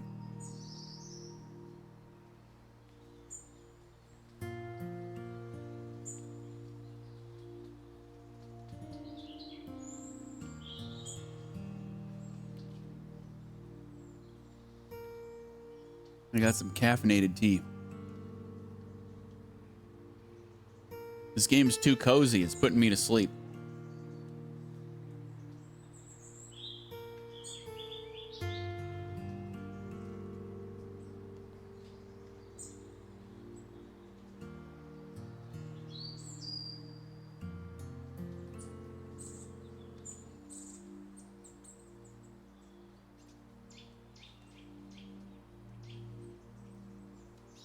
Maybe I didn't need to double bag this. These tea bags are a little bit bigger, but oh well, we're making it nice and strong. I mean, listen to this. Listen to the sounds of the birds and the light guitar.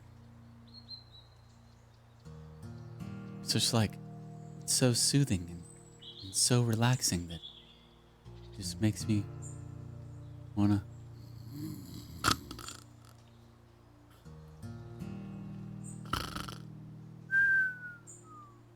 Huh? What? Oh, hello, Super. Welcome back.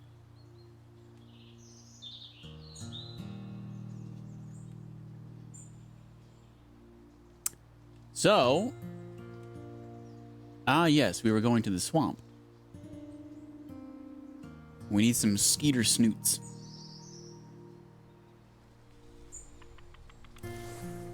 For our sewing kit.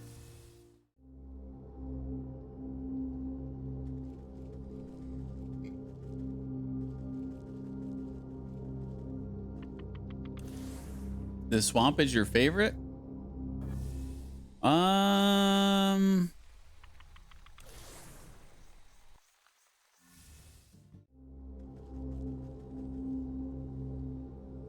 I think the fields are my favorite. Yeah, I like the fields. Reminds me of home.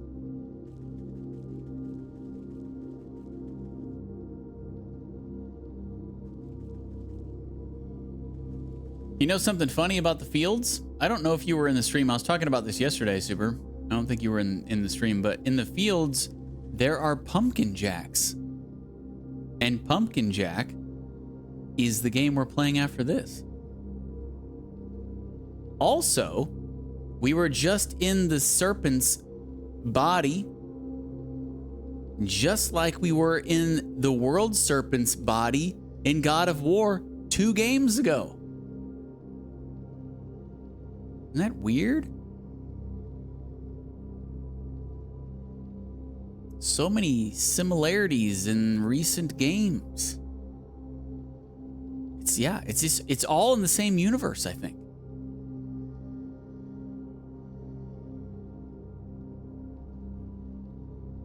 You really liked the boss in the swamp one? The boss. Oh, the serpent or no, it was like the leech. The leech. Yeah, I did like that one too. It was pretty messed up. Leech is pretty messed up. It's like, it's so weird because this is such a cozy, relaxing atmosphere for a game, but some of the stuff that goes on in this game is pretty freaking messed up.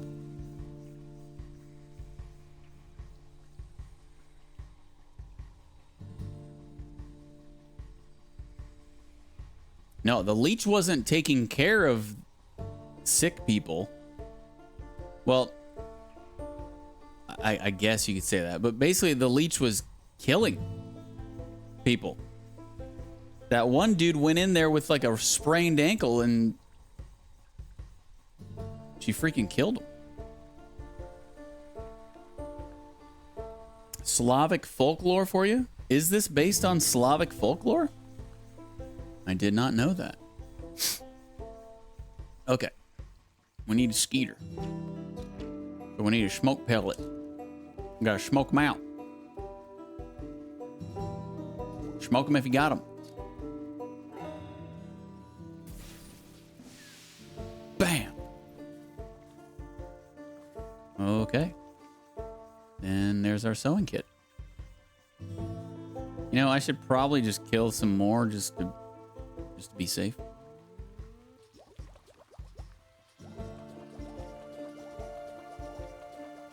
So we got some extras, you know?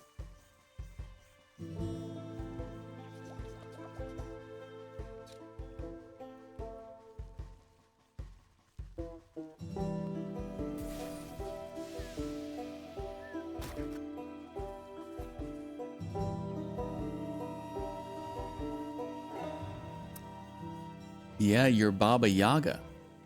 Wow, spoiler alert.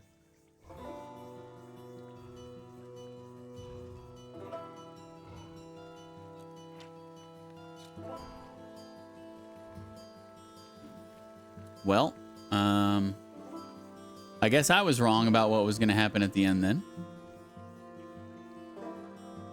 It says it on the home page. Oh, on the store page? I don't read that stuff. Come on now, Super. Reading in 2024?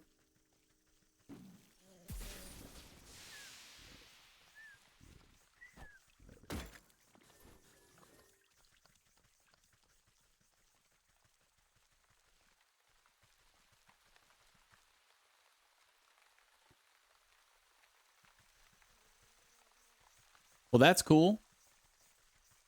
I guess I should have read that.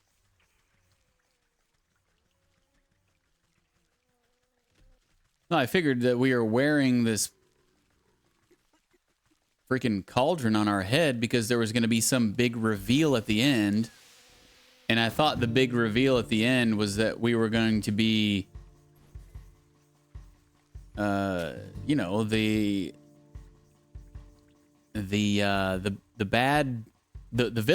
villain in Sleeping Beauty. I thought that's what the big reveal was going to be at the end. Like our cauldron helmet was going to get removed and it was going to show that we were, is that Maleficent? Was Maleficent the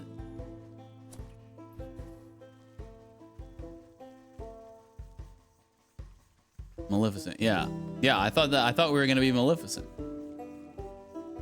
But never mind. We're Baba Yaga with a freaking cauldron on our head for some reason. So this is actually this is actually the second game that I've played on stream in the Baba Yaga universe, in Baba Yaga folklore. That's kind of cool. Let's just play all the Baba Yaga games.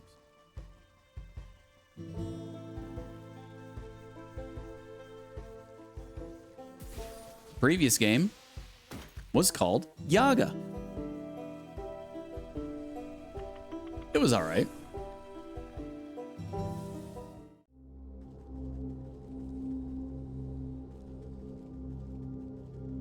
Okay. We're going back to the gargoyle, and the gargoyle is... Where was the gargoyle again? I don't remember. Was it in the village?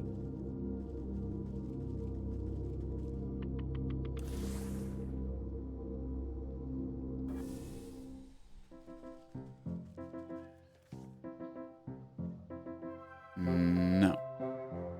Oh, wait. Yeah. Right here. Here's your sewing kit. What up, Treybork? How are you doing today? You tuck the sewing kit in a safe nook nearby. And here is your gnome hat. You set the little gnome hat nearby. As you present the handful of tiny clothing, the gargoyle lets out a grinding screech. Eee! What? What's wrong? These are simply magnificent. Huh. The excited statue seems thrilled about the elf shoes in particular. You nearly gave me a heart attack. And I don't see what's so great about those things. They're barely the size of thimbles. Ignoring you, the gargoyle slips the minuscule shoes onto its wiggling toes. Oh, but aren't they just lovely? And they match my scarf. Well, I think you look ridiculous. Now tell me where the black sheep is, or I'll turn you into gravel next. No need to wrinkle up your rags. I carried her to a secret grove in the woods to hide from the ram. Even managed to save some of her stock as well. Since you've shown yourself to be no friend to the ram, I guess I could fly you out there too. The gargoyle flexes the heavy stone wings on its back, The stocky statue doesn't seem capable of flight, but you've seen stranger things. Oh? Have we seen stranger things?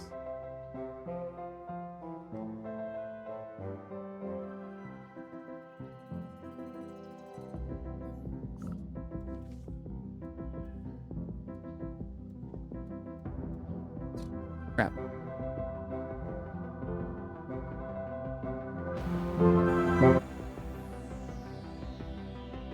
It didn't really work out, but I was trying to be funny. Stranger Things? Have we seen Stranger Things?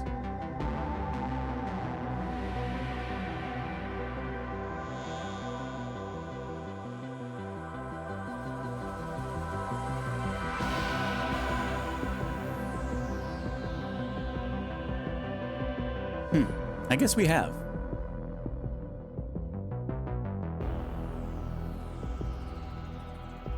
We have seen Stranger Things in this, yeah.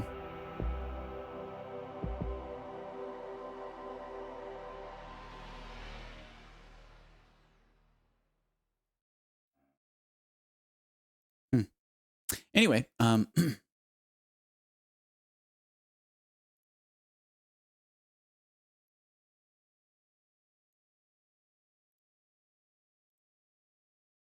sorry, I was a little slow on the. I didn't realize my Spotify was so quiet.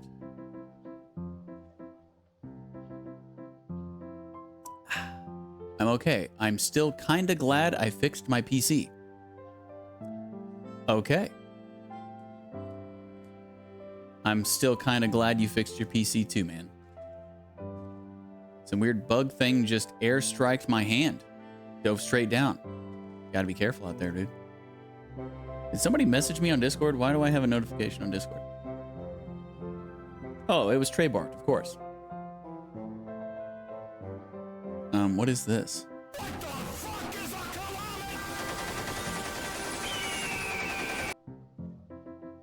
I like it. I like it. Oh, hi. Did you need a lift out of the secret grove? Let's go.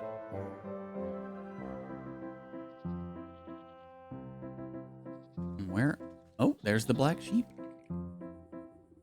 Ah, stay back. The ram sent you to finish me off, didn't he? Oh, crackers. I knew I couldn't trust that gargoyle to keep a secret. Calm down. I didn't come to fleece you. Badoom-tsh. In fact, I came to see why that miserable tyrant tried to run you out of town. You glance around at the rescued rolls of patterned fabrics and balls of colored yarn. All because of this lovely textile work? I never meant to cause trouble. I just wanted to make beautiful clothing. But the ram saw my work as some affront to his great vision. He wants all us sheep to dress the same, think the same, be the same. But I don't understand. Why can't we be different? Because you're sheep. The loudest voice is seldom the wisest. Tears well up in the sheep's wide-set eyes. They burned down my wool shop and tried to kidnap me. I only barely got away. Thankfully, that helpful gargoyle was able to salvage some of my things from the fire. At a time like this, knitting clothing is the only thing I can do to calm my nerves. I hope I have enough yarn to last me. My poor spinning wheel was broken on the journey here, so I don't think I can make any more. A shame. I too am a weaver, of sorts. Your wheel can't possibly be beyond repair. Could I take a look at it? If you think it would help, be my guest.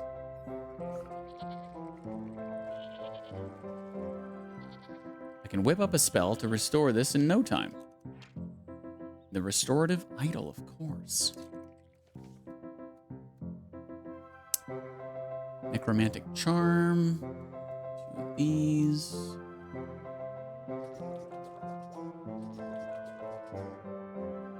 And we need a pumpkin jack bone. Of course. Oh, man. There would have been one in here that would have been so sick.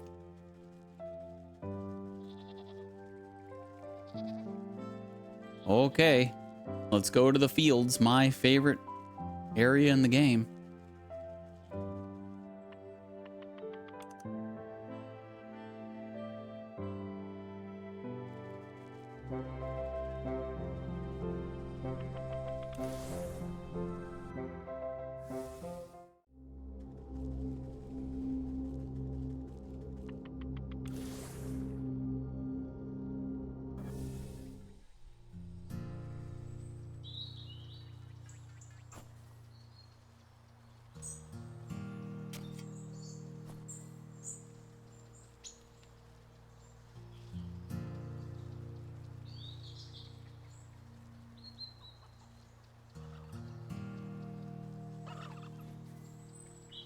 Leave me alone, turkey.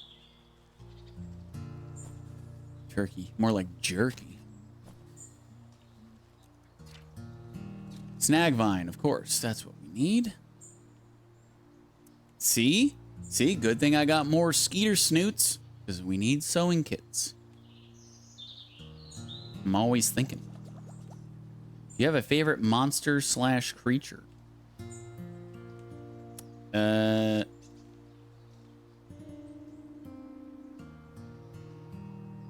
No, I guess I don't. Can't really think of one. If I think of one, I'll let you know. How about that? What was I doing? Snag vine.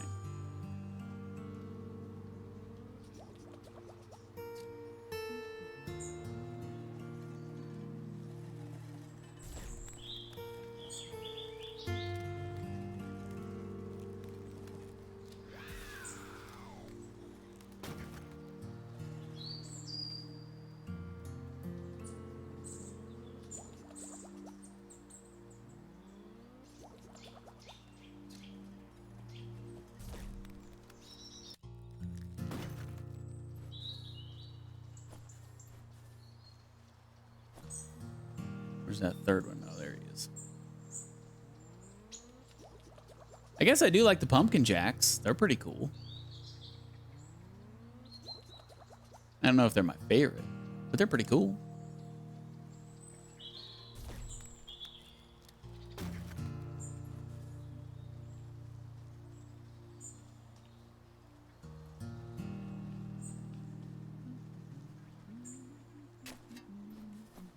Alrighty. So,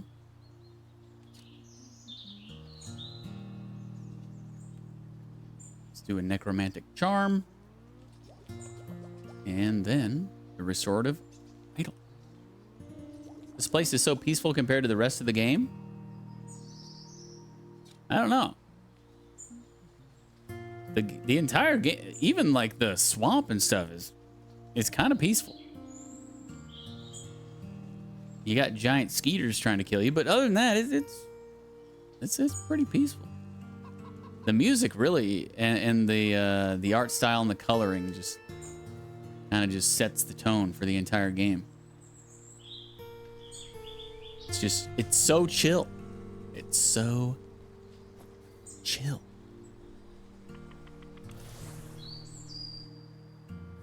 Which is weird because, like I said, there's some pretty messed up stuff that goes on in this game.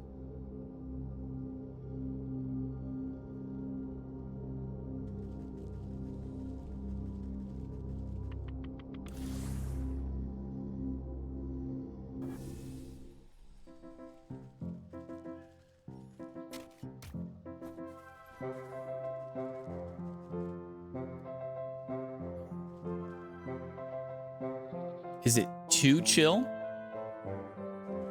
Well, like I said, I was falling asleep earlier. So perhaps it is a little too chill.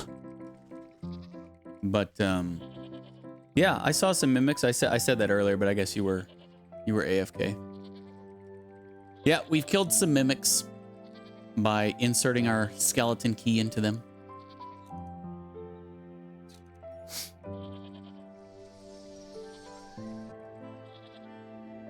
As good as new. A few splints and some elbow grease and she's all ready to go. Wow, really? Thank you so much. What can I ever do to repay you? I think together we should repay that stinking ram for causing this mess in the first place. I have an idea to knit him a cardigan he won't soon forget. Why, a special gift. That's a lovely idea. But it will need a personal touch.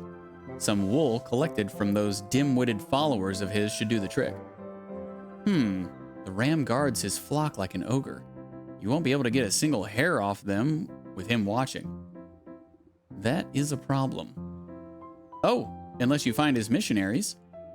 Sometimes the ram sends out loyal sheep to spread the word. Why, I bet if anyone could find them, it's you. You found me, after all. He's in the graveyard. He spouts his gibberish to the corners of the world? Where are these missionaries? Nearer than you think. They usually travel to the docks, the graveyard, and the market. Oh, there's one in each? I specifically remember the one in the graveyard. A shame they won't have the ram's protection. I've got plenty of fleece here, but if you have something special in mind, just put it by the spinning wheel. All right, 3 sheep wool, metamorphosis elixir, crypt color silk.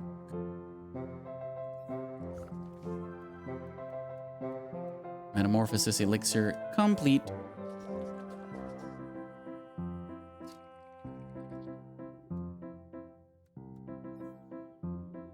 A metamorphosis elixir will really make these garments pop. Okay, 3 sheep wool and crypt crawler silk.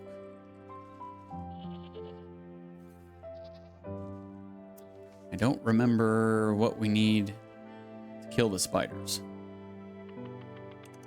for the crypt crawler silk.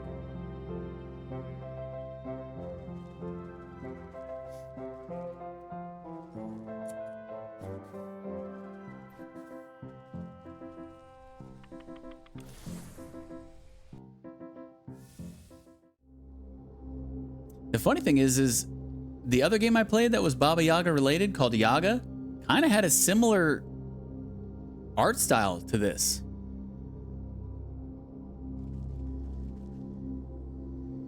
If I remember correctly.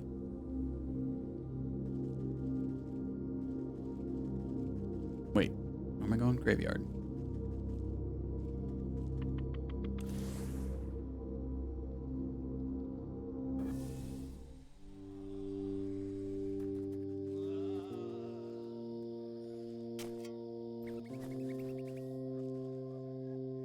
The one where you make choices, right?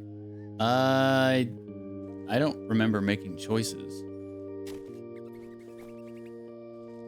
I remember it being a pretty straightforward, kind of just top-down-ish kind of game like this, like a fighting game. But it's been a long time.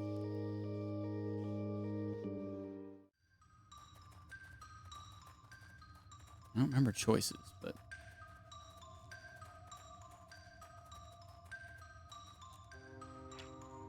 Oh, yes, the arachnocide, of course. How could I forget that? We need Potion of Blight, which we can make. One of.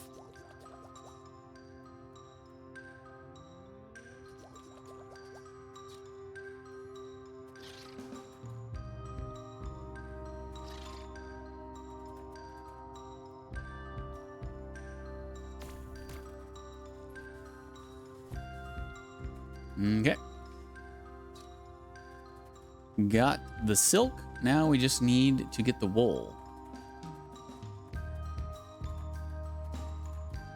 That one was most side scroller, I think. No, it was top down, just like this one. It was very much the same as this one.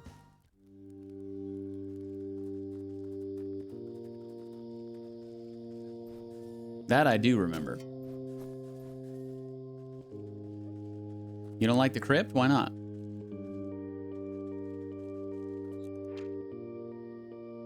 Unknown and shears. Who's there? Show yourself in the name of Ram. No need to be jumpy, my friend. I'm just a lonely old woman coming to grieve. Oh, I thought you were one of those nasty ghosts. Usually this place is pretty dull, but lately there's been nothing but angry spirits. He glances over his shoulder in a near panic. Oh, why the ram send me here? This place gives me the creeps.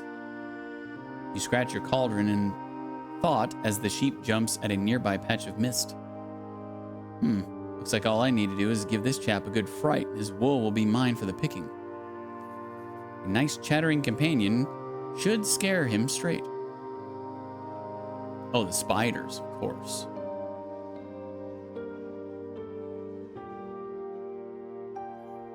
We gotta make a haunted mannequin. So a dreadful doll. Sewing kit. See? Good thing I got those skeeter snooch.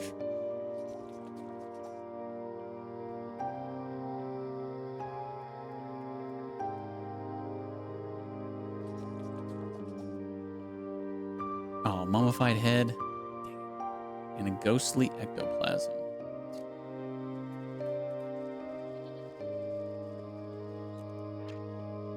Spirit salts.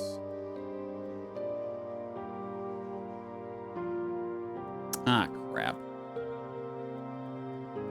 We're out of seeker vines? Really? Dang it. What about the other thing? That was for mummified head. We need a ghostly ectoplasm. I think that's these guys, right?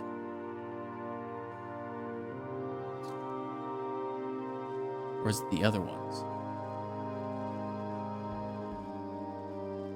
Isn't there a different type of ghost?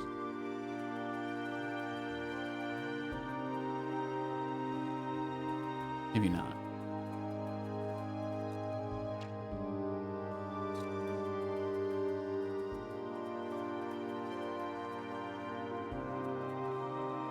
Oh yeah, these. I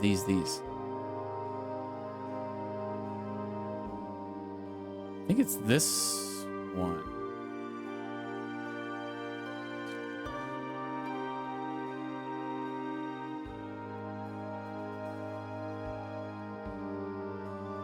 Where is it?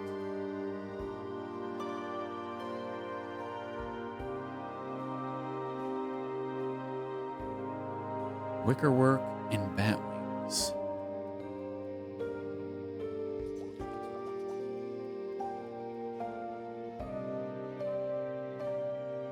And the bat wings, those are just traps, right? Snap traps.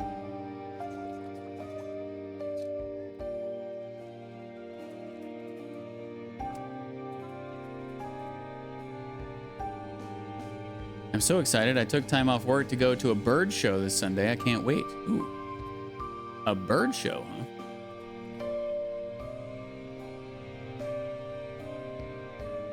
Are there no bats here? Maybe I gotta go to the crypt?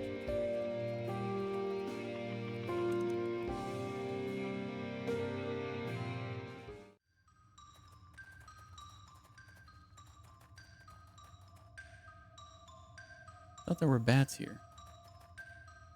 Maybe it's not this trap. Oh, is it the meat stick? It might be the meat stick.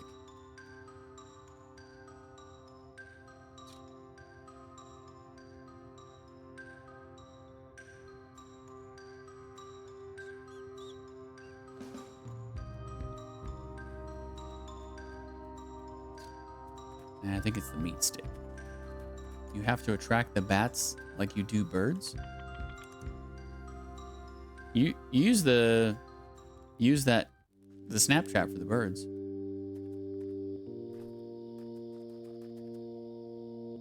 Here he comes.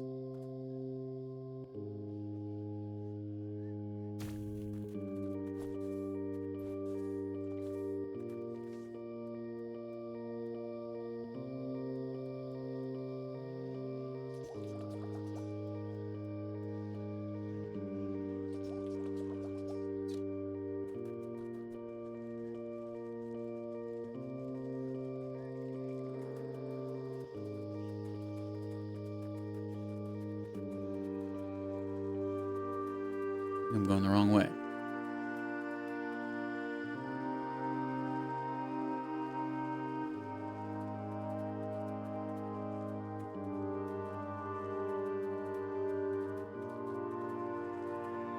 There he is.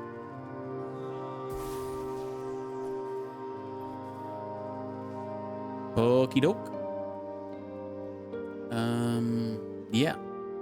Just need the mummified head, and for that we need to go to the swamp, right? Spirit salts. Yeah. We need seeker vines.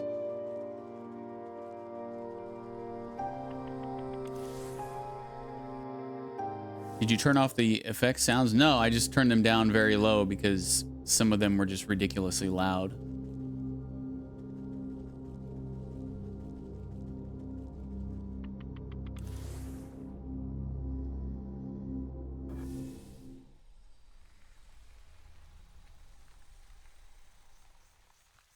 There's a seeker vine.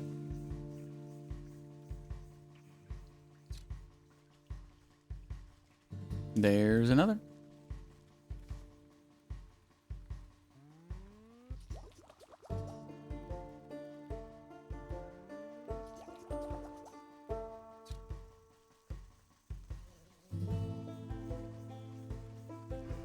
Let's try to find some more while we're here, I guess.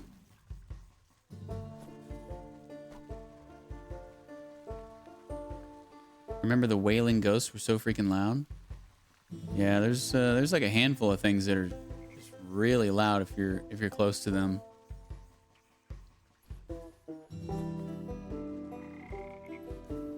So I was like, all right, we're just gonna turn everything down. And even with it, even with the sound effects at 10%, it's still loud. Not very good sound design in this game.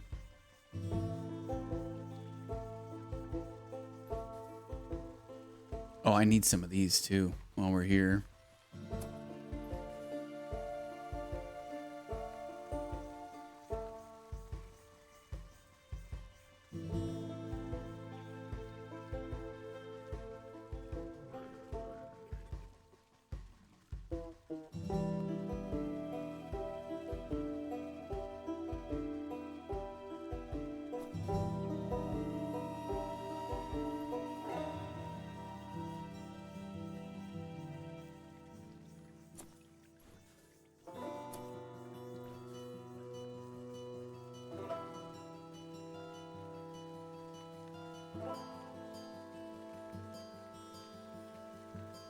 Oh, let me get this too while I'm here. Can't ever have enough smoldering embers or whatever they're called.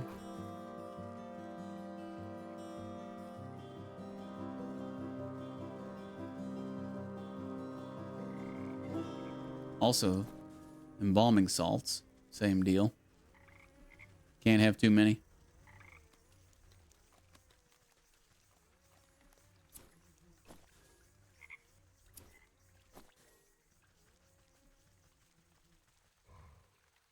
What's up, dude?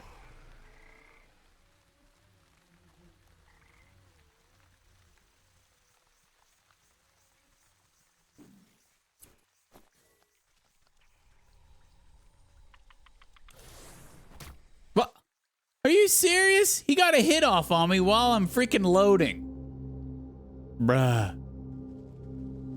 What a bunch of shit. Okay, so back to the graveyard.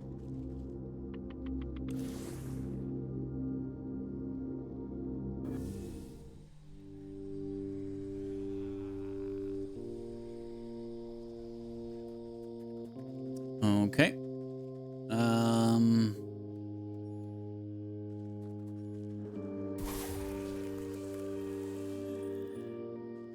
Double kill.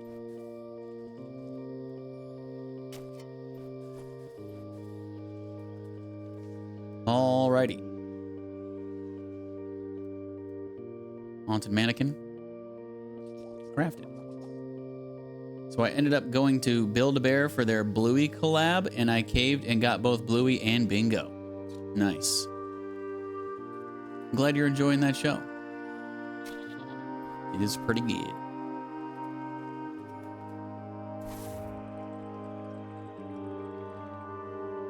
The skittish sheep nearly jumps out of his pelt in horror. Aye! Now's my chance to shear his wool before he comes back to his senses.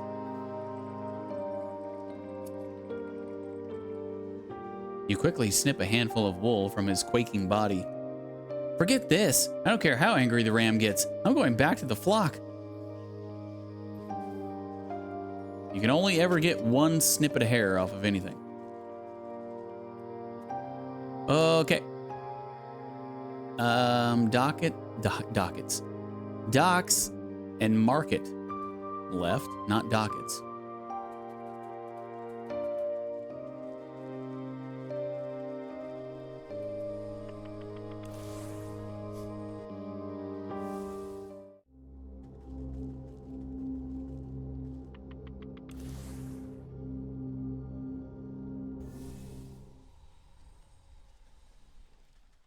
Now, I do not remember where the sheep is here.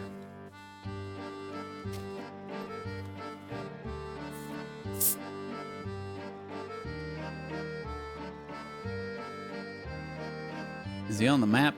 Oh, he is. Nice.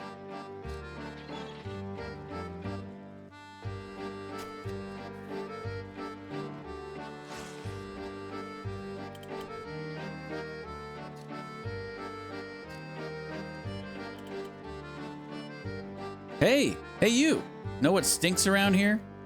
Your breath? Maybe cut back on the crabgrass. Har har, very funny. I'm talking about all these mismatched folk walking around like disgusting individuals. Don't they care about unity at all? Aren't they lonely? Don't they want to be part of something bigger? How are they not full to the brim with the pure horror of existential dread? You leave the sheep to spiral deeper into his own metaphysical pit. This fellow seems to be projecting some deep-seated issues. Perhaps if I give him a little push, he won't mind if I pilfer some of his wool. Something to set his mind spinning. The bottled despair recipe. Hey, we can craft it right away. Hell yeah. Love it when that happens.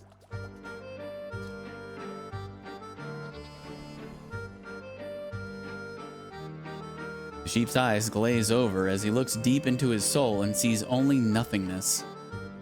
What's the point of it all? I'm so alone. Poor fella. He'll feel better when the curse lifts, but it'll be too late for his wool. Snip, snip.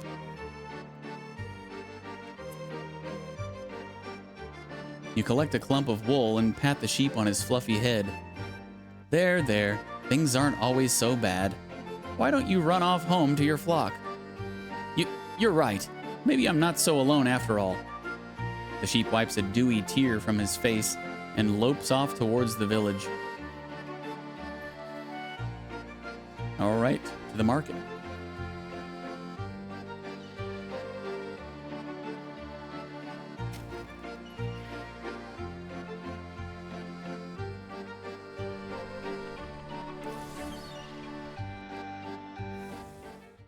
So how much did those bears run you, Super? Probably pretty expensive, I would imagine, huh? That's all right. You're a working girl. All you do is work. You're freaking rich. You want to guess? For the both, I say...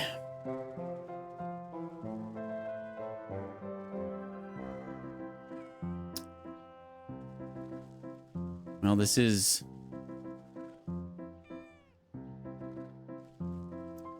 I say for the pair, we're talking $80 minimum.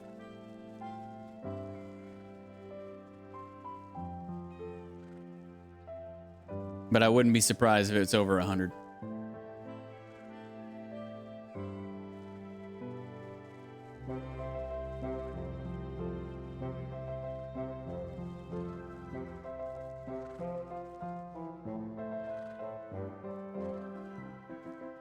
If you say something like 300, I'm going to slap the crap out of you.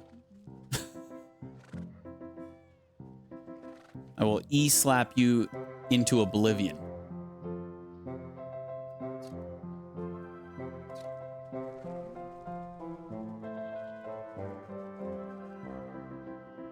Excuse me, madam. Have you heard about the ram? The one true leader? Oh, truly, I don't have time for this. Just look at all these clothing stalls around us. It's revolting. So many patterns. They make my eyes water with rage. Oh, I'll show you some eye-watering patterns, all right. A good magic show ought to set you spinning. Give him the old razzle-dazzle. Prestidigitation deck recipe. Good lord. What a horrible word to say. Prestidigitation. Okay, we need a glitter bomb. Which we... Okay, empty jar. Super, are you not answering me because you did spend like $300?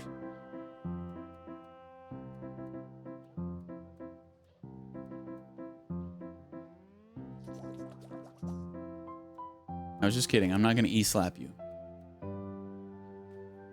But I will ridicule you.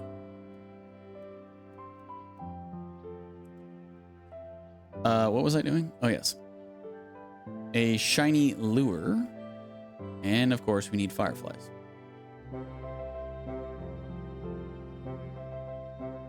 Actually, that's a fair guess, but it wasn't that high. What is a fair guess? $80 or $300?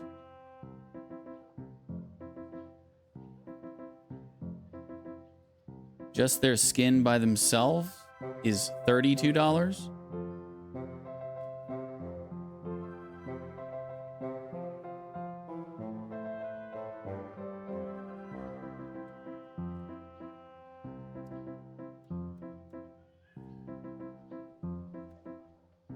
So if you get just the stuffed toy with nothing else, it's 32.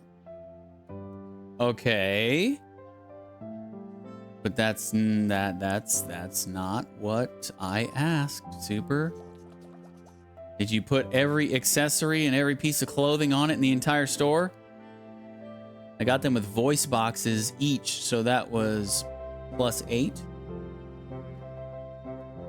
A voice box in it was only an extra $8. That's kind of surprising.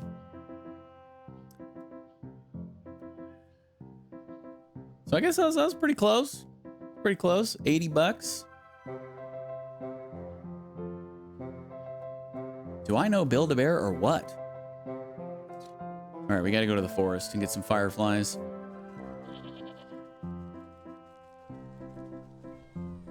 I decided I would rather have them both naked versus one with clothes.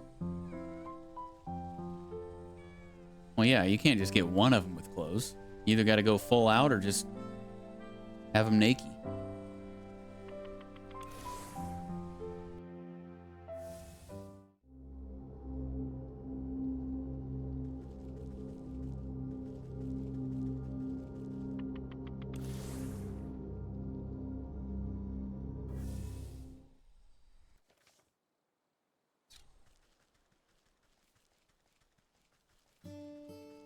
So my total came out to 93 because I also bought a Bluey tote bag. Okay. Oh, that's pretty close. Pretty close.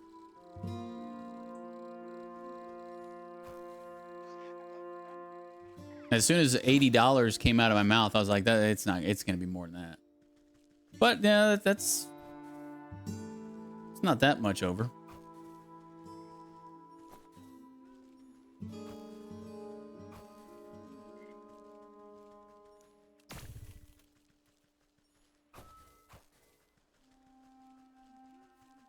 It's okay, I'm happy. Hey, that's all that matters.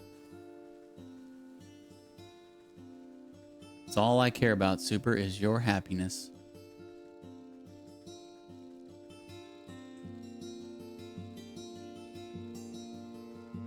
But honestly, since I'm the one who told you about the show, Bluey, I think you need to get me like a $100 Bluey by herself, and yeah, just fully loaded, voice boxed, you know, just the works.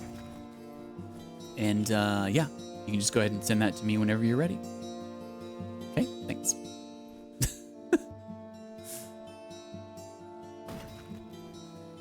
I do deserve a reward for all that I work. You deserve whatever you want, Super. You deserve anything and everything you want. Because you're such an amazing person.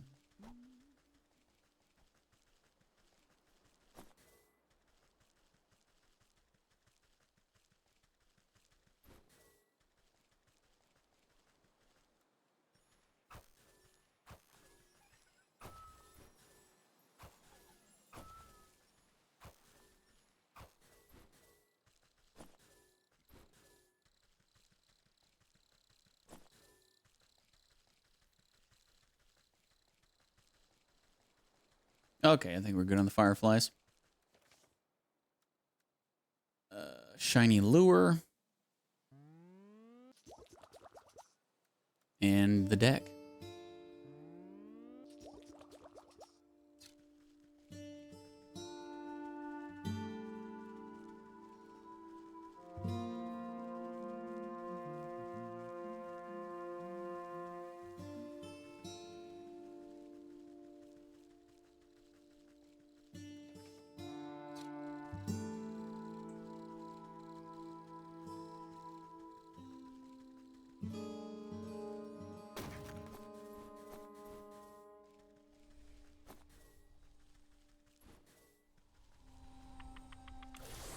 All right, back to the market.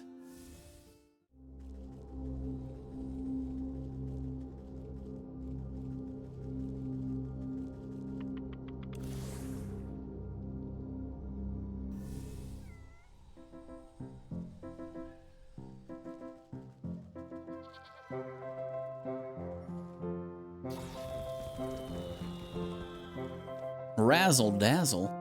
The sheep goes cross-eyed at the blinding display of pure magical speculation as you shuffle the deck of enchanted cards. Ah, it's so, I can't see. That's right. Keep your eyes on the pretty colors while I shear you bald.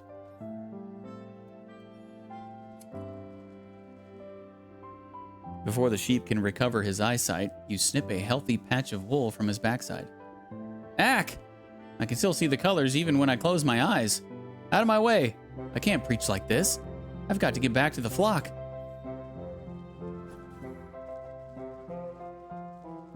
Okay. So, back to the gargoyle then.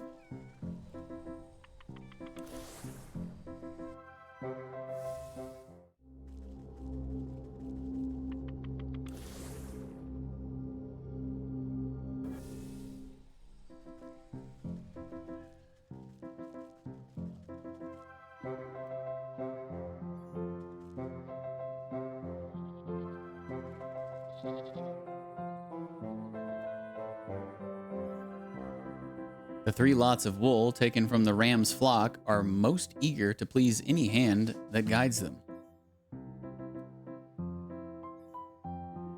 Crypt crawlers walk the line between the mundane and the supernatural, and their silk holds the key to that boundary. With all the goods at hand, you wave the black sheep over to the spinning wheel to get started. A bit stiffer than I'm used to, but I can work with this. She rolls up her sleeves and prepares the bobbin. As the black sheep manages the wheel, you assist by weaving your own magic into the fibers as you feed them through the device. Dazzling colors of every hue shoot out of the whirling wheel, sending sparks dancing into the underbrush. Soon, a large ball of rainbow-tinted yarn is wound together. Wow, we didn't even have to use any dye. I could use your help anytime. She gathers up the yarn and admires it before handing it to you. The mesmerizing colors seem to dance across threads. My thanks to you. I couldn't have done it without your skills at the wheel. Say, you should think about returning to the village soon. Your little doggy friend was quite worried about you last time I saw him. Oh my gosh, I was in such a panic that I completely forgot about him. But what about the ram and his flock? I'm a goner if I go back there. You leave that to me. We're gonna go kill him. Tee-hee.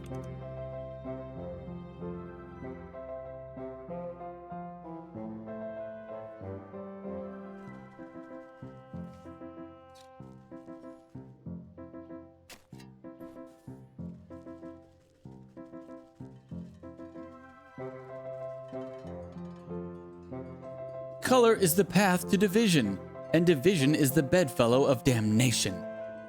Bah, bah, bah. You twist the length of your multicolored thread into a makeshift lasso. The shifting colors make the thread appear to be alive. What nonsense! I'll just loop my magic yarn around each of these sheep and show them the world is more than black and white. Use the magic yarn on the ram's flock.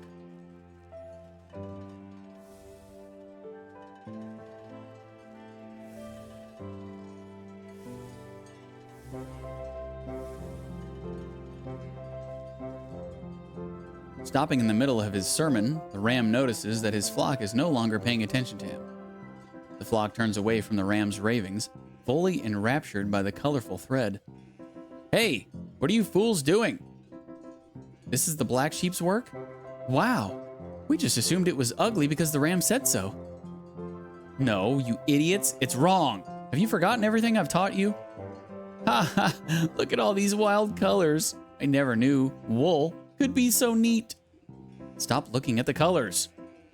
Amongst the commotion, the voice of the black sheep pipes up. Oh, thank you. I'm so glad that you all appreciate my handiwork.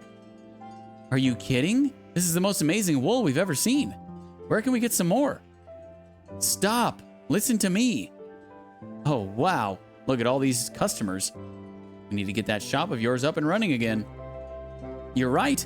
Oh my, this is all so overwhelming. Looks like it's time to roll up my sleeves and get back to work. Does that mean you'll reopen your wool shop? We'll help fix it up again if it means we can get more of these fantabulous colors. Ah! The ram swings his bronze bell harder and harder, desperately trying to be heard over the joyful celebrations of his flock. He did. Oh my, what in the dickens happened? I guess he clanged that awful bell of his just a little too hard. Gave his own head a proper ringing till it couldn't take it anymore. You glance over to the ram's empty soapbox. A fitting end, I suppose. A shepherd is nothing without his flock. You pick up the bell, but not a sound emanates from it. Something is muffled. You turn it over to look inside and find that the metal clanger is covered in a familiar bristly white wool. The soul of the ram. You sense the souls of the fish, cat, rat, and ram pulse with captive malignancy. The goat will be wanting to take custody of these four. Best not to keep him waiting. Okay, we got the next four done.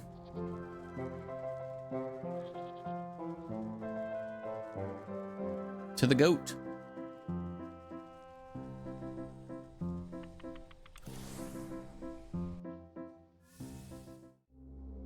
So are we 2/3 of the way done now? I think there was 12 spirits, right?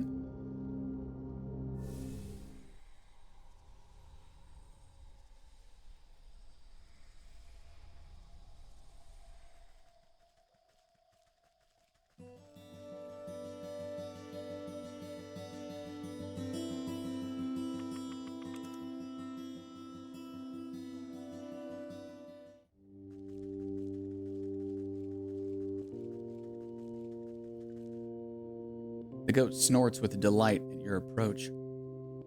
Wonderful! You've returned with more souls. These were even more troublesome than the last. I will be glad to be rid of them. If you would be so kind, bring them to the shrine. Then we will be one step closer to concluding our business together. The shrine awaits an offering. The clanging of the ram's bronze bell rings out in your ears. Many voices chanting in unison, grabbing hands, trampling feet. The machinations of the cat unfold before you as her boots burn away before the shrine, pieces moving on a game board, cheats, laughter, lies. Sensations of the rat fill your mind. Tiny feet scratching at crumbling walls, digging cold earth, snapping brittle bones, taking, stealing, hiding. You hold your breath as the salty feeling of the fish washes over you. The sound of creaking wood, jagged barnacles, crashing waves, fading light. Betrayal. Betrayal!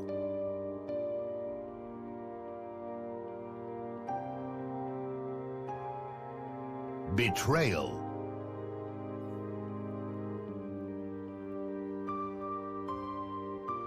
Your shoulders straighten as if a great weight is lifted from them. The maiden stirs in her sleep, troubled by fitful dreams. Only 4 more souls left until our contract is fulfilled. But I expect it has been a tiring day. Come, you should get some sleep. Yes, I could. Rest. Sorry, Super, you gotta be fast. Gotta be faster than that. I got you $1. You gotta be quicker than that.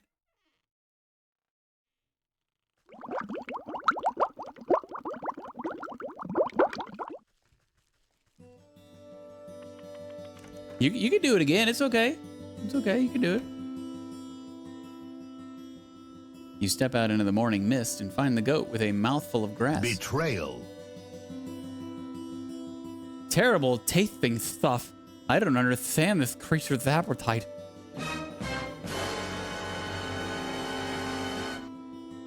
With luck, you won't have to suffer the mortal whims of a farm animal much longer. After I collect the last souls, you can go back to the void from which you came. Ah, the void can wait. You're much better company anyway. But you are correct. There is only one leg left to our journey. The final 4 souls have revealed themselves to me. Where are they this time? 3 linger in spaces you have already tread: the village, the market, and the fields. And the 4th resides far to the north, on the cold slopes of the mountain. I will track them down, no matter where they try to hide. Marvelous. Marvelous. So the mountain is the one area we haven't been to yet. That's going to be where the last portal is, I assume.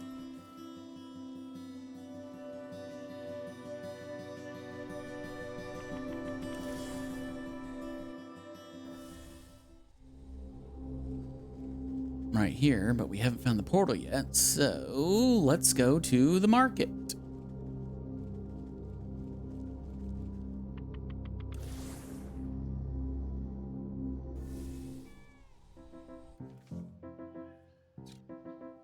Hungry as hogs.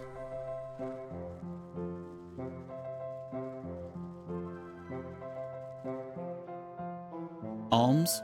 Alms for the poor? Clinging to a raggedy shawl, the old panhandler holds a tin cup with trembling hands. Alms for the poor? A little coin can go a long way. You bow your head respectfully to the aged fellow, dropping in a coin into his cup. From under his ratty hood, the man gleams a silver-toothed grin at you. Thank you, kind miss. A penny for your thoughts, old-timer? I'm afraid my thoughts are a little muddy as of late. Can't seem to recall what day it is, or when the last time I ate was. Last I remember, I was working at the old hog farm with the other unfortunates. Not quite sure how I ended up back here on the streets. I've had more than a few memories abandon me as well. Say, I must have left a few of my things behind at the farm, misplaced my boot, and, well, I can't remember what else. I don't suppose you'd do me the kindness of taking a look around the place for me? I'm not as spry as I used to be. At the hog farm, you say? I guess it wouldn't hurt to take a peek. Maybe they have a lost and found. Bless your heart. I do remember that you'll need permission to get through the gates. Those hog sisters run a tight ship. You'll have to go talk to the big hog who runs the butcher shop here in the market. She'll set you up with a work slip. Alrighty then.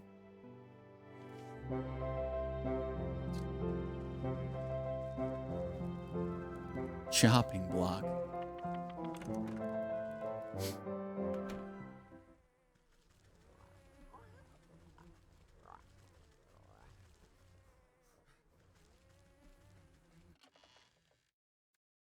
Oh, hello, rat tail and rodent lard.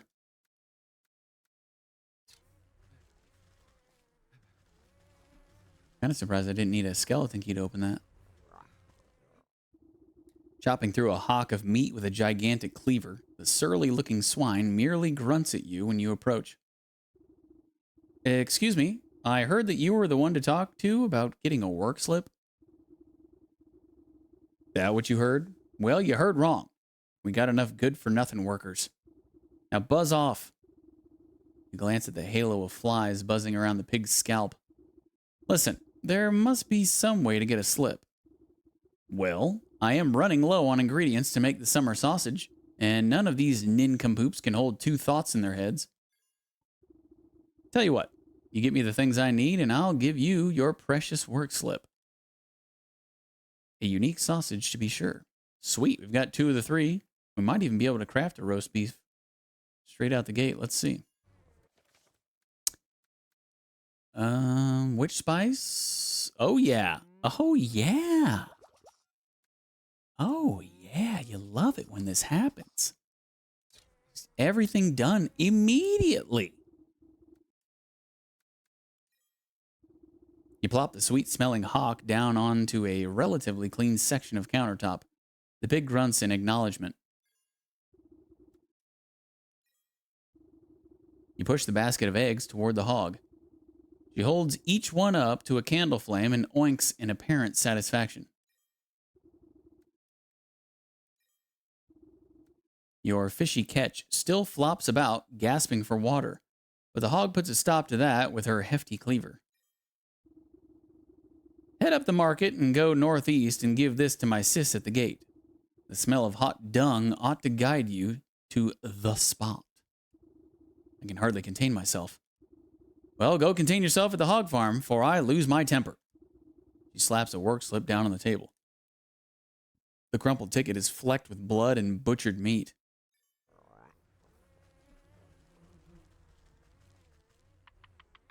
She said northeast.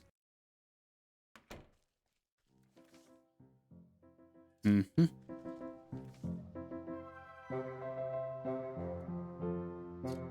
I wonder which area connects to the mountain. So we can't get there by fast traveling. We're going to have to walk there first, but one of the sections has to be connected to it.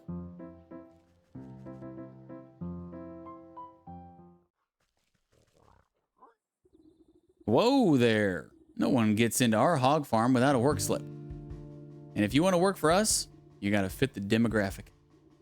And what demographic is that? The kind that don't ask so many stupid questions. Now you got a work slip or not? You rummage through your satchel. You hand over the slip of paper and the hog squints at it with her piggy little eyes. You don't look like you can lift a wheelbarrow, let alone last a good day's work. You're nothing but skin and bones. I've got the work slip, don't I? So let me in. Fine, fine. It's no bacon off my back if you find yourself face down in the mud after your old heart gives out.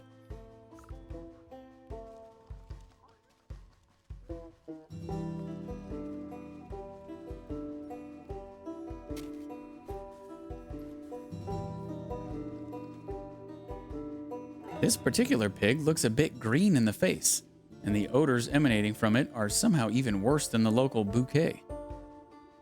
What's the matter, Hamlet? Did you eat something that didn't agree with you? Some stomach medicine ought to sort you out. Craft digestive tablet for the sick pig. Look at that, straight away. You love to see it.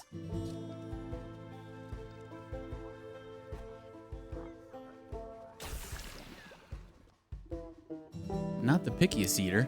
The sick swine eagerly gobbles up the antacid you offer it. You hear a bubbling sound coming from the pig's stomach and decide it's best to avert your eyes from the horrors of the natural process. When you look back, the pig has fallen asleep in the mud, looking much happier with its state of being. You turn your attention to the aftermath and gawk at the obvious cause of the beast's indigestion. A large bone sticks out of the filth. Questionable bone.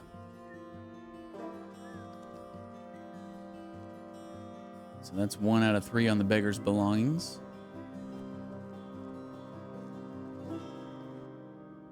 This gaggle of workers appears to be squabbling over something. Hand it over. I saw it first. Fat chance. You've already got those good leg wraps while I'm still going barefoot. Give it here. You see the object of their contention.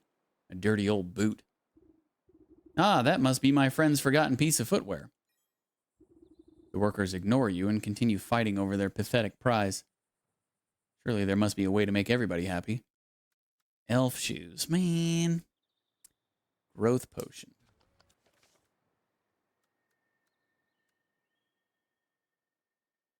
Magic paste, no. We always need milk.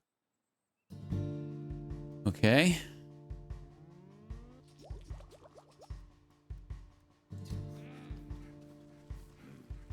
And what's the third thing gonna take? This slop trough is overflowing with filth, like something is clogging the drainage hole. A thorough cleaning should dislodge the obstacle. Purification water. Need 3 jars of water. Need more embers.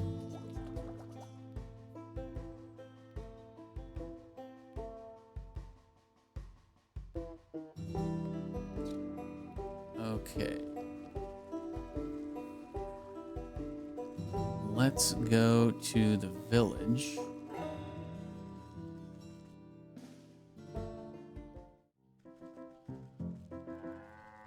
Oh, here we go. Get some milk right here. Just need 1. Magic paste. Complete. Growth potion. Complete.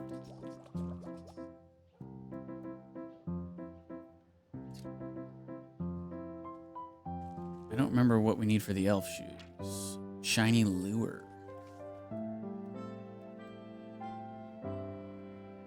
We got that.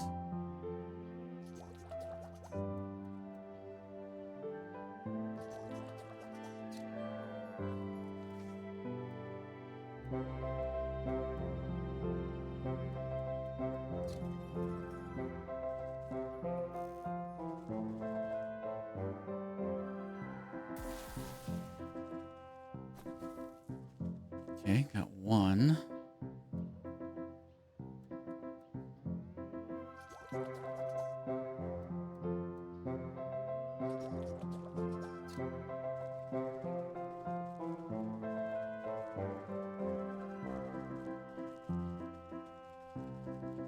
Gotta be another elf around here somewhere, right? Where there's one, there's usually at least another.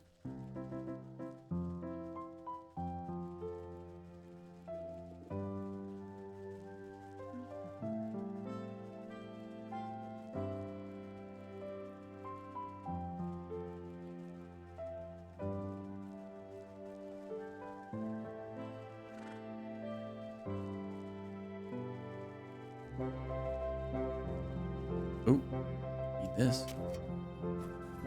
There he is. Here you go, little buddy. Come get your shiny.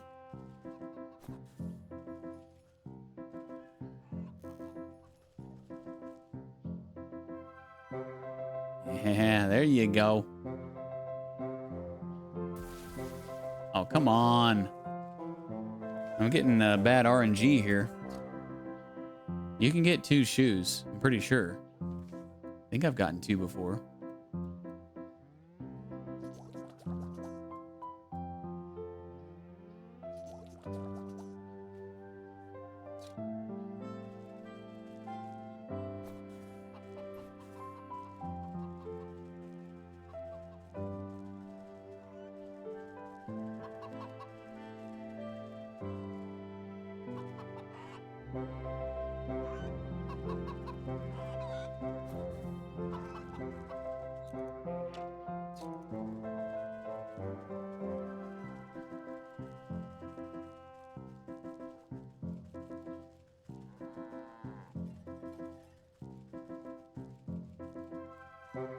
Does everything respawn if I just leave the area and come back? I remember the RNG for the shows being hard to get. Oh, the shoes. I'm pretty freaking sure I've gotten 2 in one go before.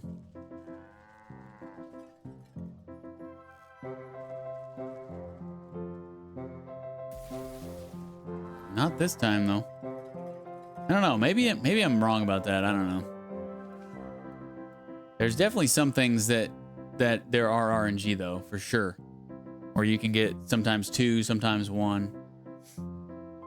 I need another one of these. And then we need 3 jars of water.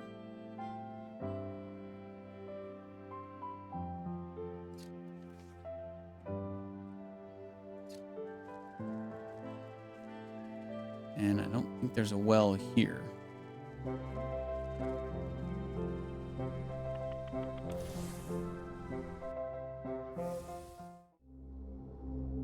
I have my own Gooby Boy now? Oh, you're talking about the badge? Nice. Congratulations on your Gooby Boy.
You put down the minuscule slippers. These won't be big enough for anybody. The workers ignore you and continue fighting over their pathetic prize. You pop the cork on the growth potion. You sprinkle a couple of carefully measured drops of the growth potion onto the tiny shoes. They make a sound like popcorn and burst into a size much more accommodating to human feet. The bickering workers look over at the source of the noise and their eyes go wide. Hey, look! Are those new shoes? Dropping the old boot in the mud, they rush over to try on the new footwear. Check it out! They got jangly bells on the toes. The beggar's old boot lies discarded in the muck. 2 down. You sort through the collection of objects you've accrued. A silver tooth, a human bone, and a chewed boot. I'm not sure what happened in this horrible place, but I've got a suspicion that old beggar may have lost more than just his memories here. I better go see him.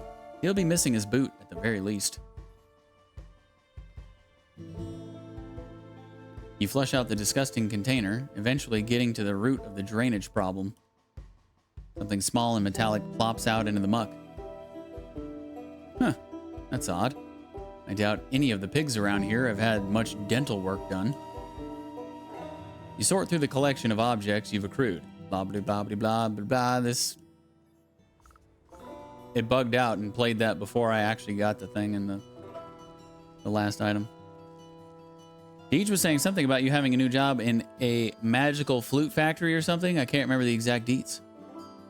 Yeah, Super. Tell Byrne about your new job in the magical flute factory.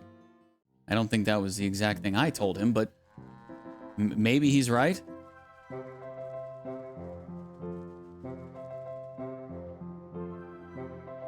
I believe I told him working in a warehouse for a company that sells microscopes internationally. I believe that was my exact words, but you know, microscopes, magical flutes, yeah, same thing.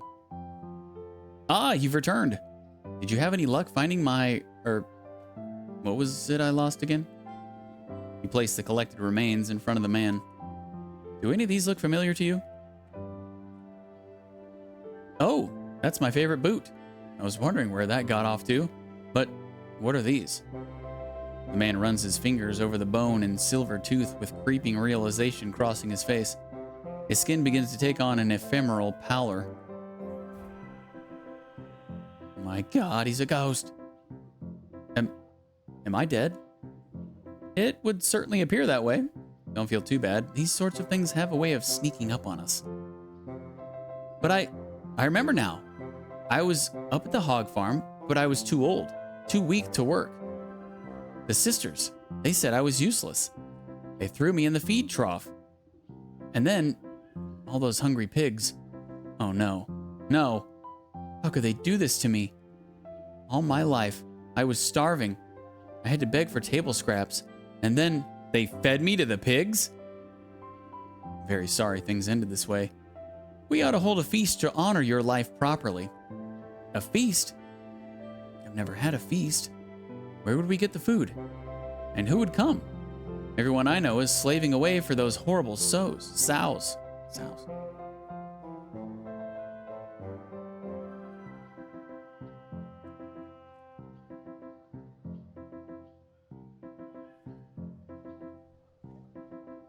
He cast a glance at the nearby communal cooking pit. I think I have a solution to both of those problems. Don't you worry, I'll make sure you have a meal to remember. Investigate the cooking pit in the market.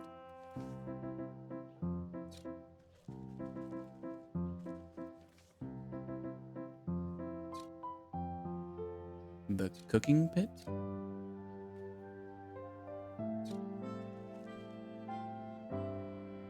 Oh, over here. This pit has seen its fair share of community cookouts. Though it isn't in the best shape, it will be enough for what you have in mind. Now then, what should be on the menu? You clap your hands together hungrily. I think pork would be most appropriate. First, I'll have to fashion the proper container. A feast need not be flesh and blood if the spirit is hungry. A swine-shaped vessel will do in a pinch.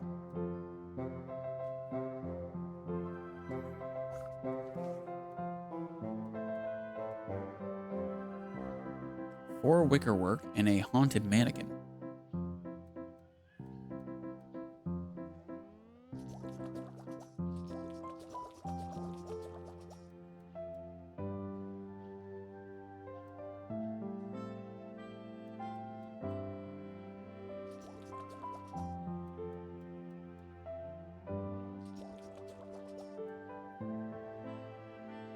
Ghostly ectoplasm. You bastard. All right, to the graveyard.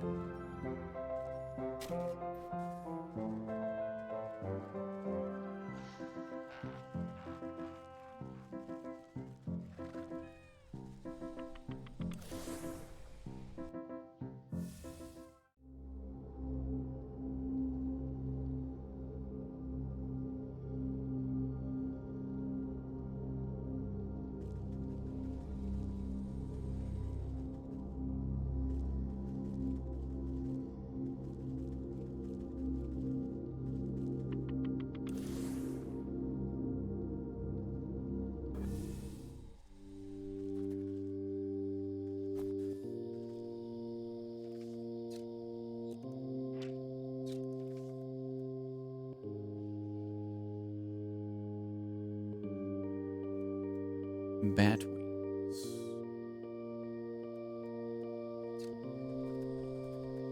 I mean meat sticks.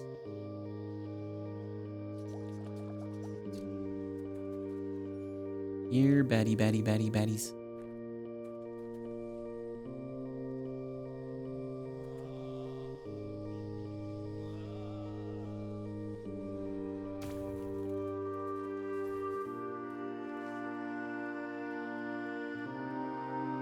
See, like right there, I'm almost positive you can get 2 bat wings on one of those. I only got 1 there.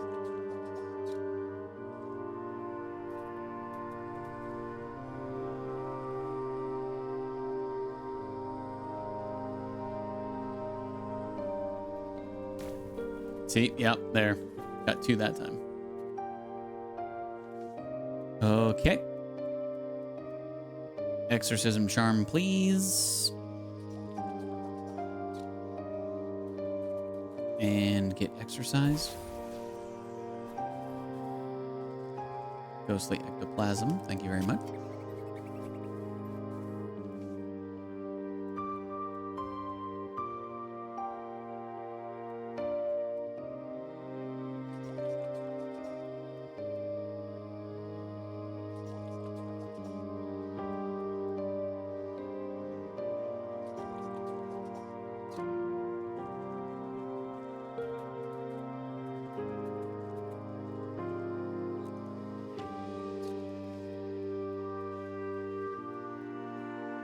While I'm here,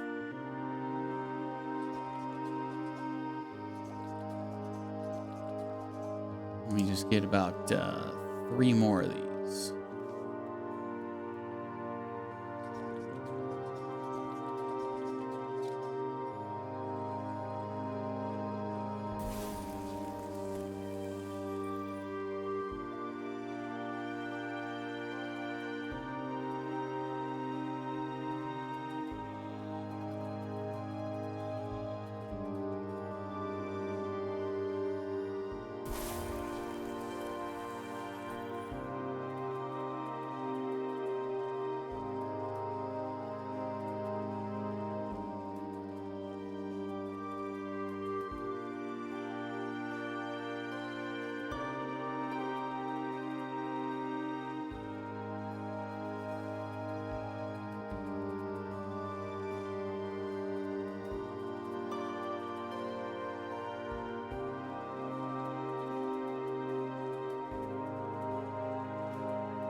Come on, little buddy.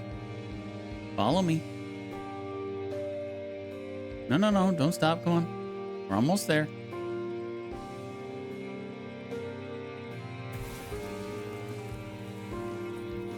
Okay. To the cooking pit. Which was in the market, right?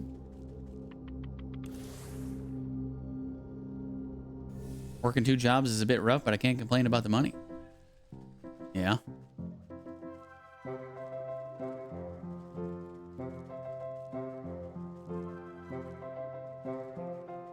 Super is rich.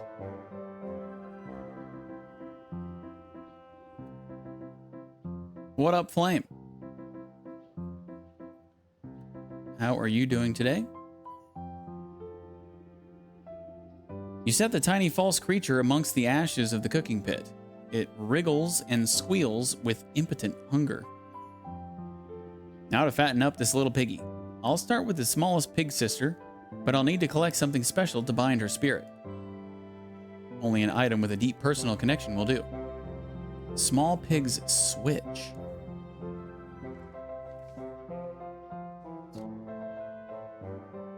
Yeah, I don't think we can't craft that. We gotta go get it.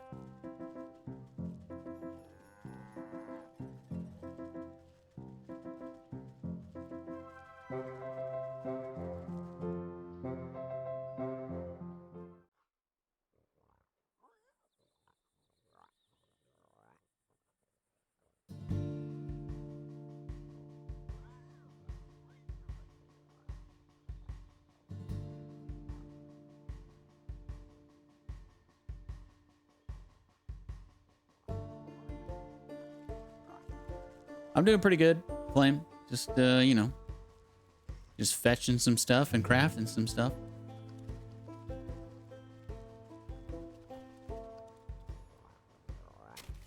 Nice little cozy, chill Baba Yaga Halloween game.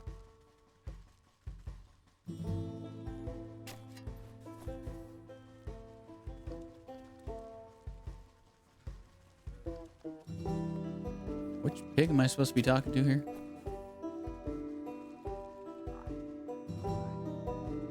Visit the small pig at the pig farm. This one. You can hear the runty swine's squealing even before you see her. Holding her crop high, she busies herself admonishing a cluster of poor workers. How to feed your useless rumps to the meat grinder, you filthy mongrels. Do we pay you to work or to sleep? They recoil from their taskmaster's lashes. You don't pay us at all. Say there, you seem to have gotten an awful lot of use from that grotty old switch. What would you say to a trade? What? A trade? I've had this whipper ever since I was a wee suckling. No way, no how am I giving up my precious little flog. Every pig has her price. We gotta make a Lashmaster 2000? What the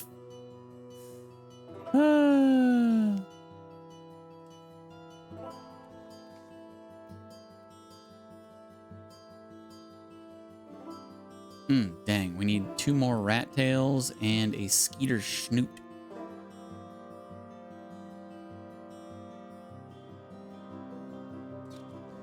Back to the graveyard. Back and forth and back and forth.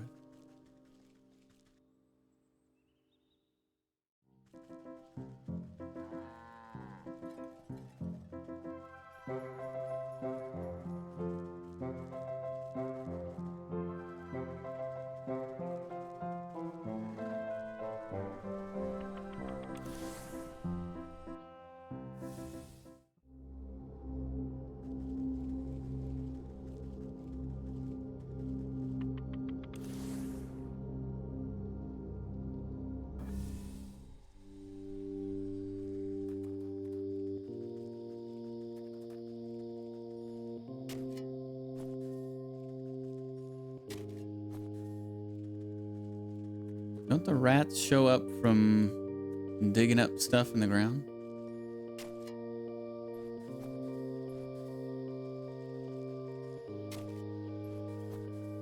Maybe not.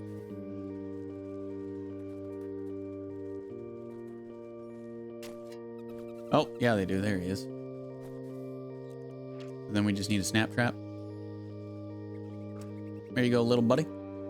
Got some food for you. Oh, and he's dead insta.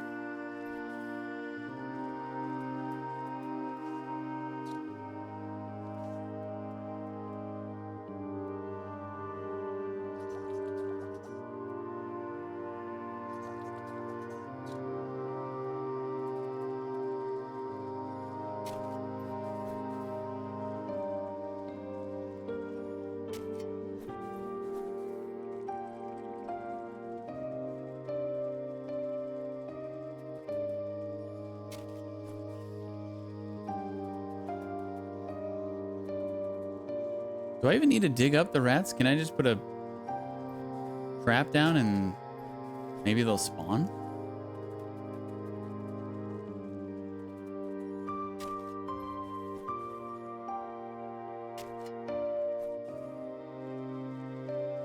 Seems like a pretty low percentage drop from digging them up.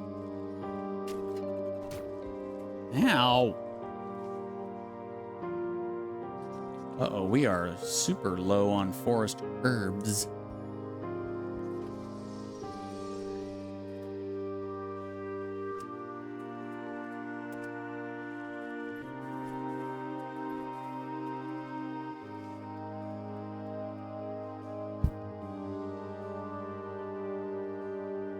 Have fun working on that video, Flame. Have a great rest of your day, my friend. Okay, back to the swamp for skeeter snoots.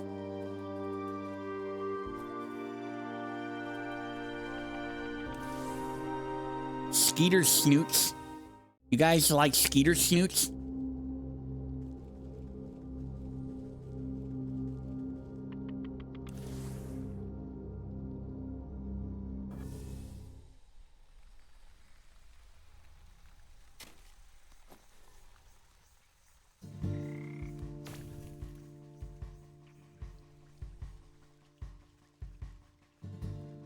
And for that, do we just need smoke? Yeah, smoke pellet.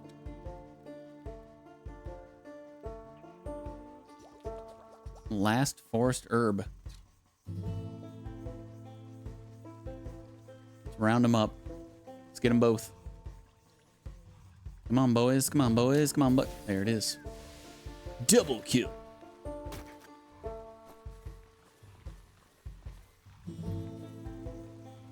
Okay. Lashmaster 2000 incoming.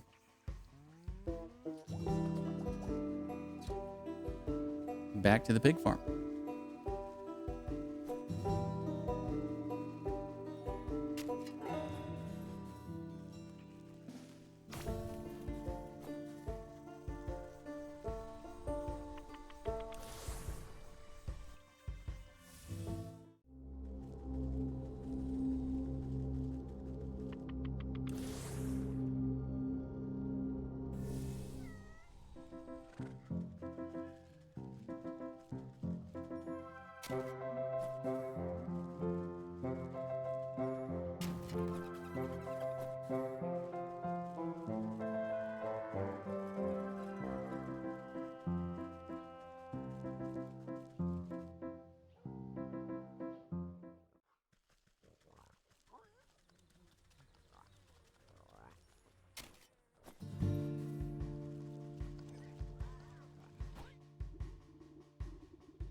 Is that a Lashmaster 2000?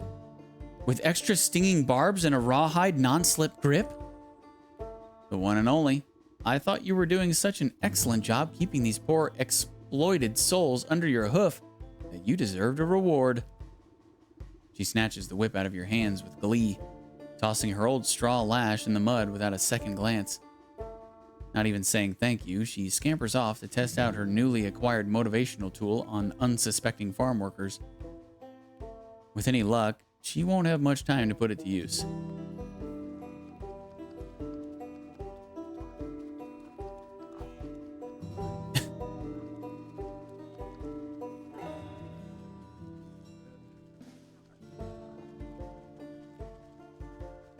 Just supplying slavers with better weapons, you know.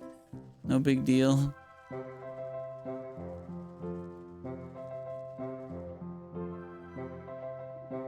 Now to fatten up this little piggy. You feed the ratty straw whip into the mouth of the porcine effigy? Porcine? Porcine? Despite the thing not having any teeth, you distinctly hear the sound of crunching as it chews up its first meal. The effigy shudders and swells in size, becoming a healthy-sized piglet made of straw. One down, two to go. For this feast to go off without a hitch, I'll need to gather something important from that swinish middle sister. She's bound to have a token I can use. The Tall Pigs Club.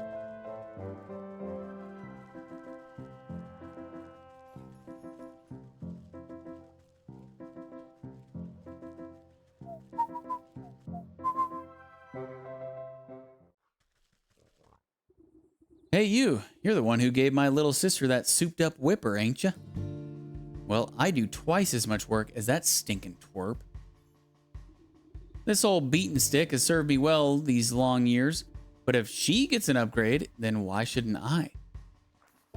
Sibling rivalry will be the death of them. We have to craft the Magnum Browbeater.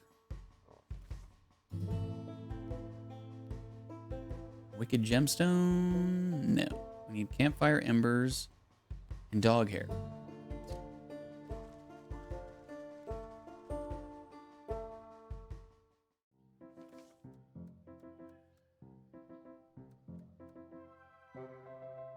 Forest, fields, and village.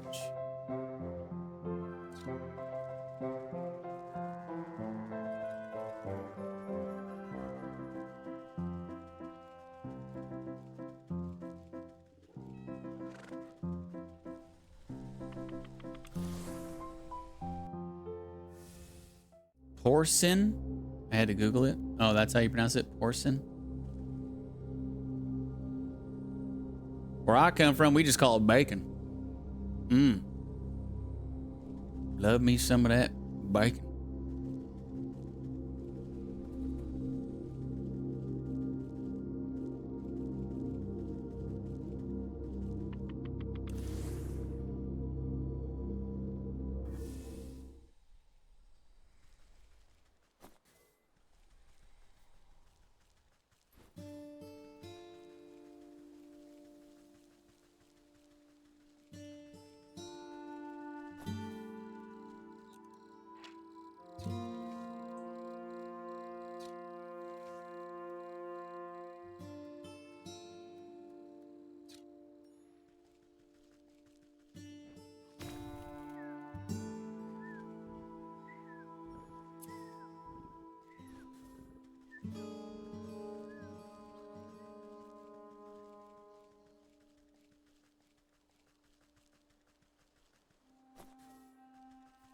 You prefer bacon strips? It's bacon!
Big stick. Easy. And done.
Here's your Magnum Browbeater.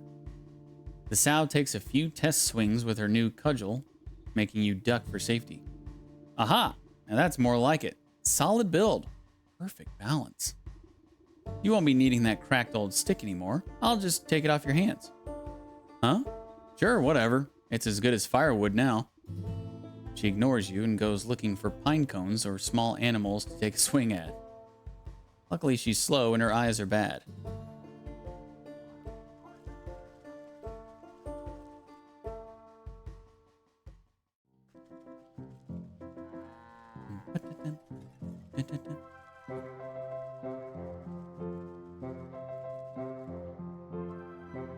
One down, 2 to go. You chop up the well-weathered cudgel into bite-sized pieces and offer them to the small effigy. It wastes no time gobbling up the bits of wood and crunching them to splinters. Satisfied with its second meal of sticks, the simulated pig rumbles and once again grows in size. This ham is almost ready for dinner. Just needs one more helping of soul food. Something special from that brutish butcher will be the last ingredient I need. A symbol of sympathetic magic. Big Pig's Whetstone. Visit the pig at the butcher shop.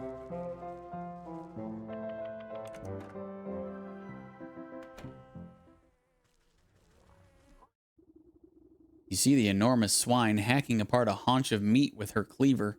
Its dull and chipped blade has clearly seen better days. She sneezes heavily before wiping a glob of snot with the back of her hand. You again? What do you want now? As your dutiful employee, I've been taking it upon myself to improve your meat business. That whetstone of yours looks like it's not doing a great job of keeping your tools sharp. She raises an eyebrow at the worn slab of a grindstone sitting on the countertop. I suppose it might be time to replace the old girl. Just think of how much more brutal you could be with a brand new sharpener. She doesn't know the half of it. Time to craft a Magisharp XL.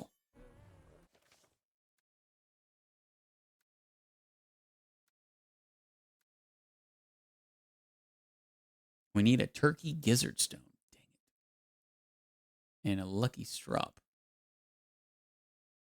Rabbit foot. Oh, we got to go to the mountain for the first time to get those. And a gnome hat. Goodness gracious. All right. To the fields.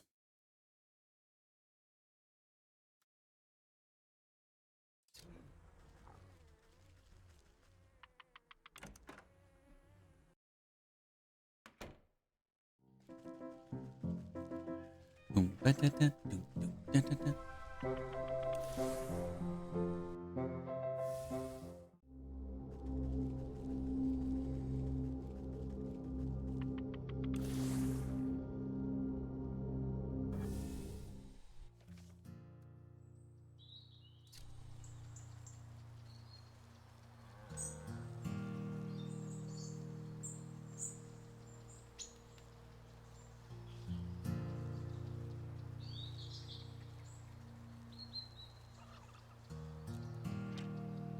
Digestive tablets.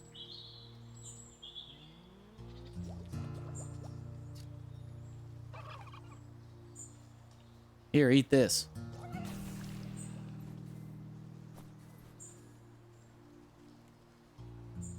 Okay.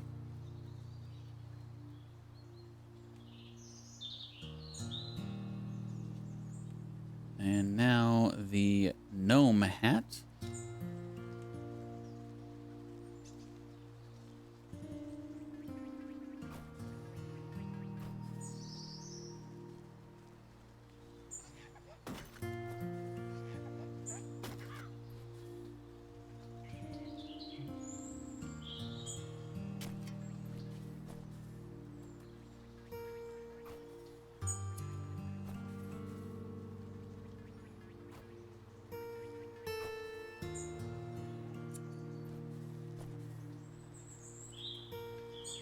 Pretty sure there's a gnome up here somewhere.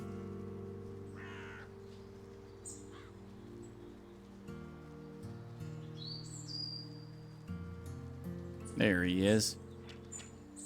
Need a puzzle box. Thankfully, we can craft one straight away.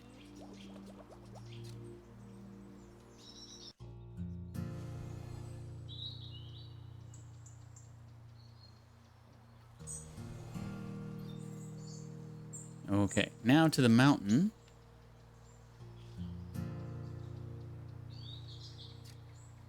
I assume the mountain is connected to the forest?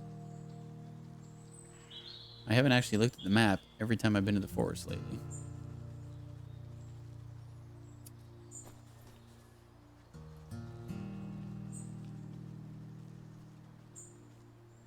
These pigs are so gullible, very easy to persuade. Yeah. Oh, yeah. Wait.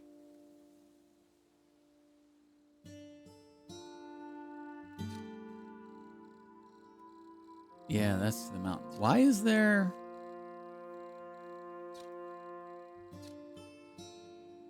Why is there a pig icon over here?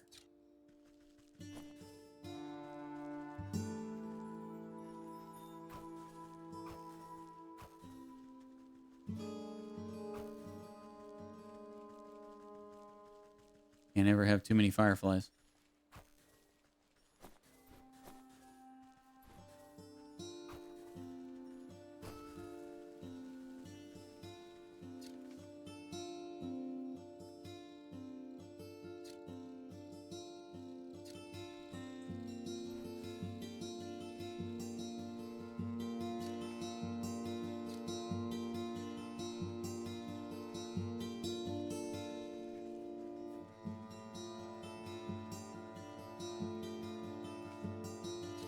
Oh, is it saying because it's in the village?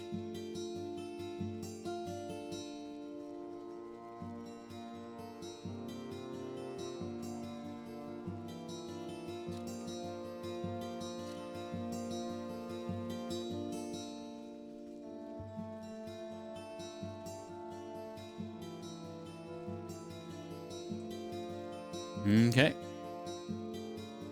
Lightning bugs, yeah. That's what I call them. Did you remember, Super? You know me too well. I just said fireflies because, you know, that's what they're called in the game, I'm pretty sure.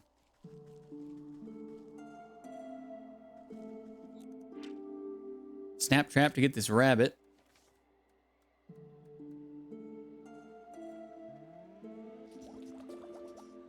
Yeah, we call them lightning bugs. It's been a long time since I've seen a lightning bug.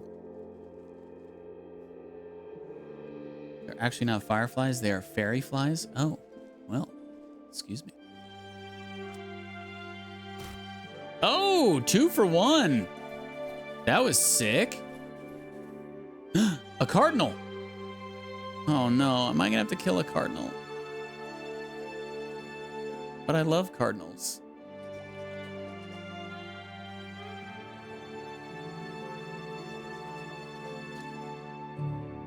I don't want to do it, but no. Son of a bitch. Damn you, game. For making me kill my favorite burb. Frozen treat? Really?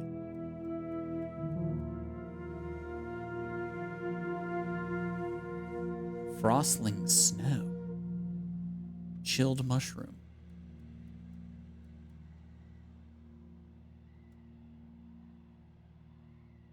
We need water. Dang it. Let me go get some water. It's just right down here. Emotional damage. It's right down here in the forest. Now do you see what I feel? Yes. I feel you, Super. I feel you.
The heck?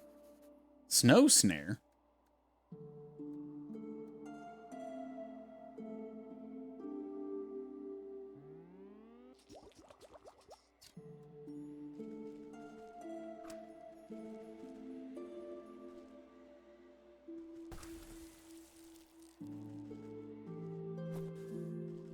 Oh, that's how we get the frostling snow, huh?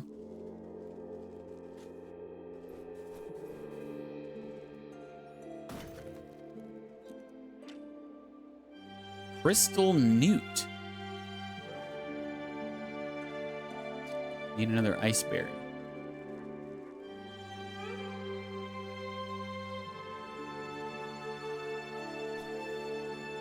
Spicy pepper? Growing here? All right.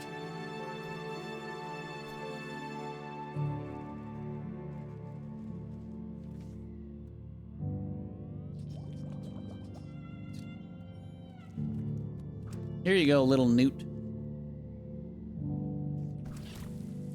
Got him.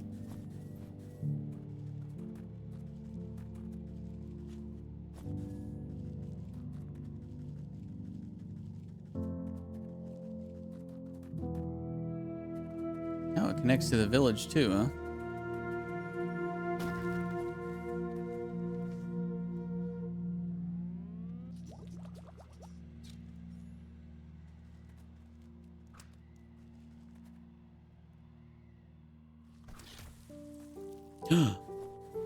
Oh, I got the... Did he get the rabbit too? Oh, no. Dang. Thought we got another twofer.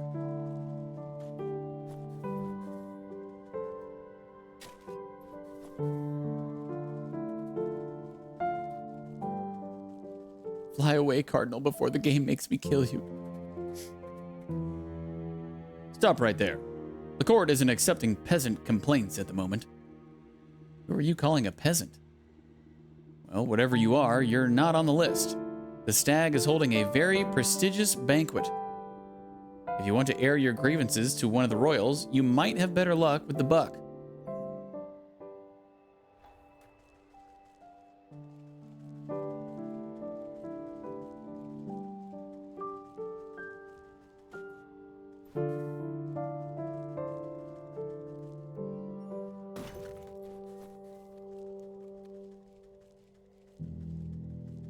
My name's Buck, and I came to...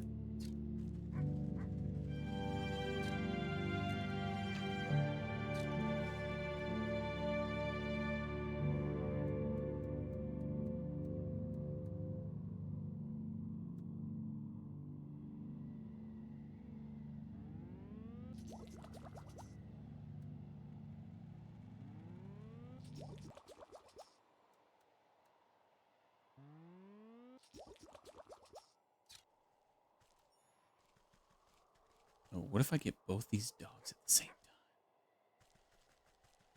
Think I can? It's possible. Come on, boy. Yep. Come on.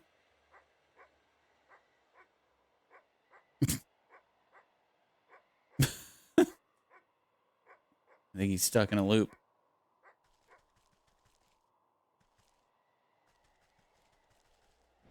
Here, boy. Come get your frozen treat. What? Here, boy. Come get your frozen treat. What the hell? Why are they not interested? Here, boy. You big dummy. Let me just put it in your face for you. Silver fox fur. Hey, Deej, don't you find it interesting that in this game, all the more higher up or important characters are all animals? I thought of something interesting while I was playing. Do you think they are actually animals, or are they actually humans that are personified through animals to exaggerate?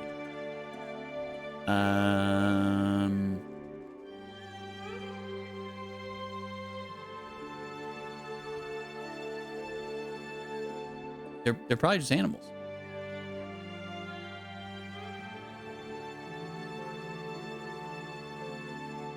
But what do you mean the higher up characters?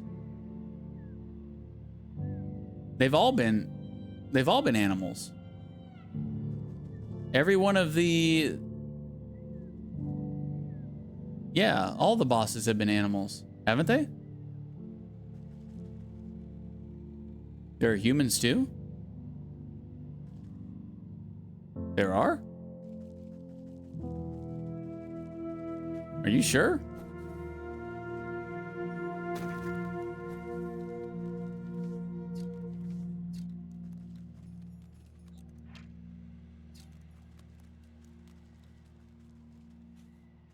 I could have sworn they were all animals.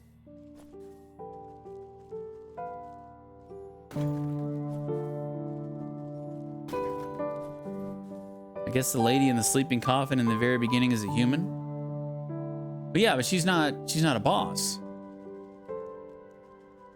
She's the sleeping maiden. She's who we're trying to wake up, I guess. Or at least, I don't think she's not one of the normal 12 bosses that we get the souls from.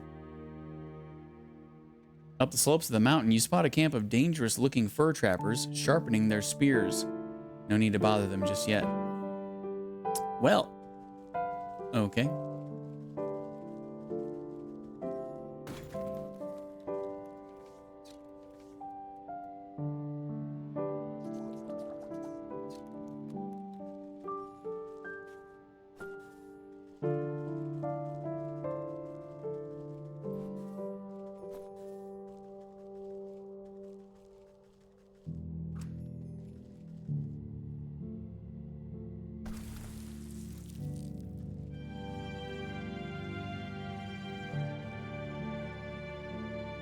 Stay back, spirit. I have nothing you want. You just find it interesting that humans are the inferior race in this game, like on the pig farm? Yeah.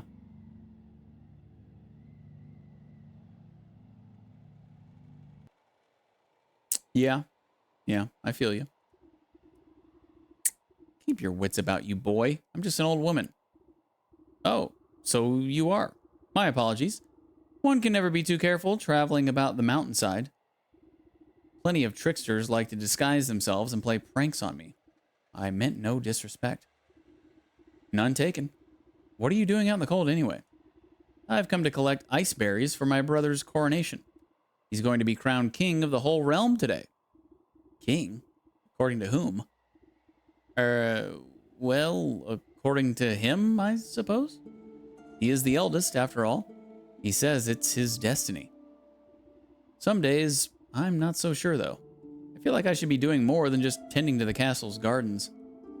So he gets to be king, and you get to pick berries till your fingers fall off?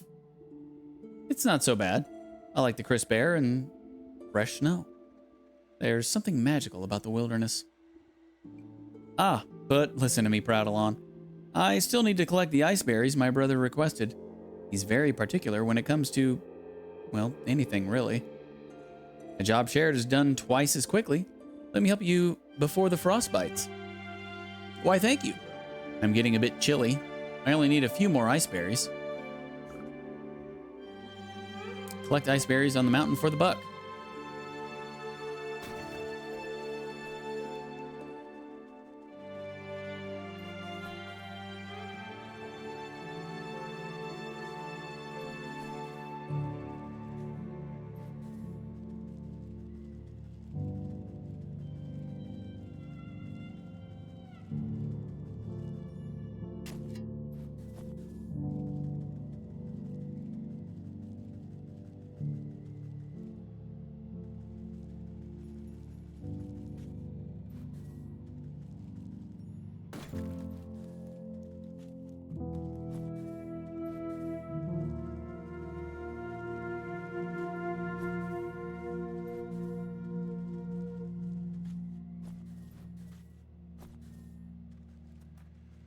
Uno más.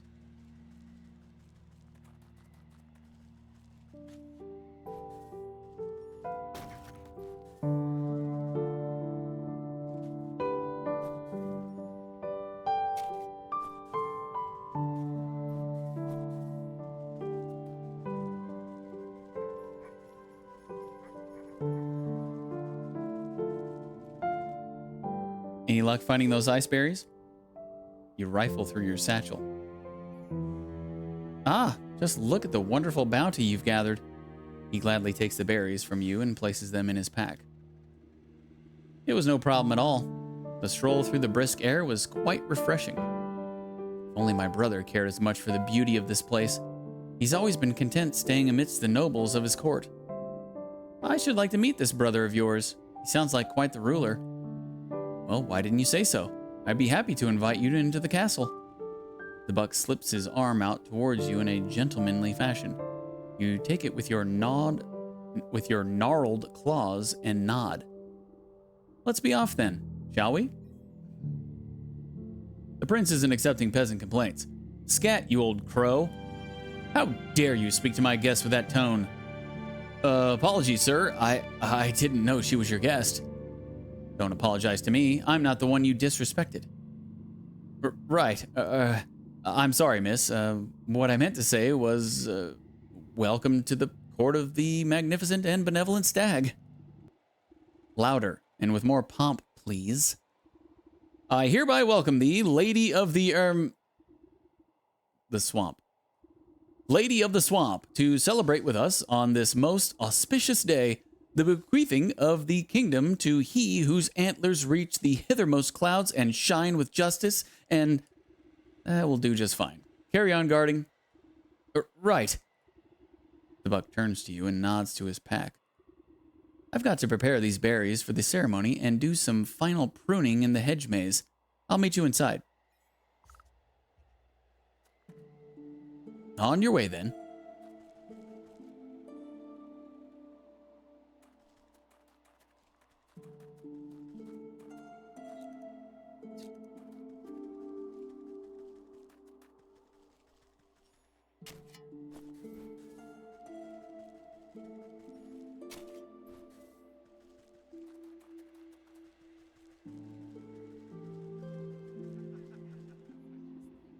Sitting upon a lofty throne, the prince looms over his court of nobles. Not too many tiny cakes. They can't outnumber the tarts. And where is my useless brother with those berries? Everything must be perfect for my coronation. I think I saw him slink off to the garden, sire. No doubt shirking his royal duties once again. Ingrate! I do ever so much for that little rascal, and he doesn't even bother to show me the respect I deserve. I should have had him exiled long ago, if only he weren't my brother. A fantastic idea, Your Grace. He will be shown the door as soon as the ceremony is concluded, I assure you. Ha! My days of sharing the throne with that dandelion are almost over. It is best he lives out his days on the mountain. Lord knows it's where he belongs. The stag's eyes narrow suspiciously at a cluster of nobles. Speaking of my brother, have you three taken care of the statue in the hedge maze? Oh, yes, Your Majesty, just as you requested. Don't you worry yourself, my lord. The nobles exchange hurried whispers, but you can't hear them clearly. I wonder what all the fuss has to do with a measly statue. Something doesn't feel right. Perhaps I ought to take a look at it myself.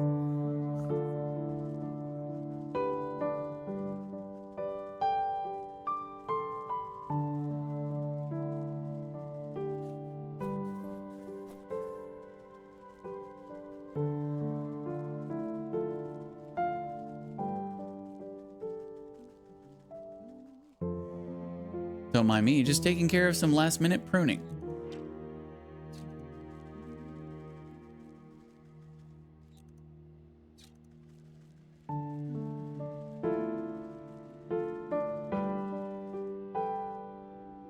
At the foot of the marble statue is a cracked and weather-beaten plaque.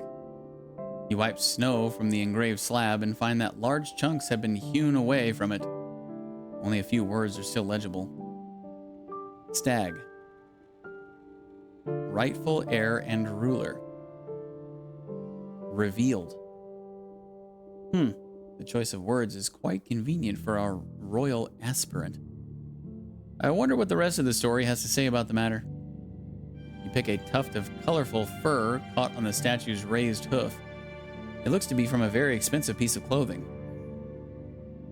The nobles of the court seem to have nothing but time on their hands. Perhaps some of them know the secrets of this statue. The marble plaque waits to be made whole. Ah, 3 plaque pieces now, huh?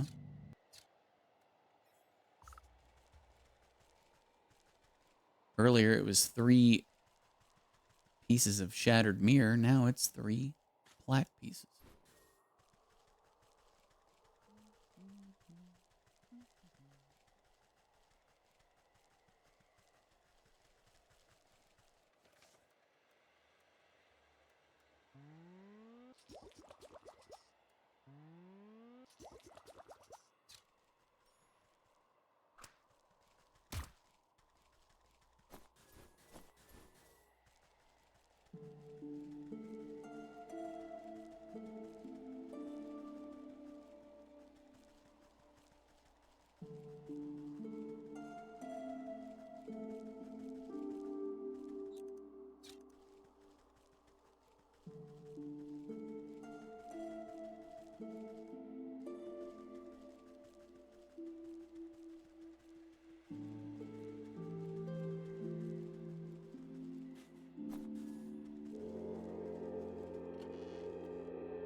Truth serum, eh?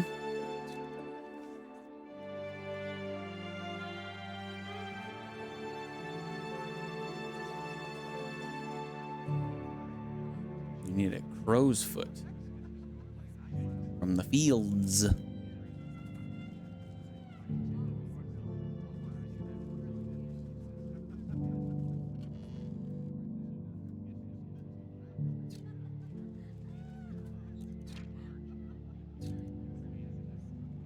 Looks like we need, what, 3 truth serums?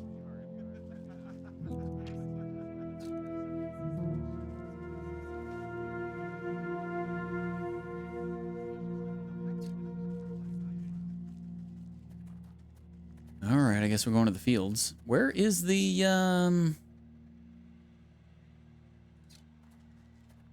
There's got to be a portal in the mountain area somewhere. How did I miss it?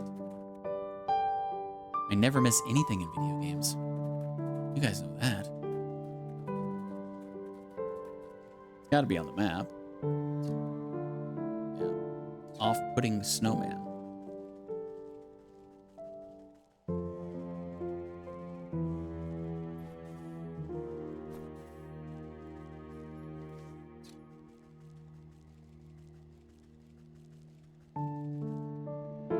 No less crudely constructed than the other snowmen that surround it, something is nevertheless off about this one in particular.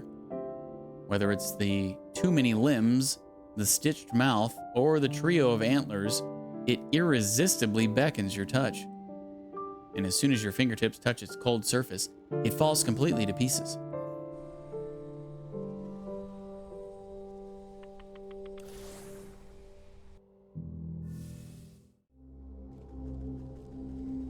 We unlocked all the portals.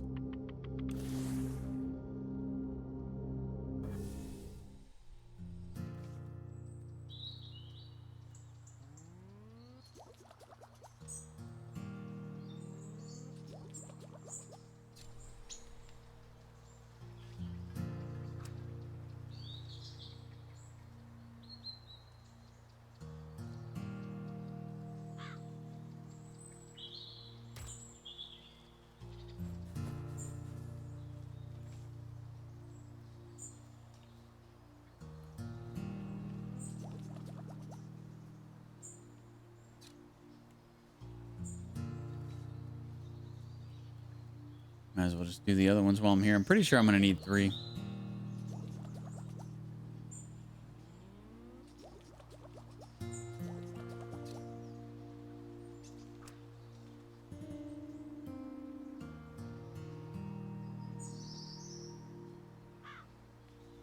Don't look super.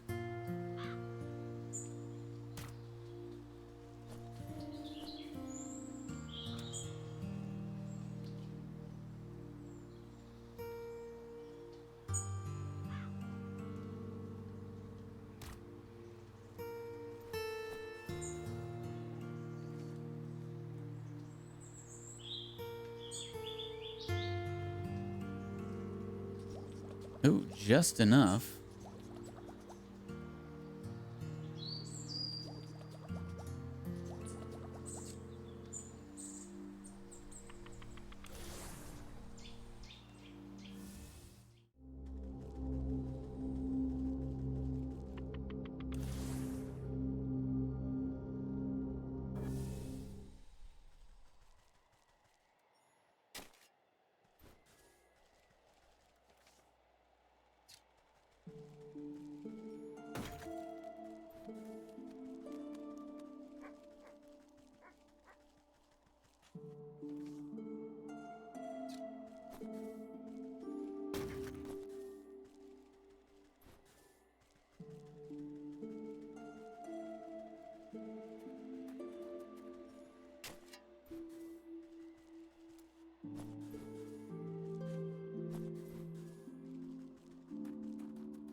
A noblewoman snaps her fingers at you as you pass by.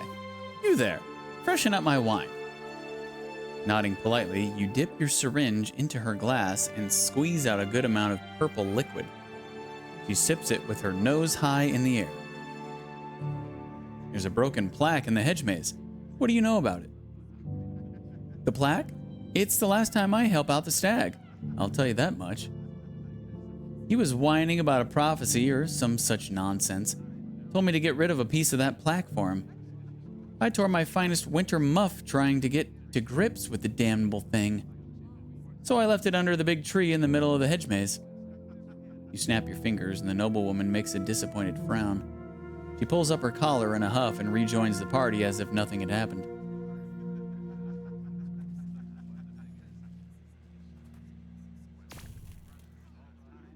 You stick your syringe into a plump macaroon and offer it up to the nearest nobleman on a silver platter. He pops it into his mouth without even looking at you. The broken plaque in the hedge maze. Would you happen to know anything about it?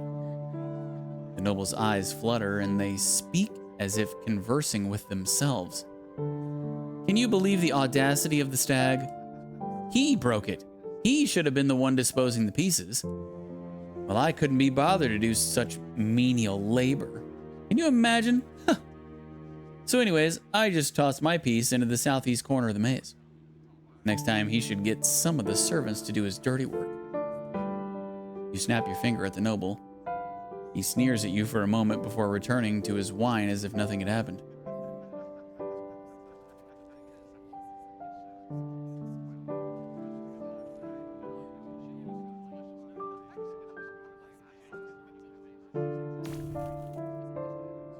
You slather a cracker with liver pate and drizzle some scintillating serum over top. Soon enough, a nobleman licks his lips and indulges himself. What do you know about the statue in the hedge maze? The nobleman scratches his chin absent-mindedly. Oh, you mean the one the stag smashed up? I'm not really supposed to talk about it, but he told me to get rid of some chunk of marble. Terrible, heavy thing. Anyway, I just left it behind one of the wooden benches in the maze. Did he really expect me to lug it all the way out of the castle? You snap your fingers and the noble immediately goes back to snacking as if nothing had happened. Okay. We got the 3 locations. Tree, southeast corner, and wooden bench. I think the wooden bench is right up here in the northeast. Yep. Just as described, a piece of the plaque seems to have been kicked under the bench and forgotten. This will get you partway there.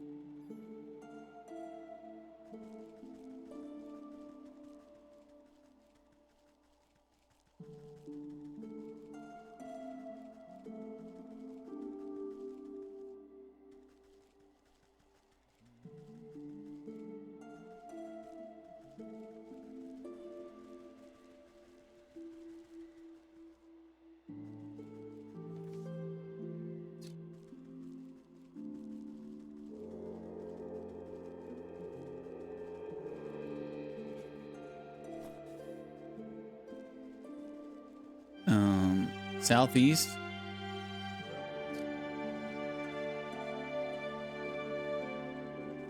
I don't see anything in the southeast.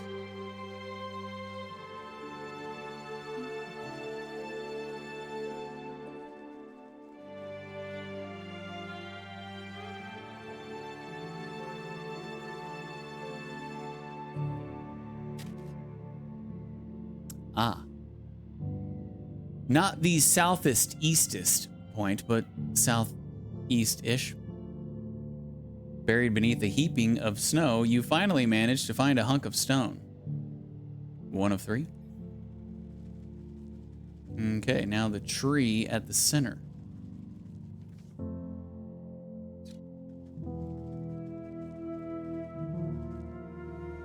Wedged under the tree's forking roots lies a jagged piece of stone. Indeed, that will do. That looks like the last piece of the plaque. I'll have to reassemble them at the stag statue if I want to make sense of this.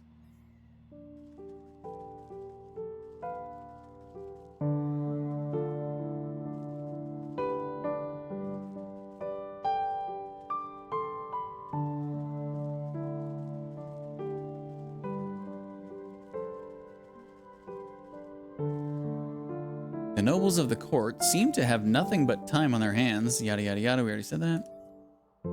You snap the broken chunks of marble back into place. Despite some marring on the surface, you can read the plaque quite clearly. The Buck and the Stag, a tale of 2 princes. Only one destined to be rightful. Only one destined to be rightful, the heir and ruler. The king will be revealed by the touch of the truest crystal flower. It looks like the stag is trying to cut his dear brother out of his birthright. I wonder what's the business with the crystal flower. The buck knows his way around a garden. Perhaps he'll have some idea.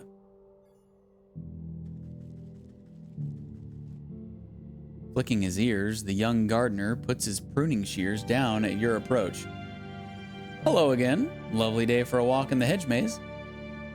Granted, you don't get lost. Say, you wouldn't happen to know anything about a crystal flower, would you? Crystal flowers? Why, they're very, very rare. It's said they only grow in a cave at the highest peak of the mountain. According to legend, the truth of one's heart is refracted in the facets of each frosted petal. Why do you ask? No reason. I just thought one might make a nice gift for your brother's big day. Hey, you're right. That's a brilliant idea. What better gift from the court's gardener than a beautiful crystal flower? Oh, but the trek up the mountain is perilous. I don't know if I have what it takes. Nonsense. I was heading up that way anyways. You just stay close behind. Really? You'd help me? Well, all right. What are we waiting for then? Meet me out by the slopes and we'll get underway.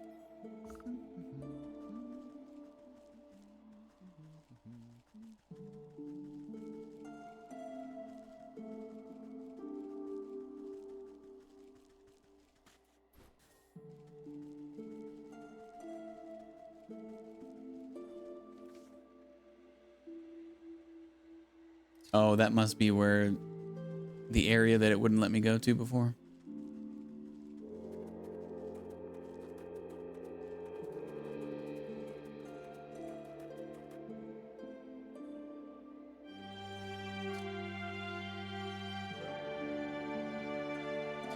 Mm-hmm. Indeed.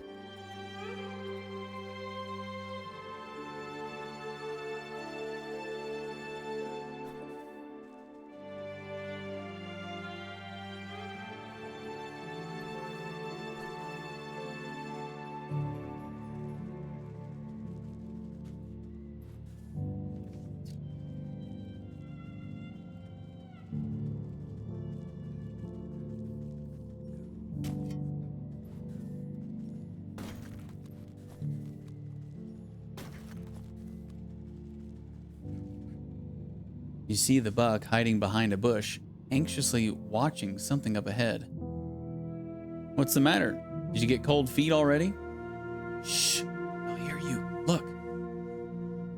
Through the pine boughs, You can make out figures moving across the snow. They're covered in warm pelts and carry sharp-looking spears. The royal trappers. They keep my brother's court supplied with furs, but they've been out here for so long they'll hunt anything that moves. It would be a shame if those antlers of yours ended up as someone's trophy. Wait here and let me deal with them. All right, be careful.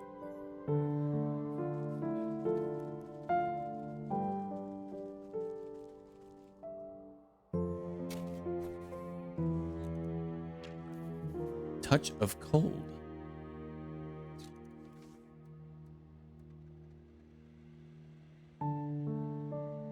Frostling snow, bottled despair. And I need water, of course.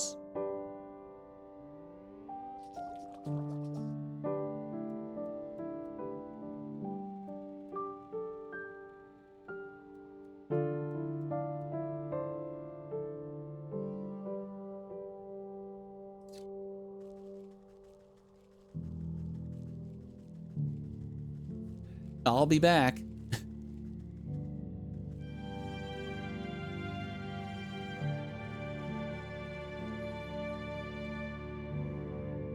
How did I get those? Oh, I think I gotta take out these things, don't I?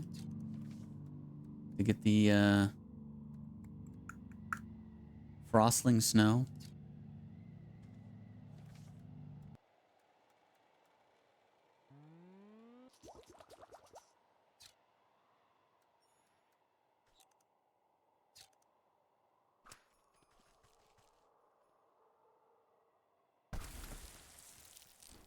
Yeah.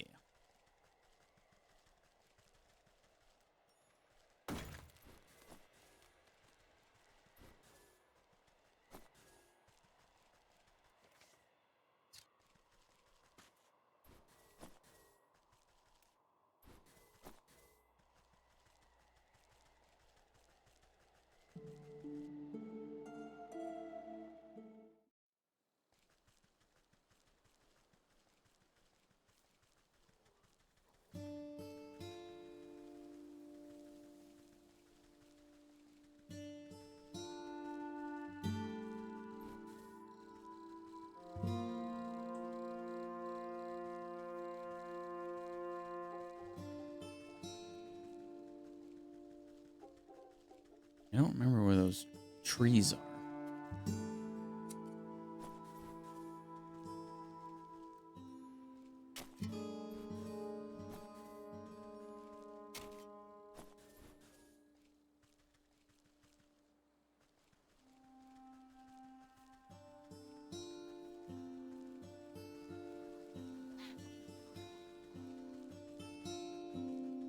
Oh, there's one. Cinderbox. Ugh, campfire embers.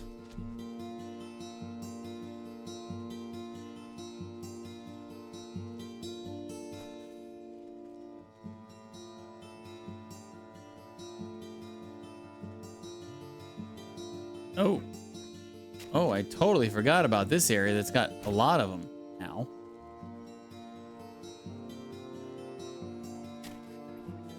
Totally forgot about this area.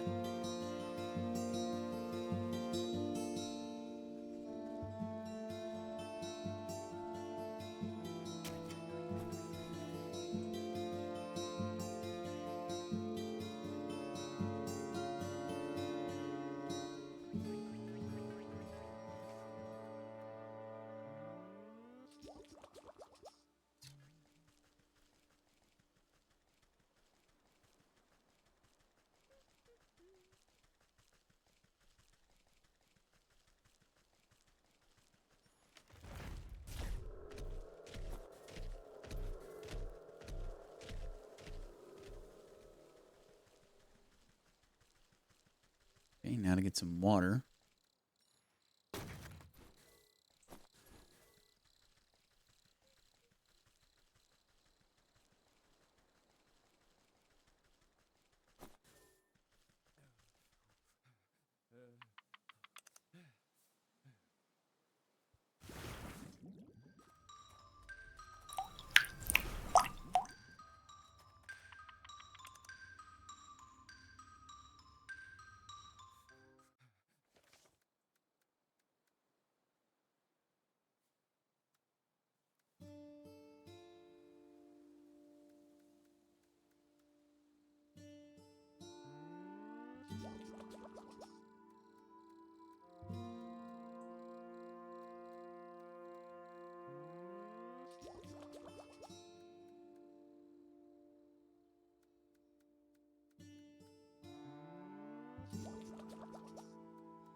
Is this a one-time use thing? If so, that's kind of crazy.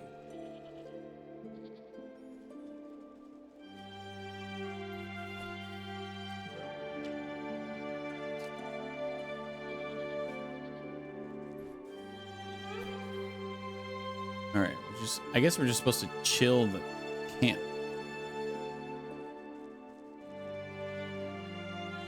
Oh, I see. You glance at the buck, hiding safely behind a tree at the far side of the camp. Making a raven's call, you signal for him to join you. The buck picks his way through the frozen trappers. Are they going to be okay? They might catch a case of the sniffles. Nothing a nice warm bowl of soup won't fix. Come along now. We're still a ways away from the mountain peak. I think I know a way up. I'll meet you ahead. Come join me when you're ready.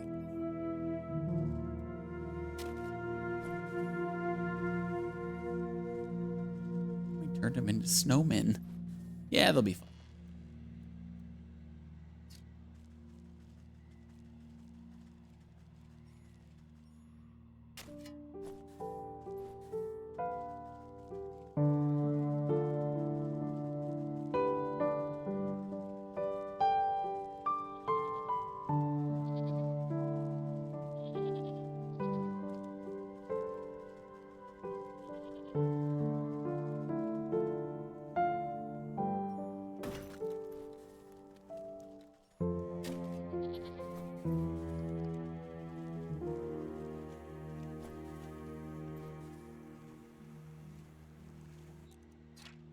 Small geyser. A pressure so built up as to penetrate the ancient stone of the mountain.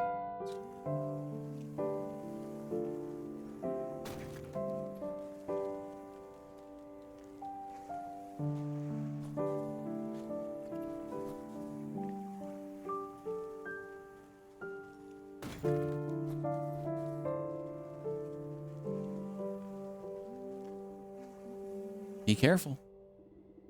Before you stands a looming rock face. Not even the most determined climber could hope to scale it. I thought you said you knew a way up to the peak. Well, you see, this is the Great Geyser. When the air is cold enough, the water erupting from it freezes solid. I thought it might give us something to climb up.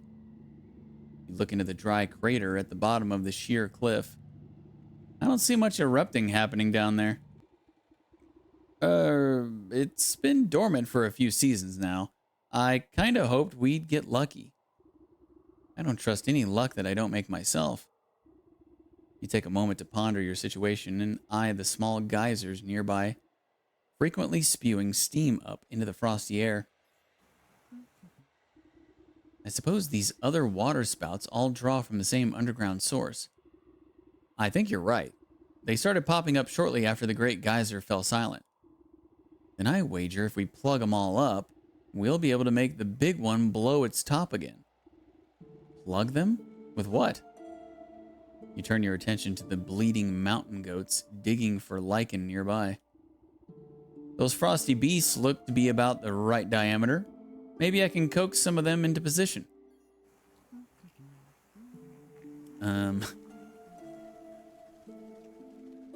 Yeah, just throw a mountain goat in it. Goat perch. Magic paste. We're only going to be able to make one of these.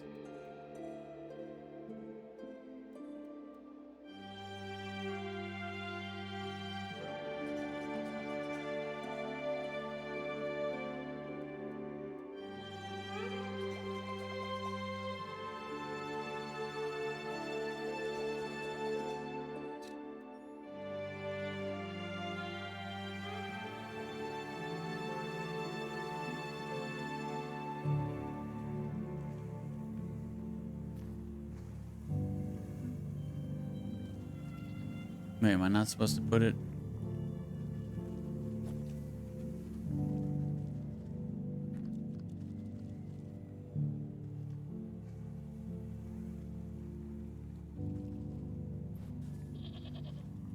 Oh, I see.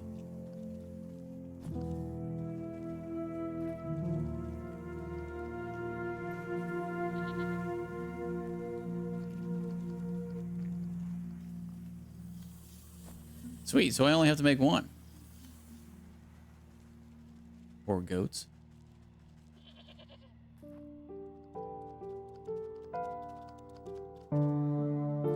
It's a good thing they're friendly. This would suck if they weren't.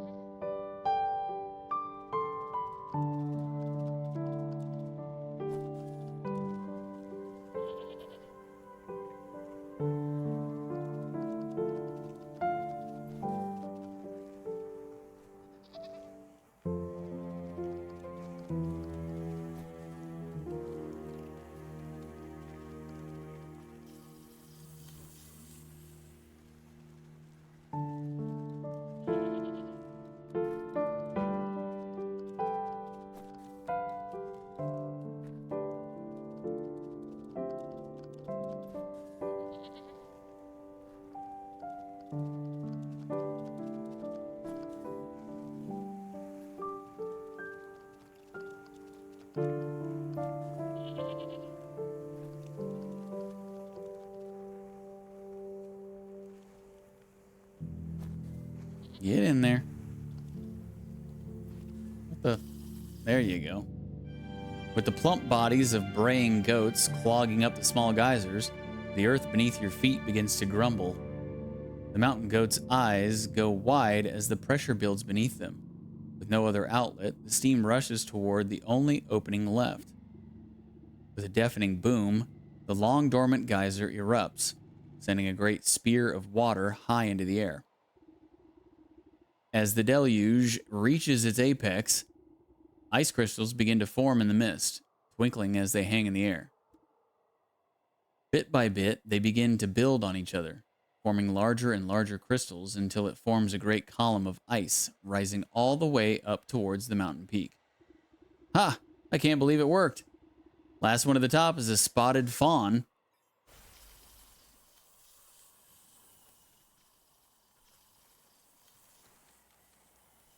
Yeah, they'll be fine.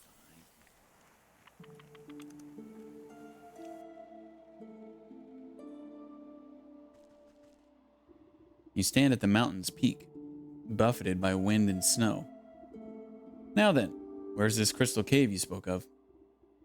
I'm not sure. I think it should be just up ahead, but in this blizzard I can hardly see my own nose. The buck jumps behind you, pointing into the frigid fog.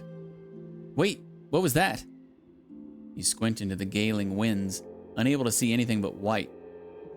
Probably just another mountain goat. I wouldn't be so sure. When I was little, my brother told me stories of the snowkin who lived up here. He said if I ever went up the mountain, the snowkin would blow a great blizzard down on me. He said they'd turn me around and give me false directions until I got lost and froze solid. Sounds to me like these snowkin might be some kind of guardian spirits. And if they're aiming to keep people away from something, then surely they'll know where that something is. I've a notion to find our way as they do, but it will take a considerable quantity of their essence. But that sounds dangerous. I'll just stay put then. I know better than to wander blind in a snowstorm.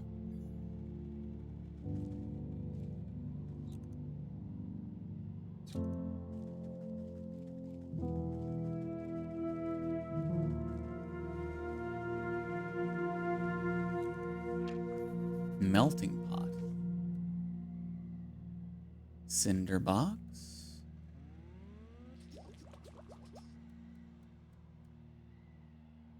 Oh, I need one more cardinal feather. Wait, are there cardinals here?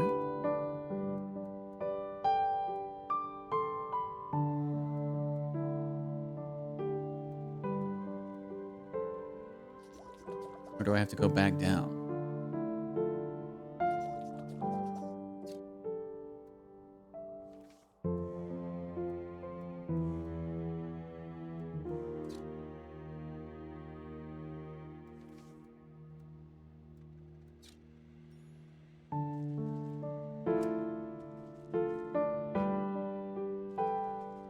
Oh, there he comes. No. Sorry, Cardinal.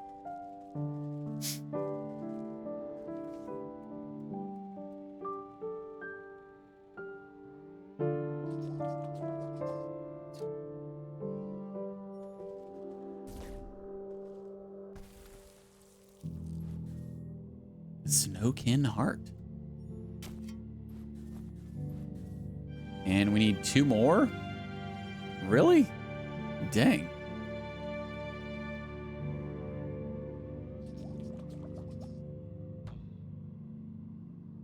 And now I need fireflies.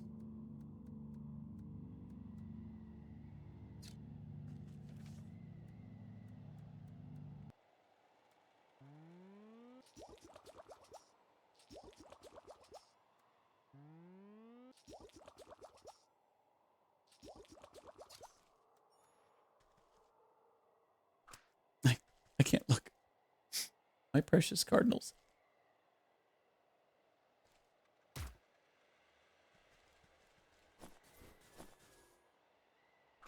Please forgive me.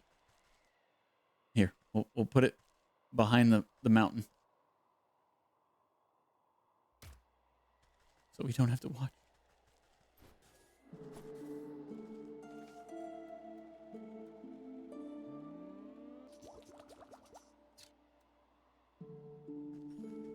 Can I get these in an AoE, I wonder? Gotta be another one around here somewhere. Come on, buddy. Follow me.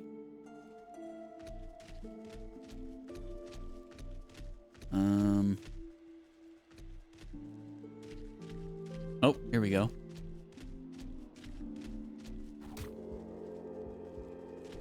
Ow. That's not what we were looking for.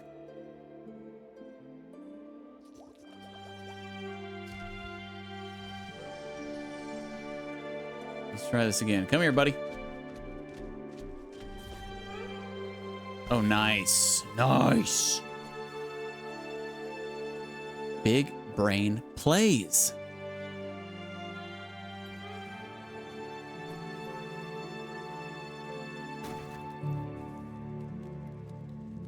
Why do you like Cardinals specifically? Because my favorite baseball team is the St. Louis Cardinals. And plus, I'm from Illinois, and there's lots of Cardinals there.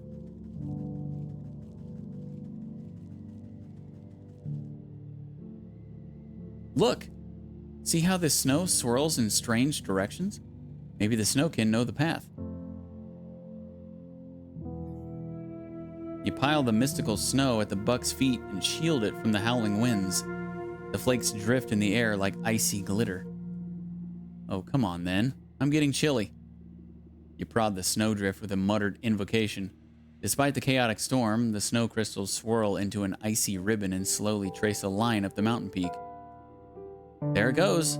That must be the way to the Crystal Cave. Oh, that's cool. I've never seen one in real life before. They must be real pretty. The males are. The males are a lot prettier than the females. The females are kind of like dingy and bleh. But the males are very pretty. He takes off after the trail like a shot. You hike up your skirt and do your best to keep up in the dense snow. It is time. Shall we? The females are red, but the females are just... It's like a dingier red. It's not as shiny. They just don't look as... They don't look as nice and clean as the males do. His face falls as you arrive at another sheer cliff. I don't understand. The snow stops here, but there isn't anything more than rocks. Did the Snowkin mislead us? Are we lost? I don't want to freeze solid. This is no dead end. Look. You gesture to the cliff where the eddies of swirling snow quickly gather.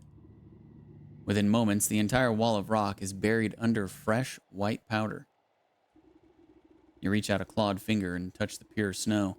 It melts away to reveal a glittering opening in the stone. The Crystal Cave! You did it! Let's go in before we freeze to death. I'm certain the crystal flower must be inside. Pick the crystal flower. I fail as the resident bird mother. Well, I think that's the case for a lot of different species of birds, right? And the males are the really pretty ones, and the females are kind of kind of uggo. Might not be in all cases of birds, but I think that's in a lot of cases. Oh dear. Look at all these flowers. I didn't think there'd be so many. I'm going to pick a whole bouquet. You stop the impetuous youth with a quick tug and mutter beneath your breath. Hold on. Prophecy mentioned the one true crystal flower. These other flowers must be a deception meant to trap foolhardy would-be kings. Prophecy? What are you talking about? I only mean to say that we should find the best single flower for your brother's coronation. Good point. Quality over quantity. Aha. I think I see just the one right over there.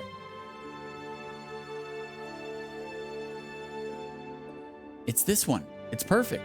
Just look at the refraction of the petals and the frosting on the leaves. Oh, but I seem to have forgotten my pruning shears back at the castle. Would you do the honors? I don't want to damage it.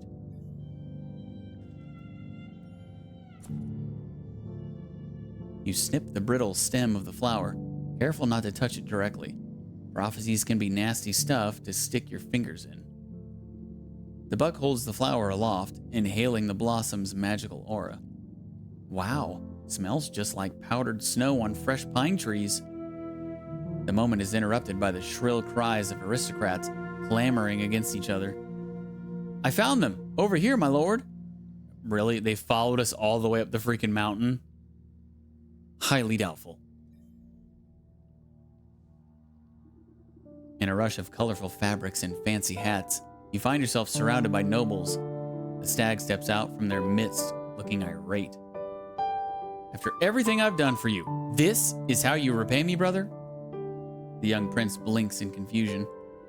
What are you doing here? Have I offended you somehow? Usurper! You thought you could slip off when I wasn't looking and steal the crown from me? You think I don't know about the prophecy of the crystal flower? Why does everyone keep talking about a prophecy? I picked this flower as a gift for you, brother. Fool. Only the king can choose the true crystal flower, and you are not the king. The stag reaches down at his feet and plucks the closest flower. See? Only I can... He did. The stag never finishes his sentence, his defiant pose forever imprisoned inside solid ice. Oh, my brother, what have you done? You give the mystified buck a reassuring pat on the back as the nobles gather closer. The true king has been revealed indeed. King? You mean me? You are the prince after all. And I suppose that prophecy was pretty clear. Magic flowers are seldom wrong about this sort of thing. And if you tend to your kingdom with the same care you tend to your garden, you'll do just fine. The ring of nobles crowd around the buck. You know, I never cared much for that stag myself. I think a new ruler will shake things up a bit. You excuse yourself as they bow and praise the confused lad. Long live the king! Passing the frozen stag, your eye catches on something sticking out of the permafrost. You reach down and pick out a shard of translucent ice, careful not to cut yourself on the sharp edges. Despite the warmth of your palm, it does not melt. The soul of the stag.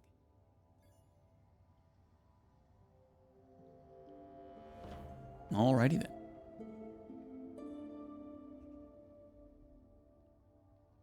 So we got, what, 3 left? I think we're going to go ahead and stop right there.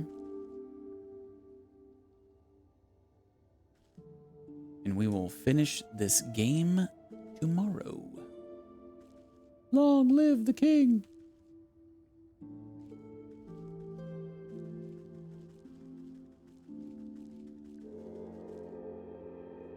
So where should we start tomorrow? Well, actually, we've kind of been working on the hogs. I guess we'll just go back to that.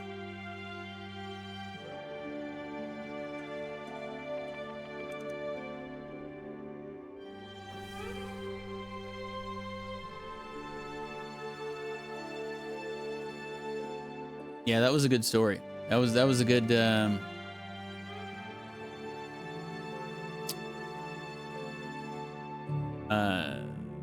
quest. I guess. Good quest line.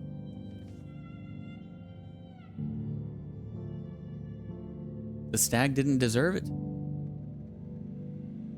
He knew he didn't deserve it too. He cheated his brother. And now look at him. He's a block of freaking ice. What an idiot.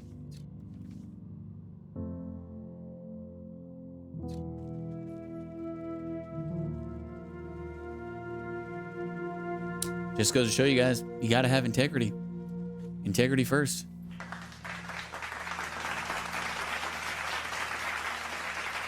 Yeah.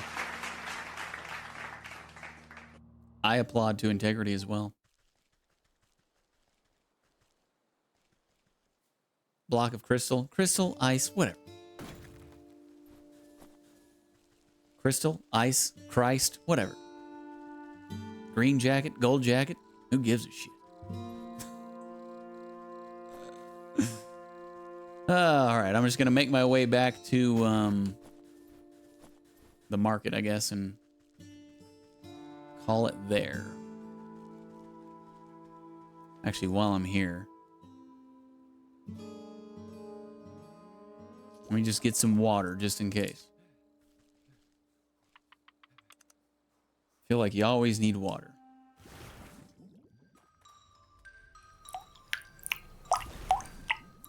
From the loudest drip ever.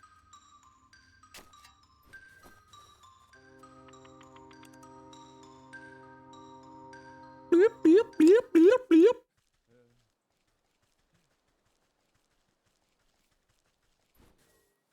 Oh, let's get some more embers too while we're at it. You can never have too many of those.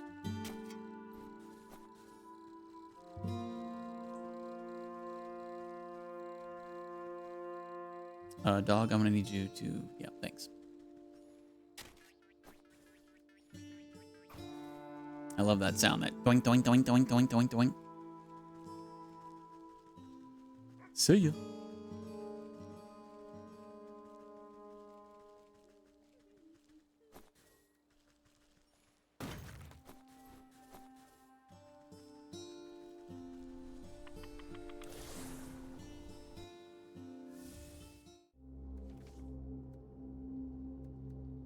So where were we at on the hogs?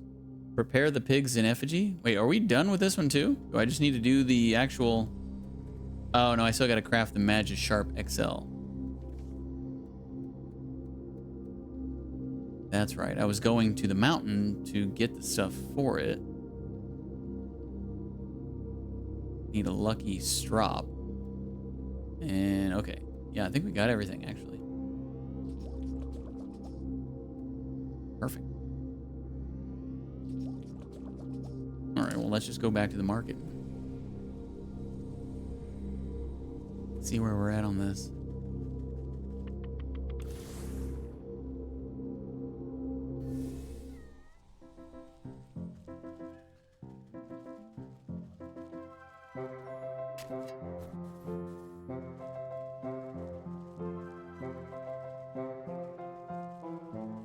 He's a big pig. Oink, oink. You could be a big pig too. Oi!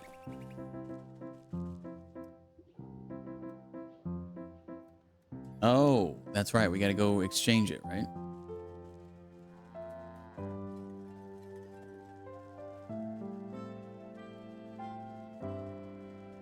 Oh, no. He's in the butcher shop. Butcher shop, not up here. Butcher shop.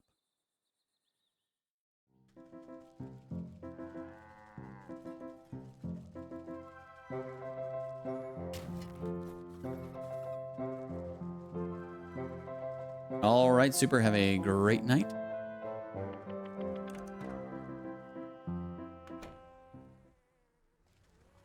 Thanks for hanging out.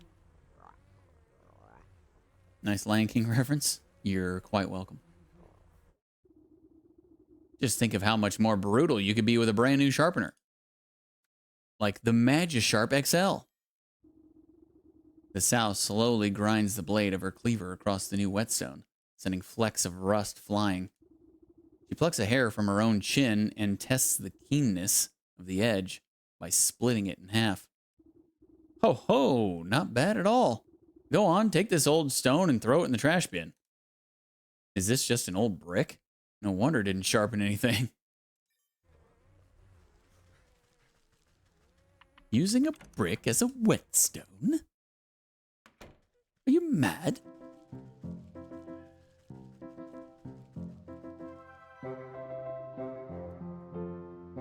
Big Pig's whetstone. You toss the old brick into the effigy's ravenous maw, and it cracks it to dust within moments. With its final meal of bricks, the porcine simulacrum. I don't know why I can't say that word. The porcine simulacrum swells to monstrous proportions. A rattling laugh chills your blood as the old man's spirit looks upon your work. Ha! What a proper beggar's feast this is. I thank you for the kind gesture, but I still don't see how this will bring justice to those wretched swine. Just you wait. I have to fire up the barbecue first. Craft a cinder box for the cooking pit. Well, we need more fireflies. All right, we'll just stop right there then, and we will, Actually, let me just go back to the forest, and we'll stop there. And whenever I fire up the game, hopefully I remember that I need to get fireflies. And I'll already be in the forest to go get them.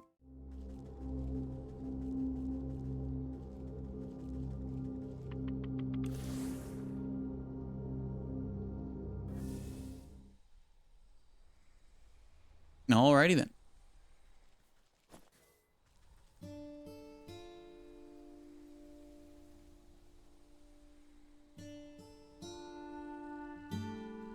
Thanks for watching, guys. That'll do.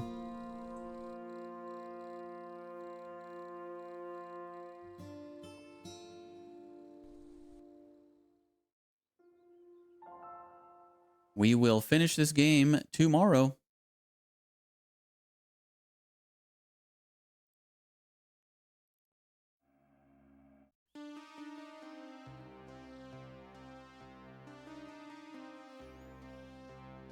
And I don't know how long it's going to take.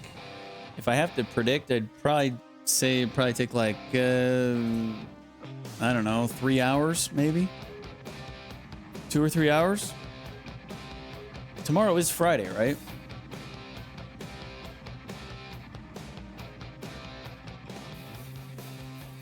Or I should say, right now is Friday for me. Yeah.